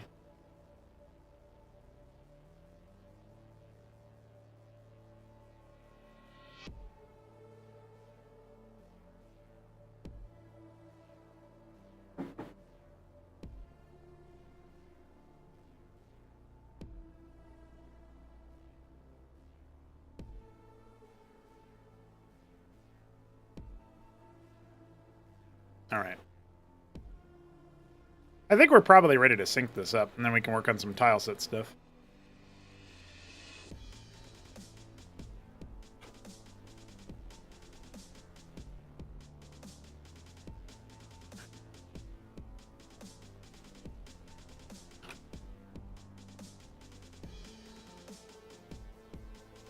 I felt like such a goober when I was desyncing because of my Eidolon changes. This is so silly.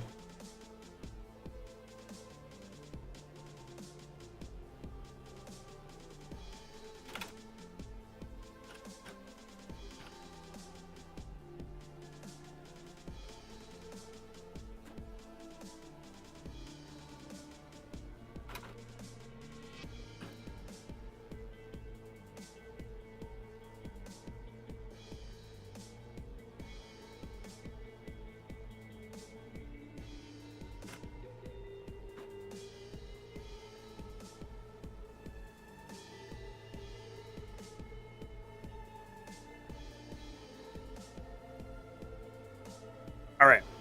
With that taken care of, it would be very nice to do some tile set work and then see what we want to do after that. I don't think our tile set work is actually going to take too long, believe it or not. We're just going to go to...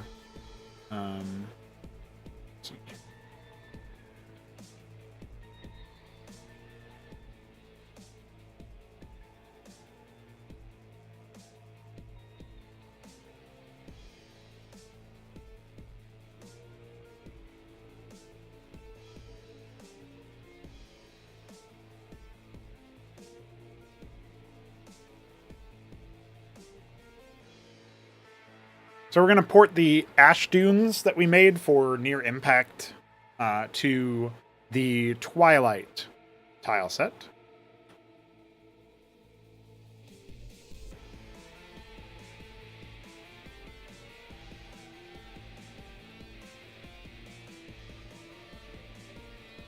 Might have to drop the brightness a little bit. That doesn't really seem to be working either, though. Maybe I have to be brighter, which would be a little funny. Yeah. There might be a magic value we can find that works a bit better.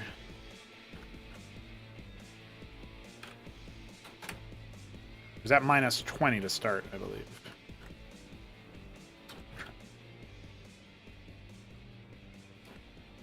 Palette chicanery.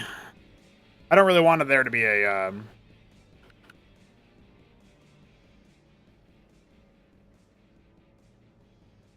Not really too keen on there being like a magic. Oh, we already tried 15. Like some post-processing step that needs to happen, so I'm hoping to just stumble upon a good one here. We tried this one yet. Pretty similar to 21. That might be the best one that we're going to get right now, 23.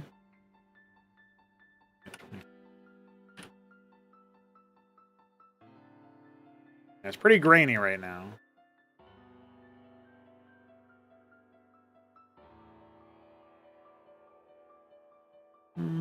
Not as bad.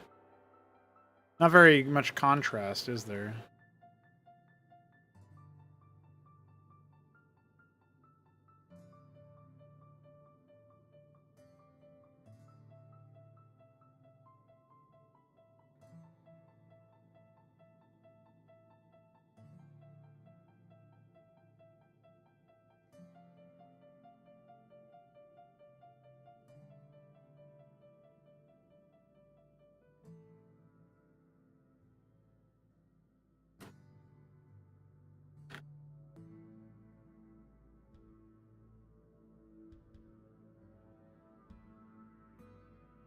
But minus 23, I think, was the one that I said might be the most acceptable.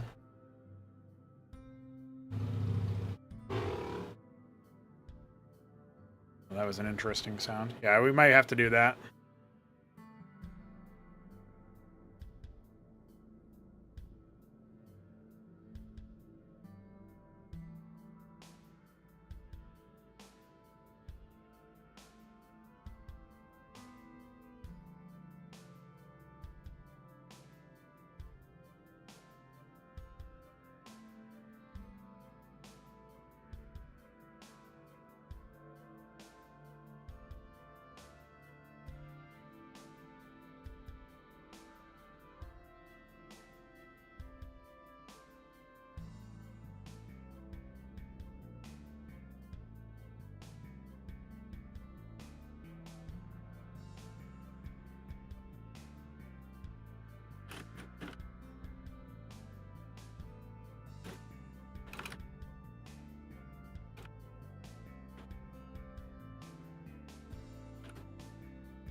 balanced discussion continues.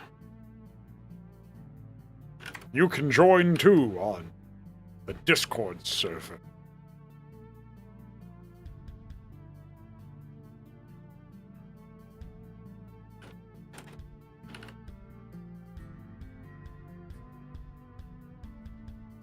Hey, you can also go to that coffee page.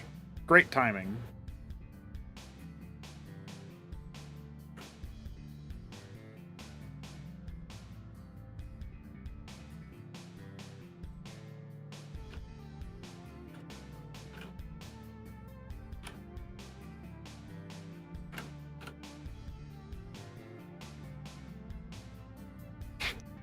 Yeah. That does seem to be a common thing that happens.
So once we're done with this stuff here with the dirt blends, I'm trying to think about what else we might need them with. Maybe crushed rock. Probably I should reach out to Jujik about that.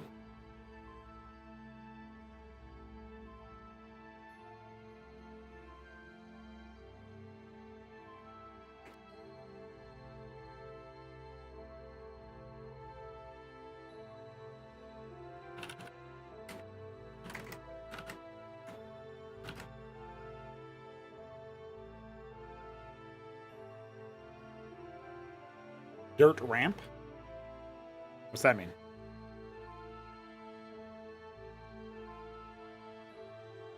That's basically it.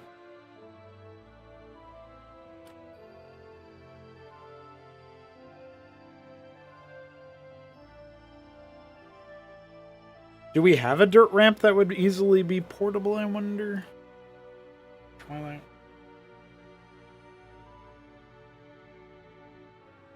I think there's a different coloration on different crushed rocks, but I could be wrong about that.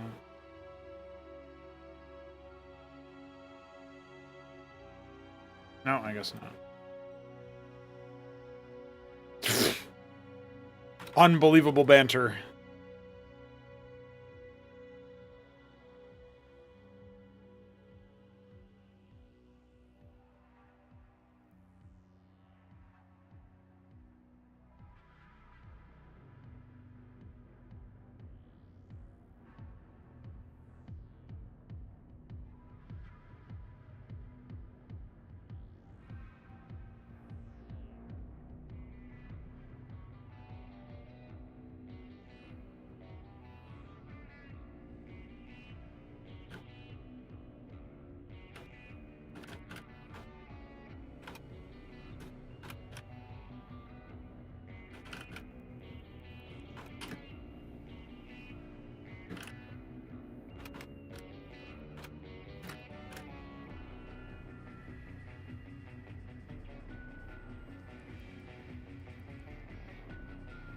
Okay. Also, hi, Jujic. Hope you're doing well.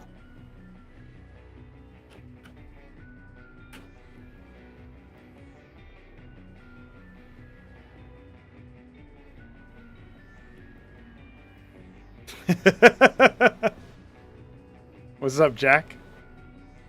A rare case where you can actually watch the stream live. Hope you're doing well.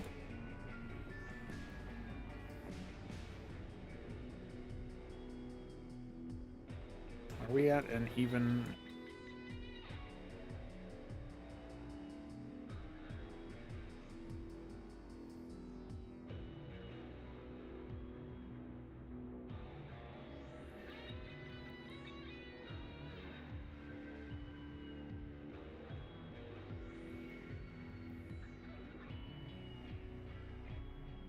Oh, very nice. Very nice.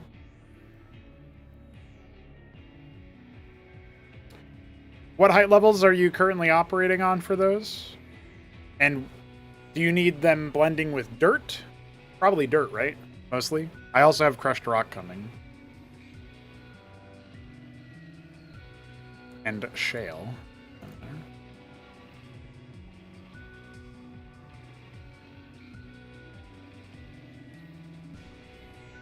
Oh, I guess I should add shale center tiles, though. I don't think that exists in this tile set right now. Fuck you, pie tile, you piece of fuck.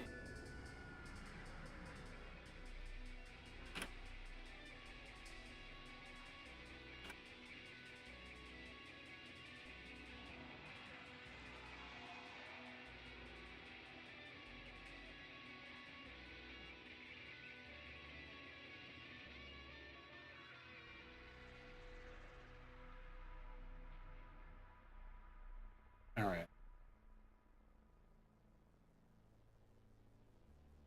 Before we add the rest of those, we're going to come back into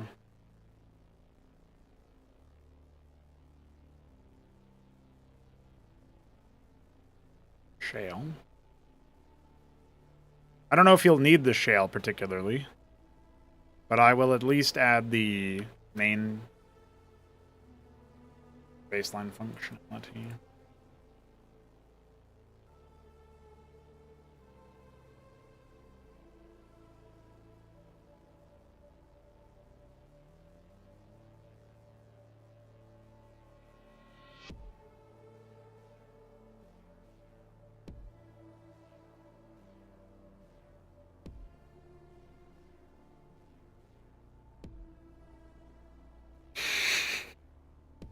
We can't make them animate, unfortunately, Jack. It'll have to be still oil, stable.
Yeah, thank you for that. I'll take a look at it.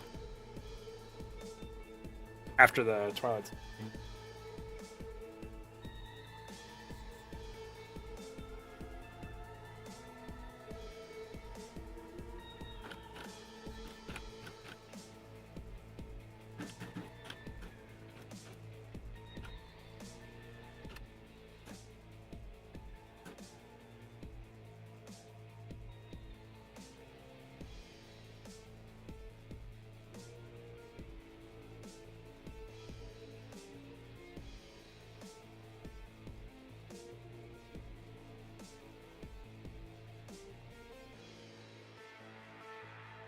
I can take a look at it, Jujik.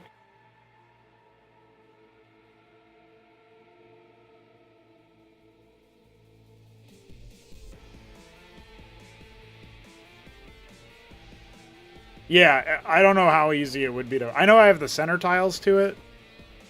If I have the remap, I can probably do it.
Well, I did want it to be a bit intimidating, of course. You kind of got to make it so.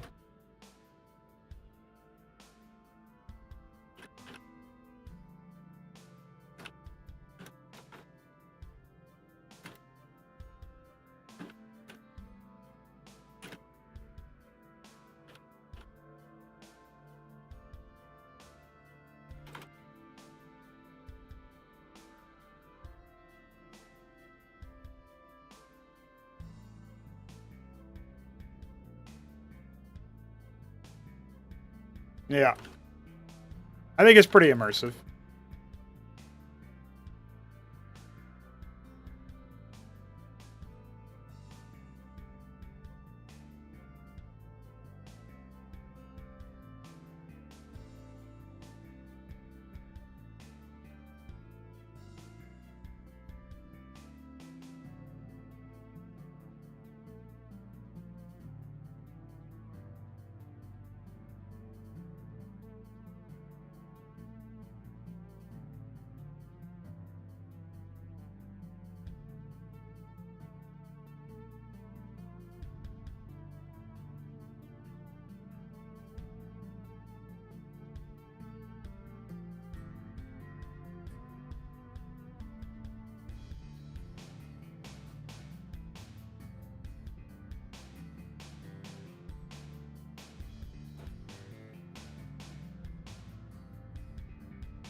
Wish it was easier to do that.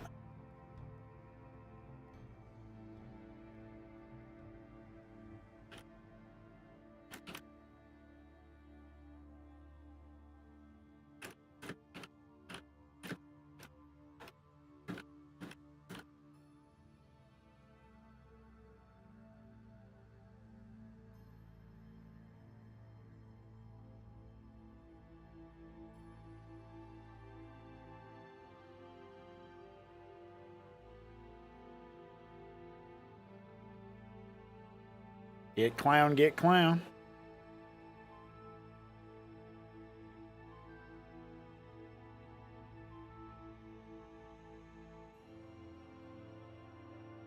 So all these should be buildable.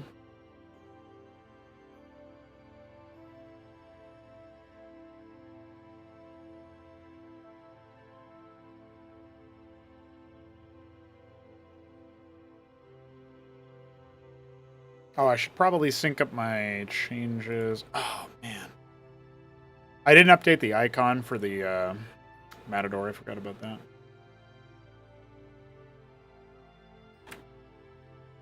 These two go in here and replace the old one.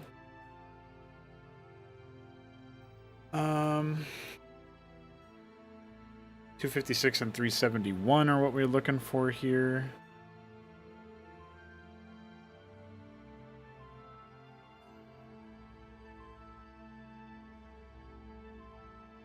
We got to figure out what icon we have in here. So this is seem to be icon 0406. Let's see.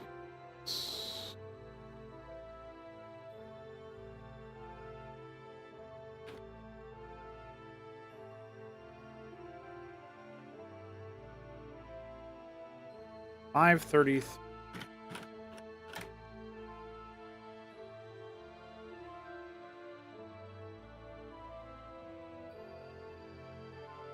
Oh yeah, I meant to update the FAQ at some point. I don't think I'll do that on stream, but I'll give it a go at some point soon. This week later.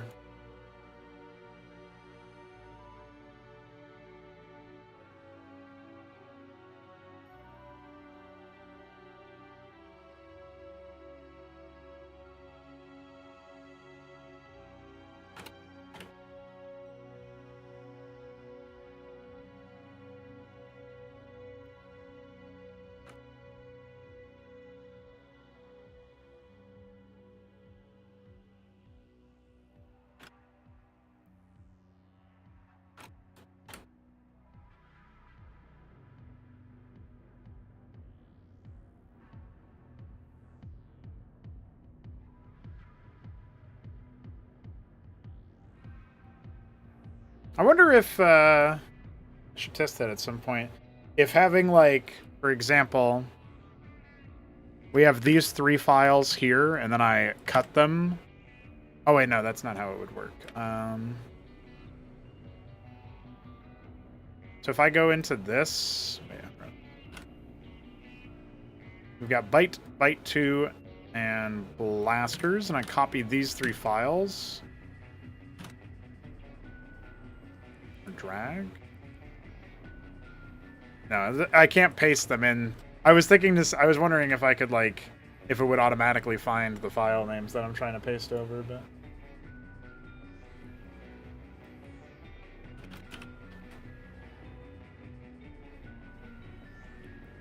So the tileset changes are in for here. Jujik also said something about needing a dirt ramp. And that's pretty much it. I don't know if there is a dirt ramp that exists in the tile set right now, though. That's my current predicament.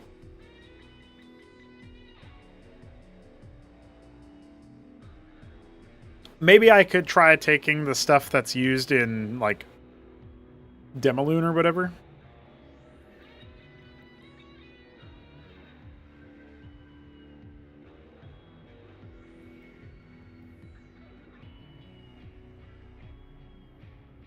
Oh, okay. Demoloon only uses them for these wonky ones.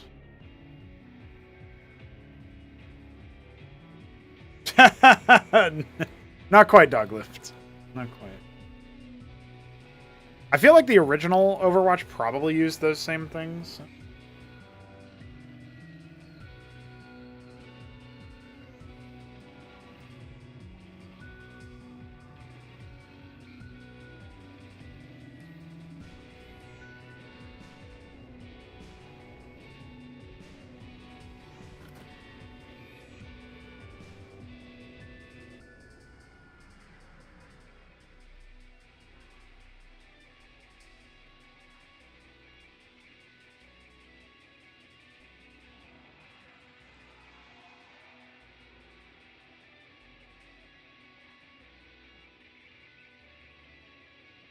I guess we'll take a quick look at the speed issue being reported by related to the Zoryus.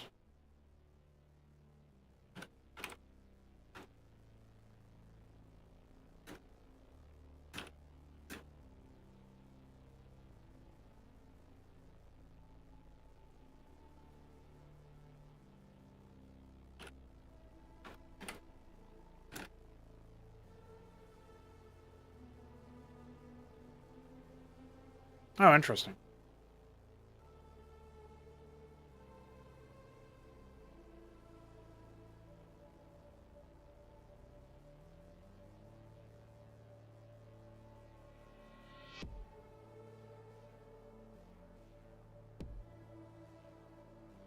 Yeah, it doesn't update the tooltip for whatever reason, but...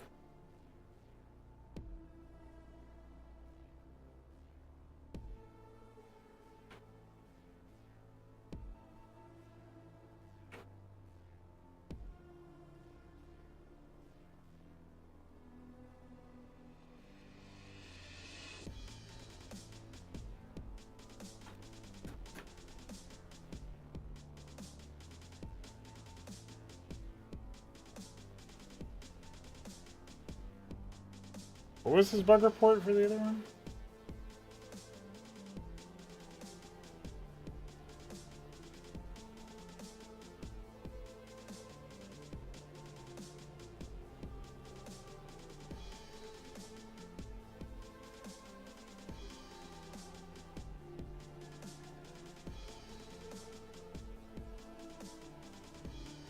Oh, any enemy instead of ally to the Zoryus. Okay. That's like FFA bug, I guess. Which is kind of funny.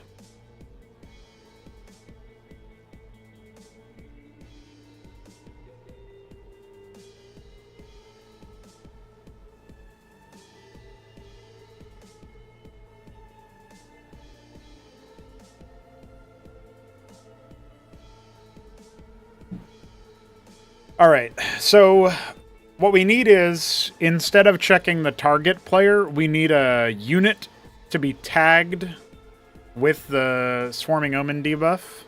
So we got to go to unit layout here. We got to go to, or not unit layout, data ext. And we have to value Swarming Omen player. This doesn't yet exist anywhere, so that's fine to do. We do have target ext. So what we say is target ext values value Swarming Omen player, and then we're going to say are mutual allies. If they're not mutual allies, the Swarming Omen player and the unit player do not proceed. And this is where we go target ext values value Swarming Omen player equals attacking player ID. And then we are done with that particular part of the bug fix. The other one is actually probably pretty easy to think about. Swarming Omen mark.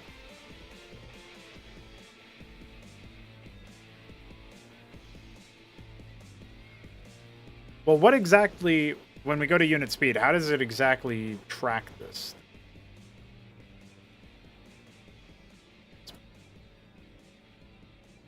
Okay.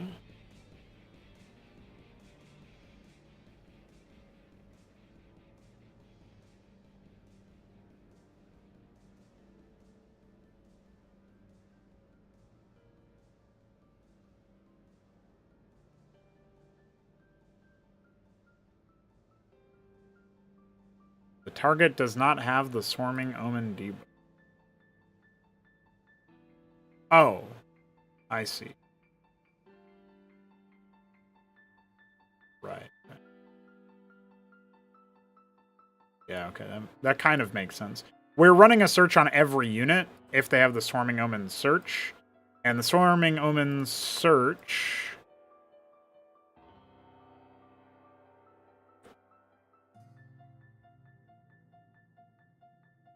If a unit is debuffed by the Zoryus, it then scans for nearby hostiles.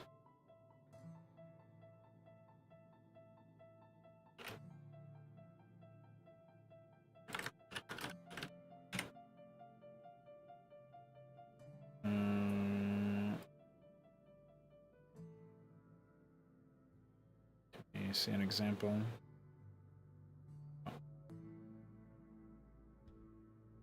Oh, I see. We wouldn't do filter as a subcall there. I think we can do it that way.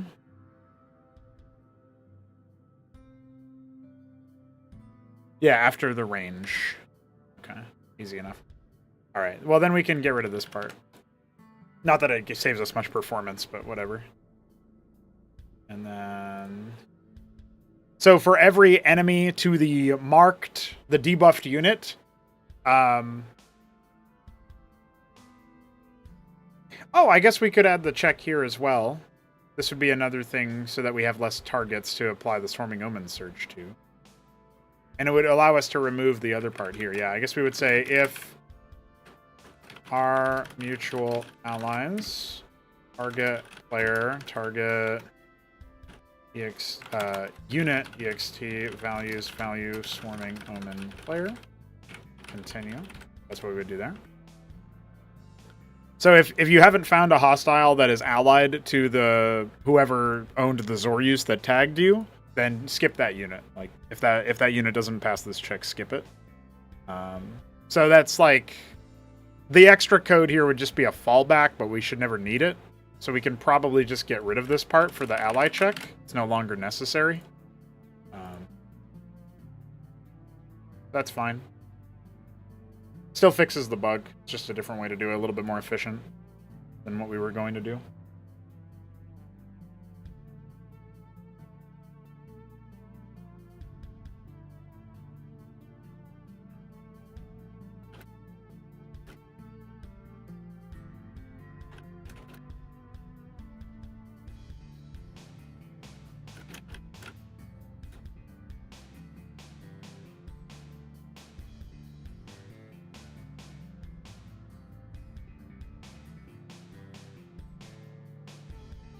Okay, so we remove the overlay at 1 for the unit that has been debuffed. Okay, so basically when we come to the unit speed section, we're checking if they have the search timer, which is what is applied right here. If they have the search timer, then they're going to be checking for hostiles with the debuff. And if they find them and they're facing them, they would increase their speed. Okay, so we're going to take all this code with the actual speed multiplier we'll keep in here, but we're actually going to move it somewhere else. And we're going to say, I'm down a timer. Timer Swarming Omen speed. I'm going to say unit ext timer Swarming Omen speed is 3.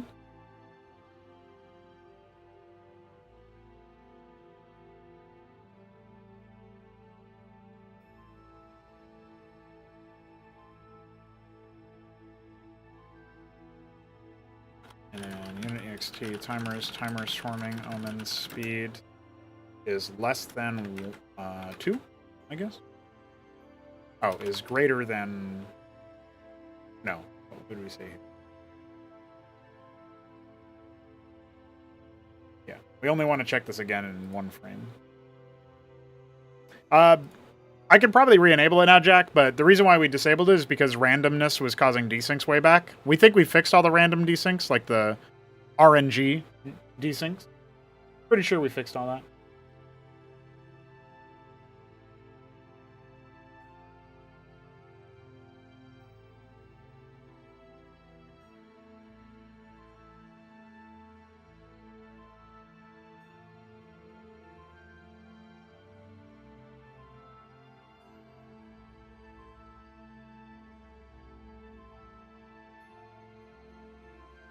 Okay. I guess we could make it speed up for like a quarter of a second or something. Now what we do here is we do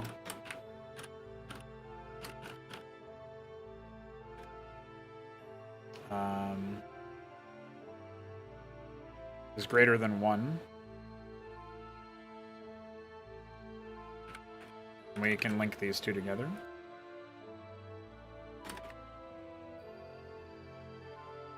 I'll say if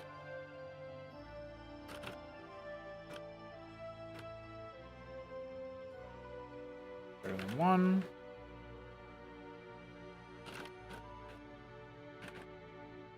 We move our overlay code into game hooks. So we can...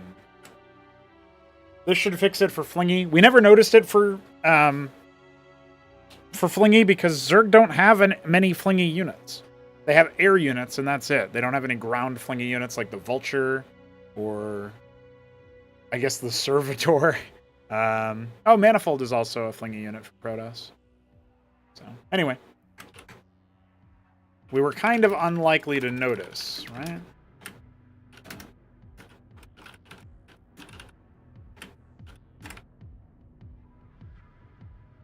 We might not have it working at all now.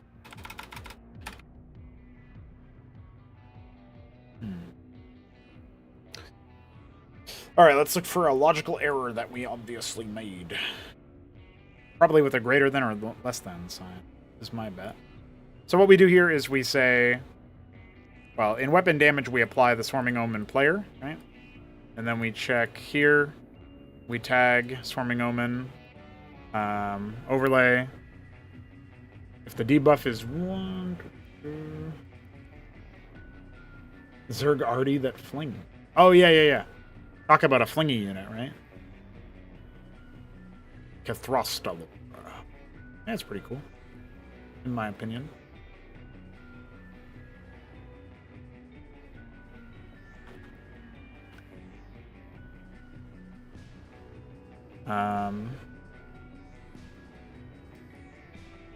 If you're not a mutual ally...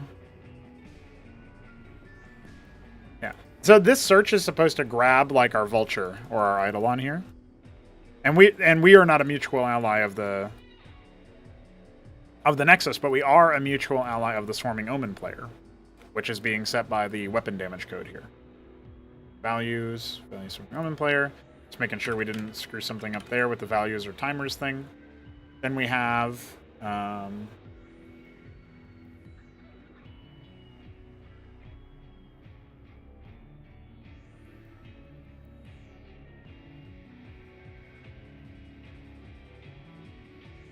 we have a couple other things here that we can do as well. Checking through the code. Oh. Need more water.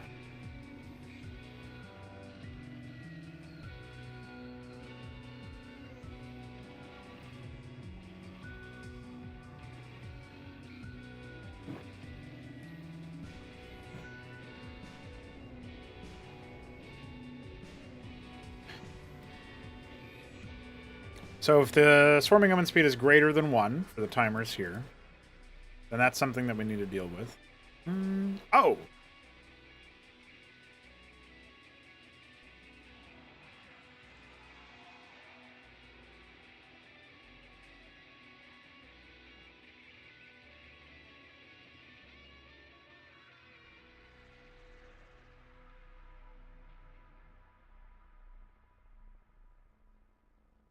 Maybe what we can do here is we can go back to unit speed. Do this.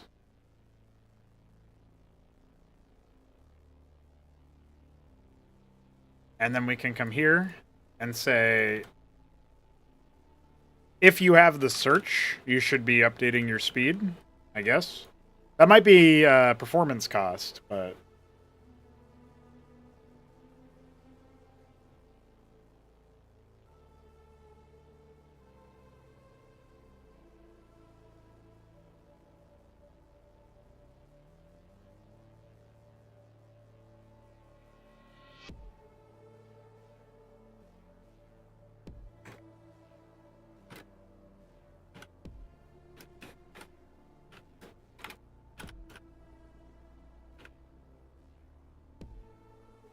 No? Still doesn't want to work? But why?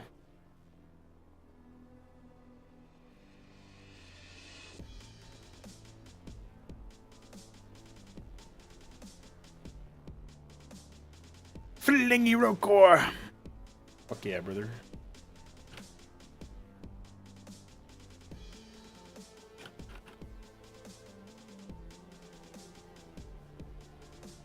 It feels like there's something in this area returning false or whatever. I don't know why, though.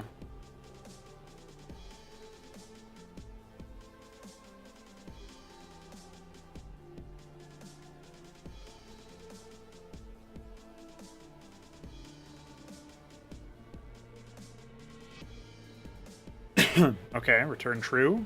Apply Swarming Omen search timer.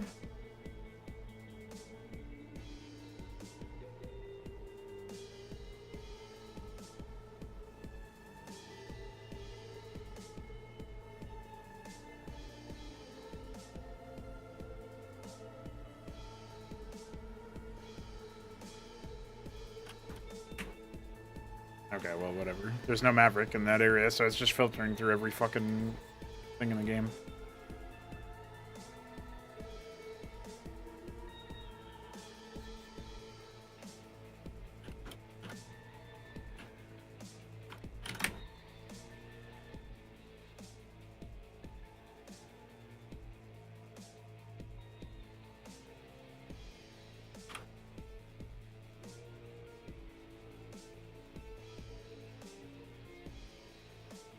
The fuck?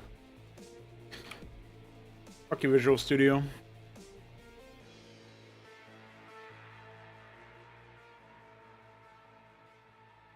Okay, we are calling this, so I guess it's some bug in here.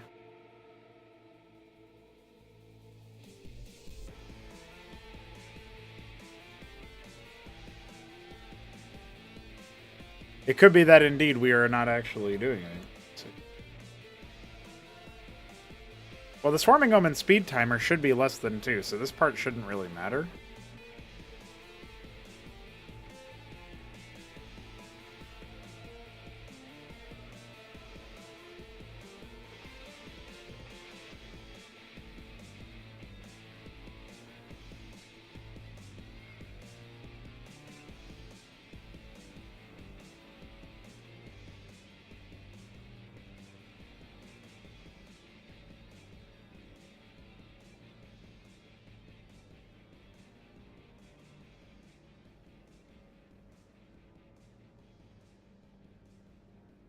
Let's take a look at what we got here.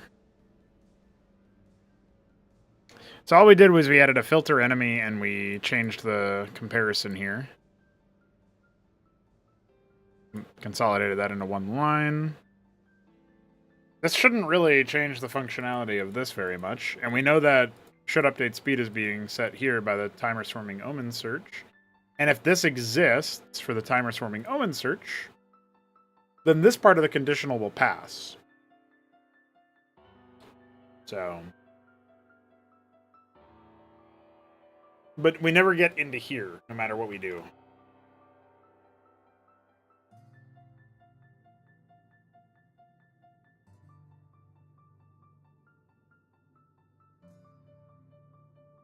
Like, we're still attached and debugging, but we just never get to this for loop.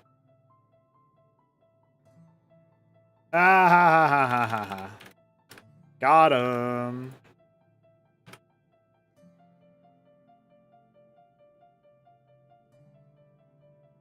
There's probably a particular build order that's busted. If you can give me the replay, that might help.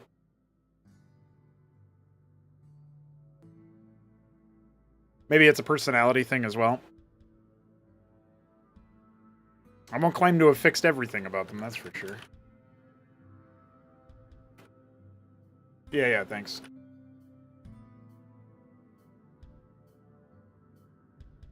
Okay.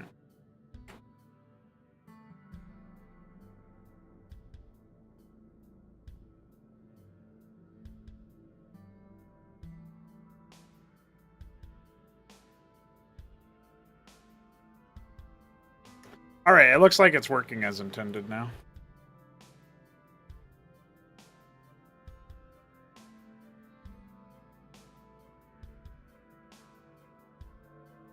And I don't think I butchered anything by trying to do a different sort of thing. I guess I kind of did with this, but I think it's necessary. I think we need unit call. We don't call this whole function if we don't need to update our unit speed.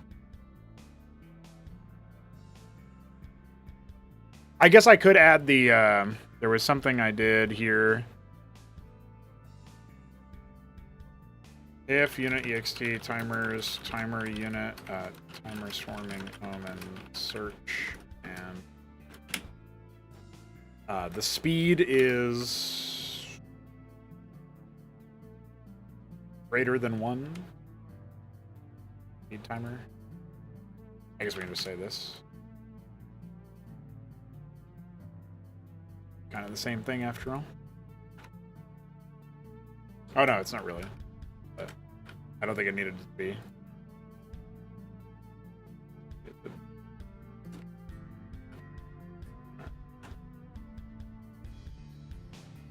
Calling the update speed function does drain the coffers quite a bit when it comes to performance. So we want to be a bit careful about it.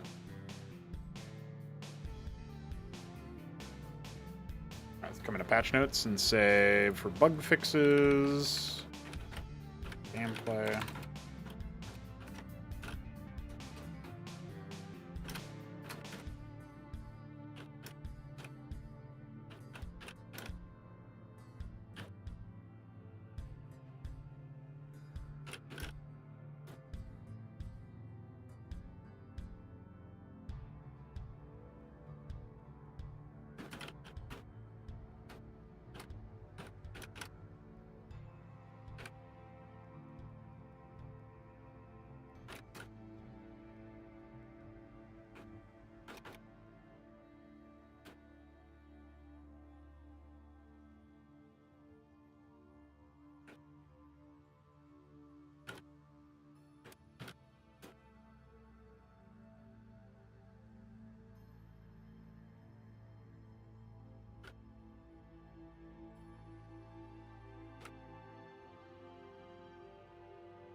Canoli's a funny guy.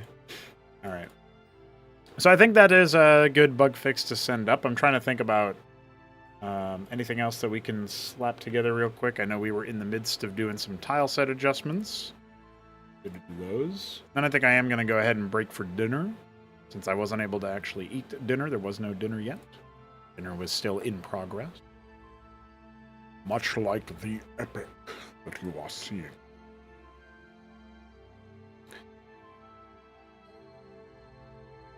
All right, I'll send these tile set changes up. I have to update the MPQ for that, though.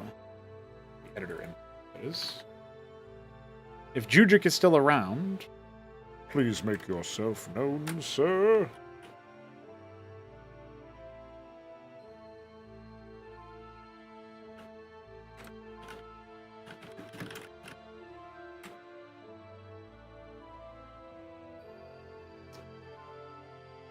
Oh, the luminary was didn't have the right requirement string. Luminary. Ah, thank you.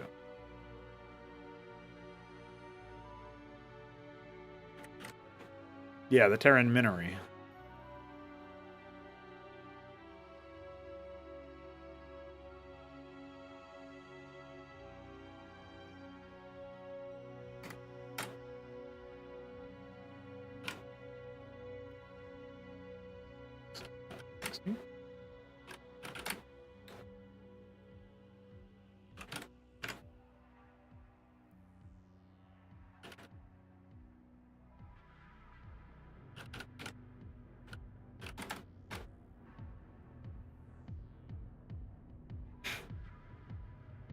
Fucking Striga tooltips have been so confused for all their lives.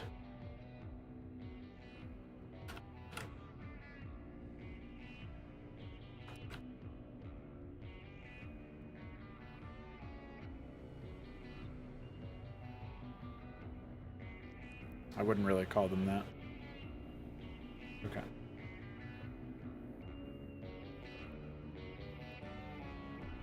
Yeah, we should have a bestow blackjack and Huracan as well.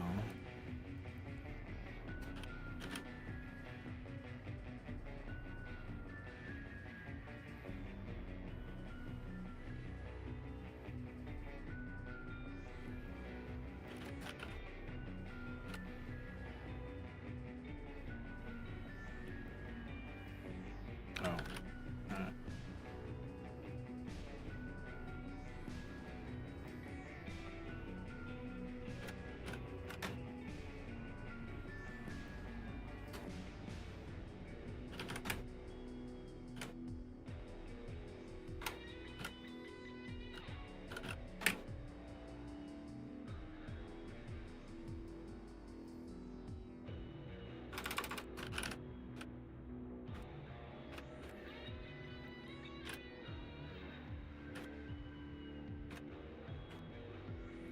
I'm going to be pushing to pre-release, and then I will be pushing to the editor to give you the editor MPQ.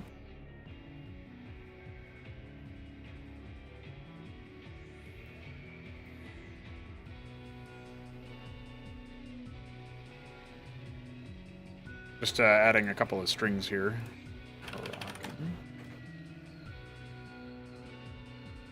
We can afford to do custom faction specific strings now because we're working on infinity strings, so I can do stuff like this. Pretty sick. Really small flavor, but in my opinion works out pretty nice. Okay. So we've updated the tile set, we've updated the luminary button to work properly, or look proper I should say. I'll go ahead and sync these fixes with pre-release. So there was factional units. It was Tarask and Luminary. I don't actually know if there's other factional units that have that problem, so I'll need to figure that one out later.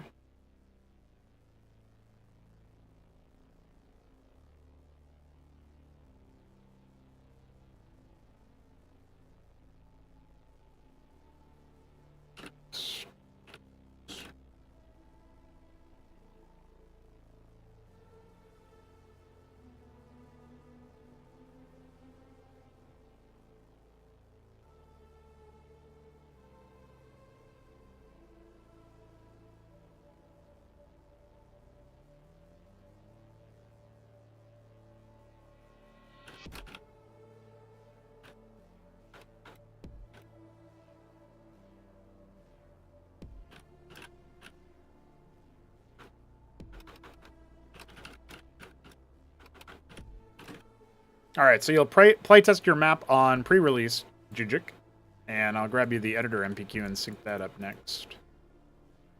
Oh, hello. Not what I was looking for.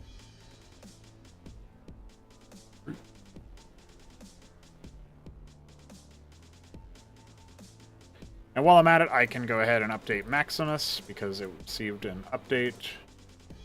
in the submissions thread, and I'll also check any others. I think Tapline is already in there. It might be... I cannot remember if it's already in there or not, but I don't remember if it's in my folder anyway. It is, okay. So it's up there. Or it's going to be in a second here. Update editor.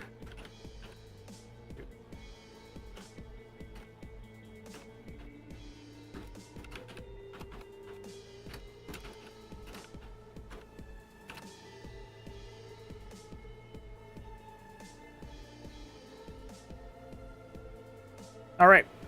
If you go ahead and close your editors before you update with Fraud Launcher, otherwise Fraud Launcher will error, or your editor will error. I don't know which. Sometimes it'll be different, probably. Nothing is consistent after all. Okay. So, we've done that. Let's take a look at this acid test replay.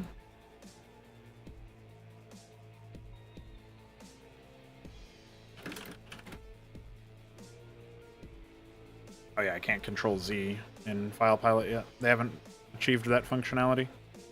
I don't think I need to worry about the release that I just made. Probably would change something if they made Zorius or whatever, but I'm just going to quickly take a look at identifying them. So the Discount Orlith Ray. Alright, well, the first thing we can do here is go to... I think it's in here.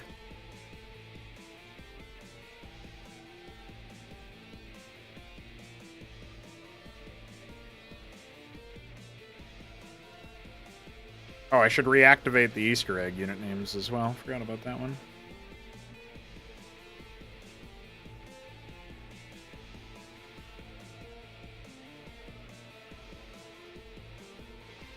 It's probably commented.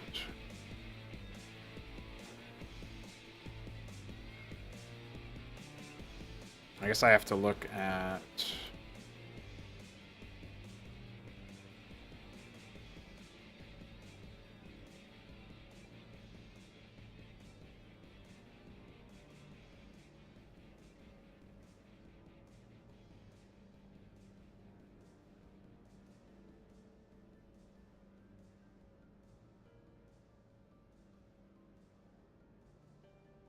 Custom name. Ah, yes.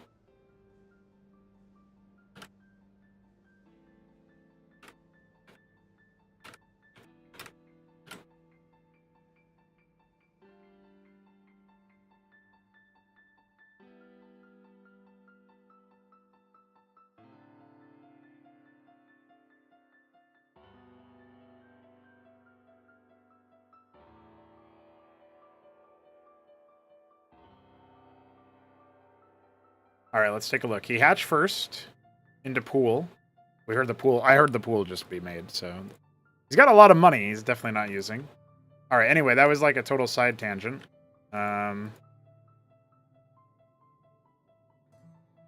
Let's go to back to player color. So this is a general build order. Pool into Zorkiz. Got a couple quas out. He did this base, which is a funny one on this map. Yeah.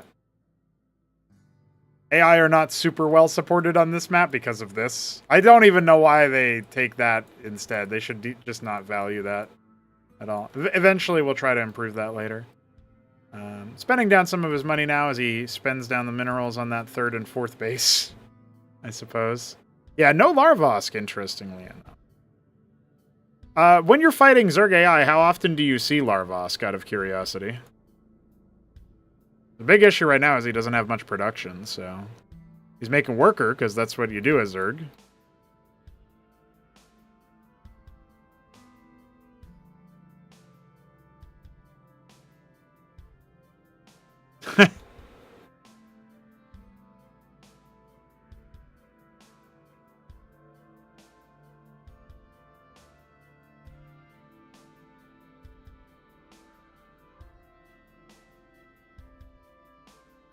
So usually one or two. Huh? He's definitely starting the static defense wall, that's for sure. Yeah, it seems like maybe they, like, sometimes it seems like maybe their Circuith, like, they get the static defense requests, which is whatever. That's, like, fine. But, Classic Lake is handling, by the way. They definitely need way more than that. Yeah, it's funny. His Droleth count is still really low in the main base, right? And in general. Despite that, and I think a big portion of that is he just doesn't have any production. But I feel like maybe the Larvosk priority is what's missing here. It's hard to say, though. Definitely feels like they got the tier 3 request too late, and maybe that also was factoring into things. So if we go to the AI, we can go to build general, find some stuff here. All right, let's see where their greed is. Their sleeping giant. That might have actually been the build order that you got here. What's the build order? We go expand, pool. P need a Vornath, get a hatch build request. This doesn't really look like it. We need what we need is expand, pool, shroud. That's the build that we need. This is expand build. Second hatch, Vornath. Yeah. Let's find where the shroud requests are. Because if we find something that matches that, then we'll know what's up. Maybe this? Let's see. This is a rush build, funnily enough, so that doesn't seem right. It's expand first. So expand, pool, shroud, extra hatch. The hatches don't seem to be doing anything, though, I'm noticing. Like, they don't seem to make them. Because this shroud is... This is den first, after it's expand den. Yeah. I guess what I could probably try to do as a global change in general is bump the hatch and Larvosk request priorities up, but then... the Larvosk one's a bit tricky. You can't... Right now, the AI system is such that if you set a, say, a Hatcherosk priority for your build to hatch here, if I set this to 200, anytime they get another hatch request, it'll be 200. It's whatever the highest value you set it to is. So, in this case, I don't think that would be a problem. They need more hatches or whatever. But, like, I'm just, like, explaining that. Like, I'll probably do it at 140 instead of 104. I'll just change this to Hatcherosk 140. Across the whole script, you know what I mean? The reason why I think that's fine is because they need those. But if I do Larvosk would probably be okay. But if I do that, and then the priority is too high, and then they lose all their Kagrants, and the priority of the Larvosk is higher than a Kagrant, then they'll get into that old shtick that Terrans got into, Terran AI, where they'd get an add-on request that demanded a structure, but the add-on was a higher priority than the structure that required it. And so then they would infinitely loop because they can't satisfy this one request. So they'd hook onto that high priority request. A's was supposed to fix that. It didn't fix that in all cases, aka the ones that mattered.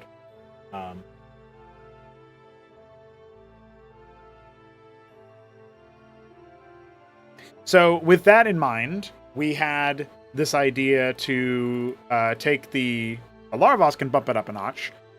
To do that, we would need to bump up the Kagrant in accordance with that to be like one priority higher than the Larvosk. And if we do that, then they're going to spam out static defense more often, naturally. So I don't want them to do that necessarily either. I mean, I don't even really know where they're getting the static defense spams from, because on our end, we are not actually adding so many requests explicitly through the script. So there's some lard code triggering. It's pretty weird. Oh, interesting. We haven't actually updated all of this stuff, for example, so we would say Vornath. Call. Wait, 900. Maybe 70, I guess.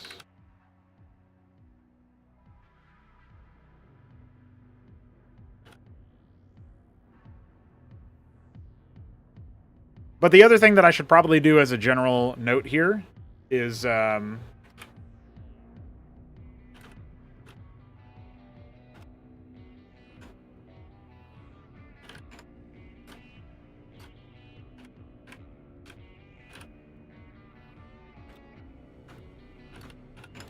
We should probably do a...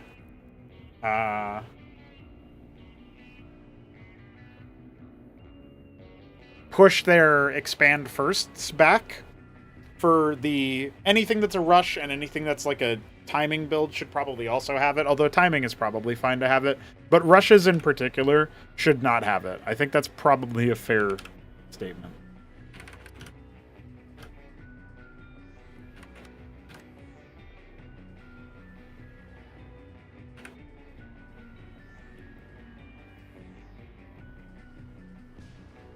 All right, if we take this, do like that, probably.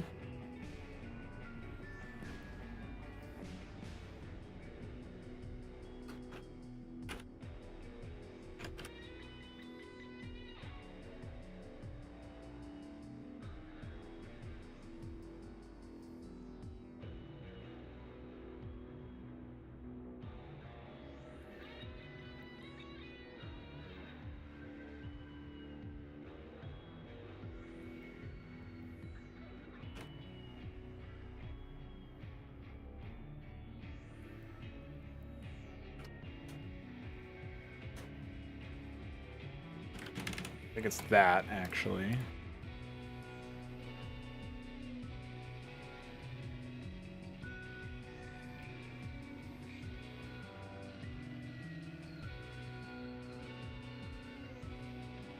So this is pool... yeah, we shouldn't even bother with this part, probably. If it's supposed to be a rush build, do they really want pool into expand? Yeah, maybe. Maybe that's still fine, honestly.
Okay. We'll start with that. Oh, check this here.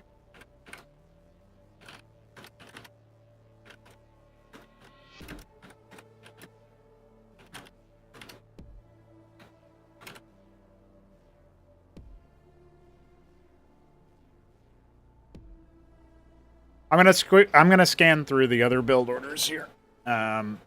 Not for any one particular thing, but I want to check the morphs. There's these morph ones that I never updated. Does this say this is a rush? Probably still 1200 is fine. One math, but then we can call 100, so it's not that much more.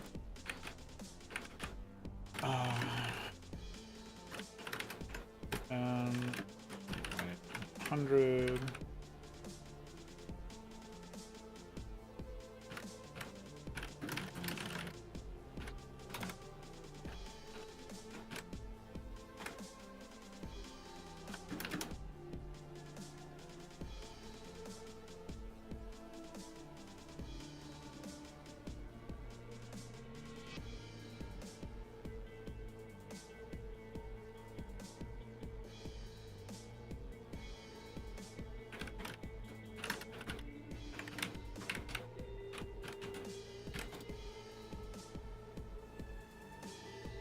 If we can improve some of their spending stuff, then it won't really matter that they get the need for Oths to lava form really fast or anything.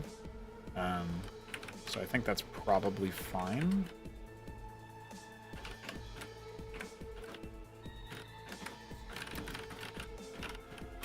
Really fast test with Swamp.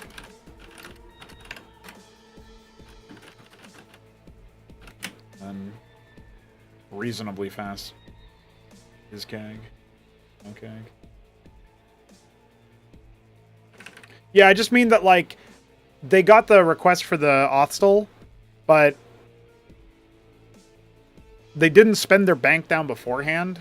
So I don't even know if the Authstol request is actually too early, or if it's just that they weren't spending their money because they didn't have a hatch. See, it's a hard problem to try to triage just by watching them. Because if they have a lot of money in the bank, it could be because they have a request that they shouldn't have yet that is then making them bank their money. But it could also be, in this case, that they didn't have enough production to spend down their money. Then they got 1,800 gas and said, hey, I can make an Authstol lava form, and so I should. Which maybe is naive code itself, but you know how it goes.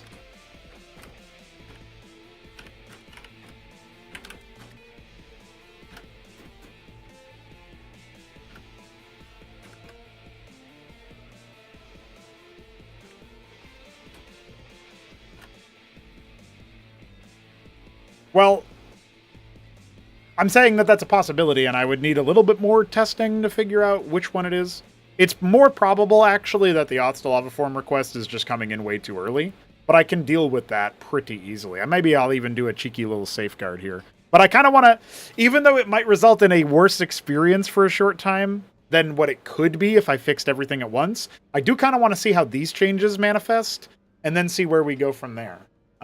It could be that this fixes enough of it that we no longer see that kind of thing.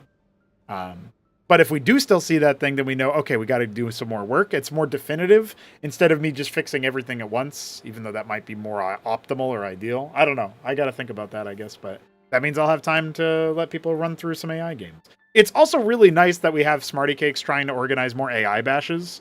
I think that kind of thing is really cool. So I definitely want to see more people playing it.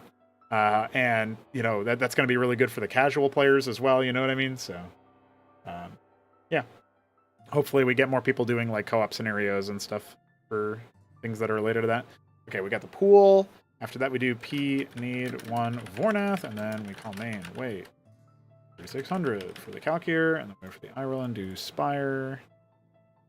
It's probably fun to do the Matravel like, pretty soon after that. Okay. Alrighty then. 3-base Flood. Swarming build. We got the... Yeah. Yeah. Yeah.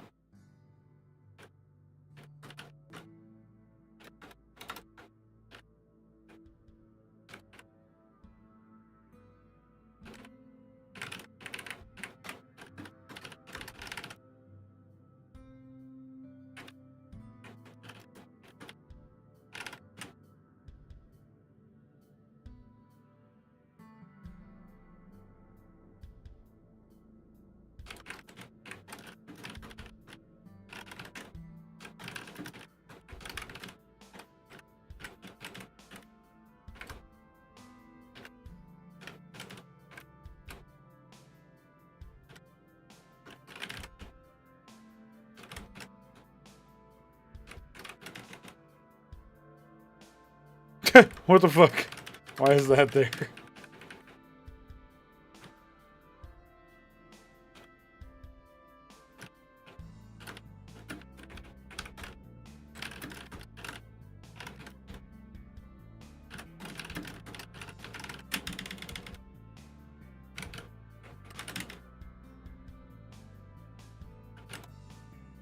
I wasn't paying attention when I updated that build, I'll tell you that much.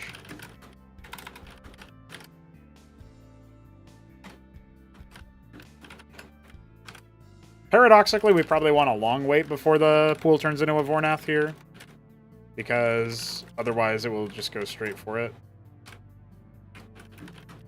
But we can do a less of a wait for the lake. It's fine in that build. That's the that's like the 6 pool build basically.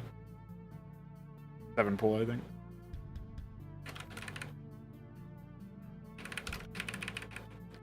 All right, pool.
Really weird.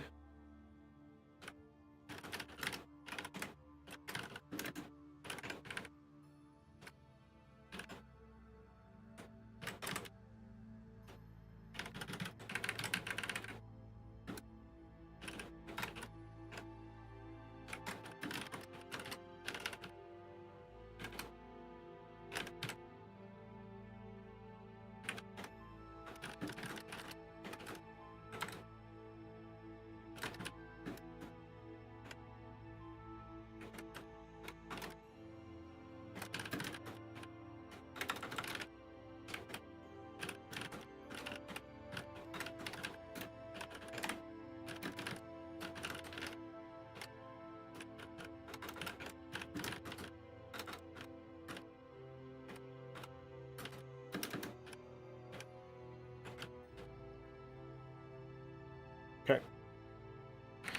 I think we're getting pretty... Yeah, this is the last one we have to do. Looks like. Oh, no, never mind. There's Sunblot. I forgot about them. So many build orders. So little time.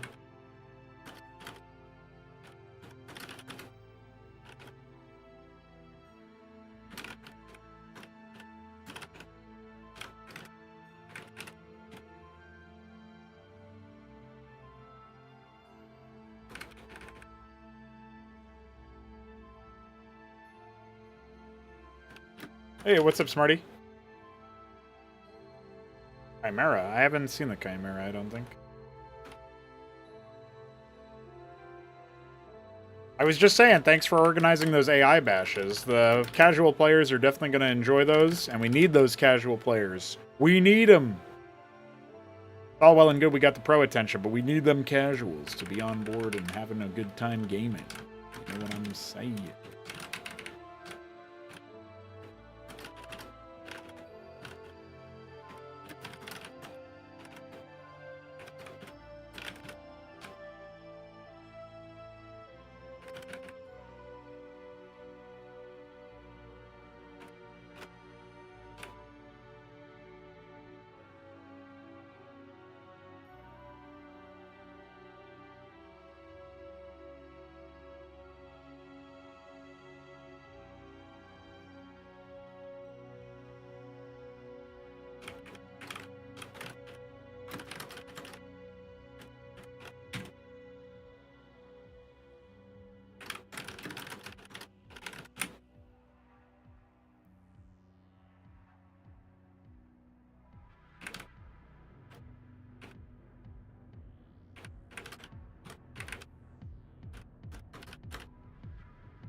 All right, we're going to try syncing all of those AI changes as well.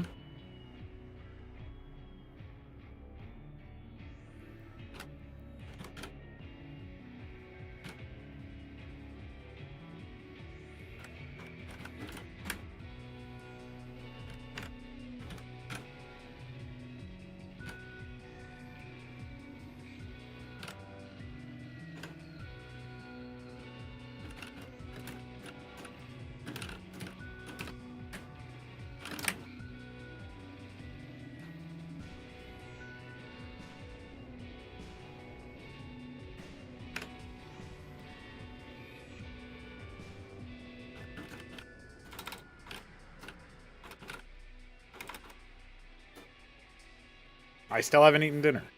I'm finishing up right now, though. Re-enabled. Easter egg. I shouldn't even tell people, honestly. You guys got it because you're watching the stream. Let's see here. Gameplay.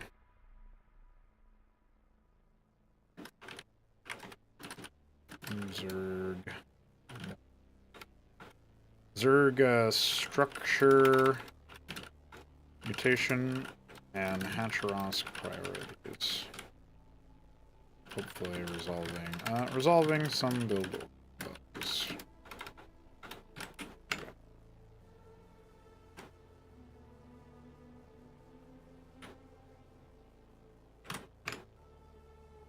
Very nice. Very nice. Okay. Just like that, we should be... Tweak Zerg AI to improve patient. Well, they might be back to being absolutely unstoppable, unkillable, ungodly.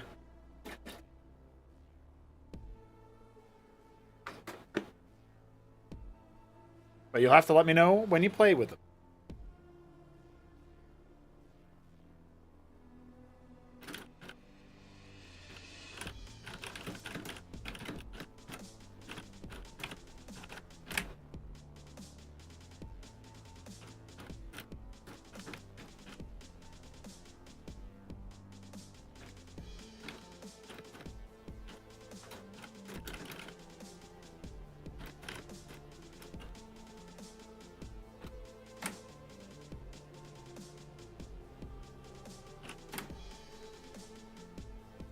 And just like that, I think we're about ready to sign off the stream.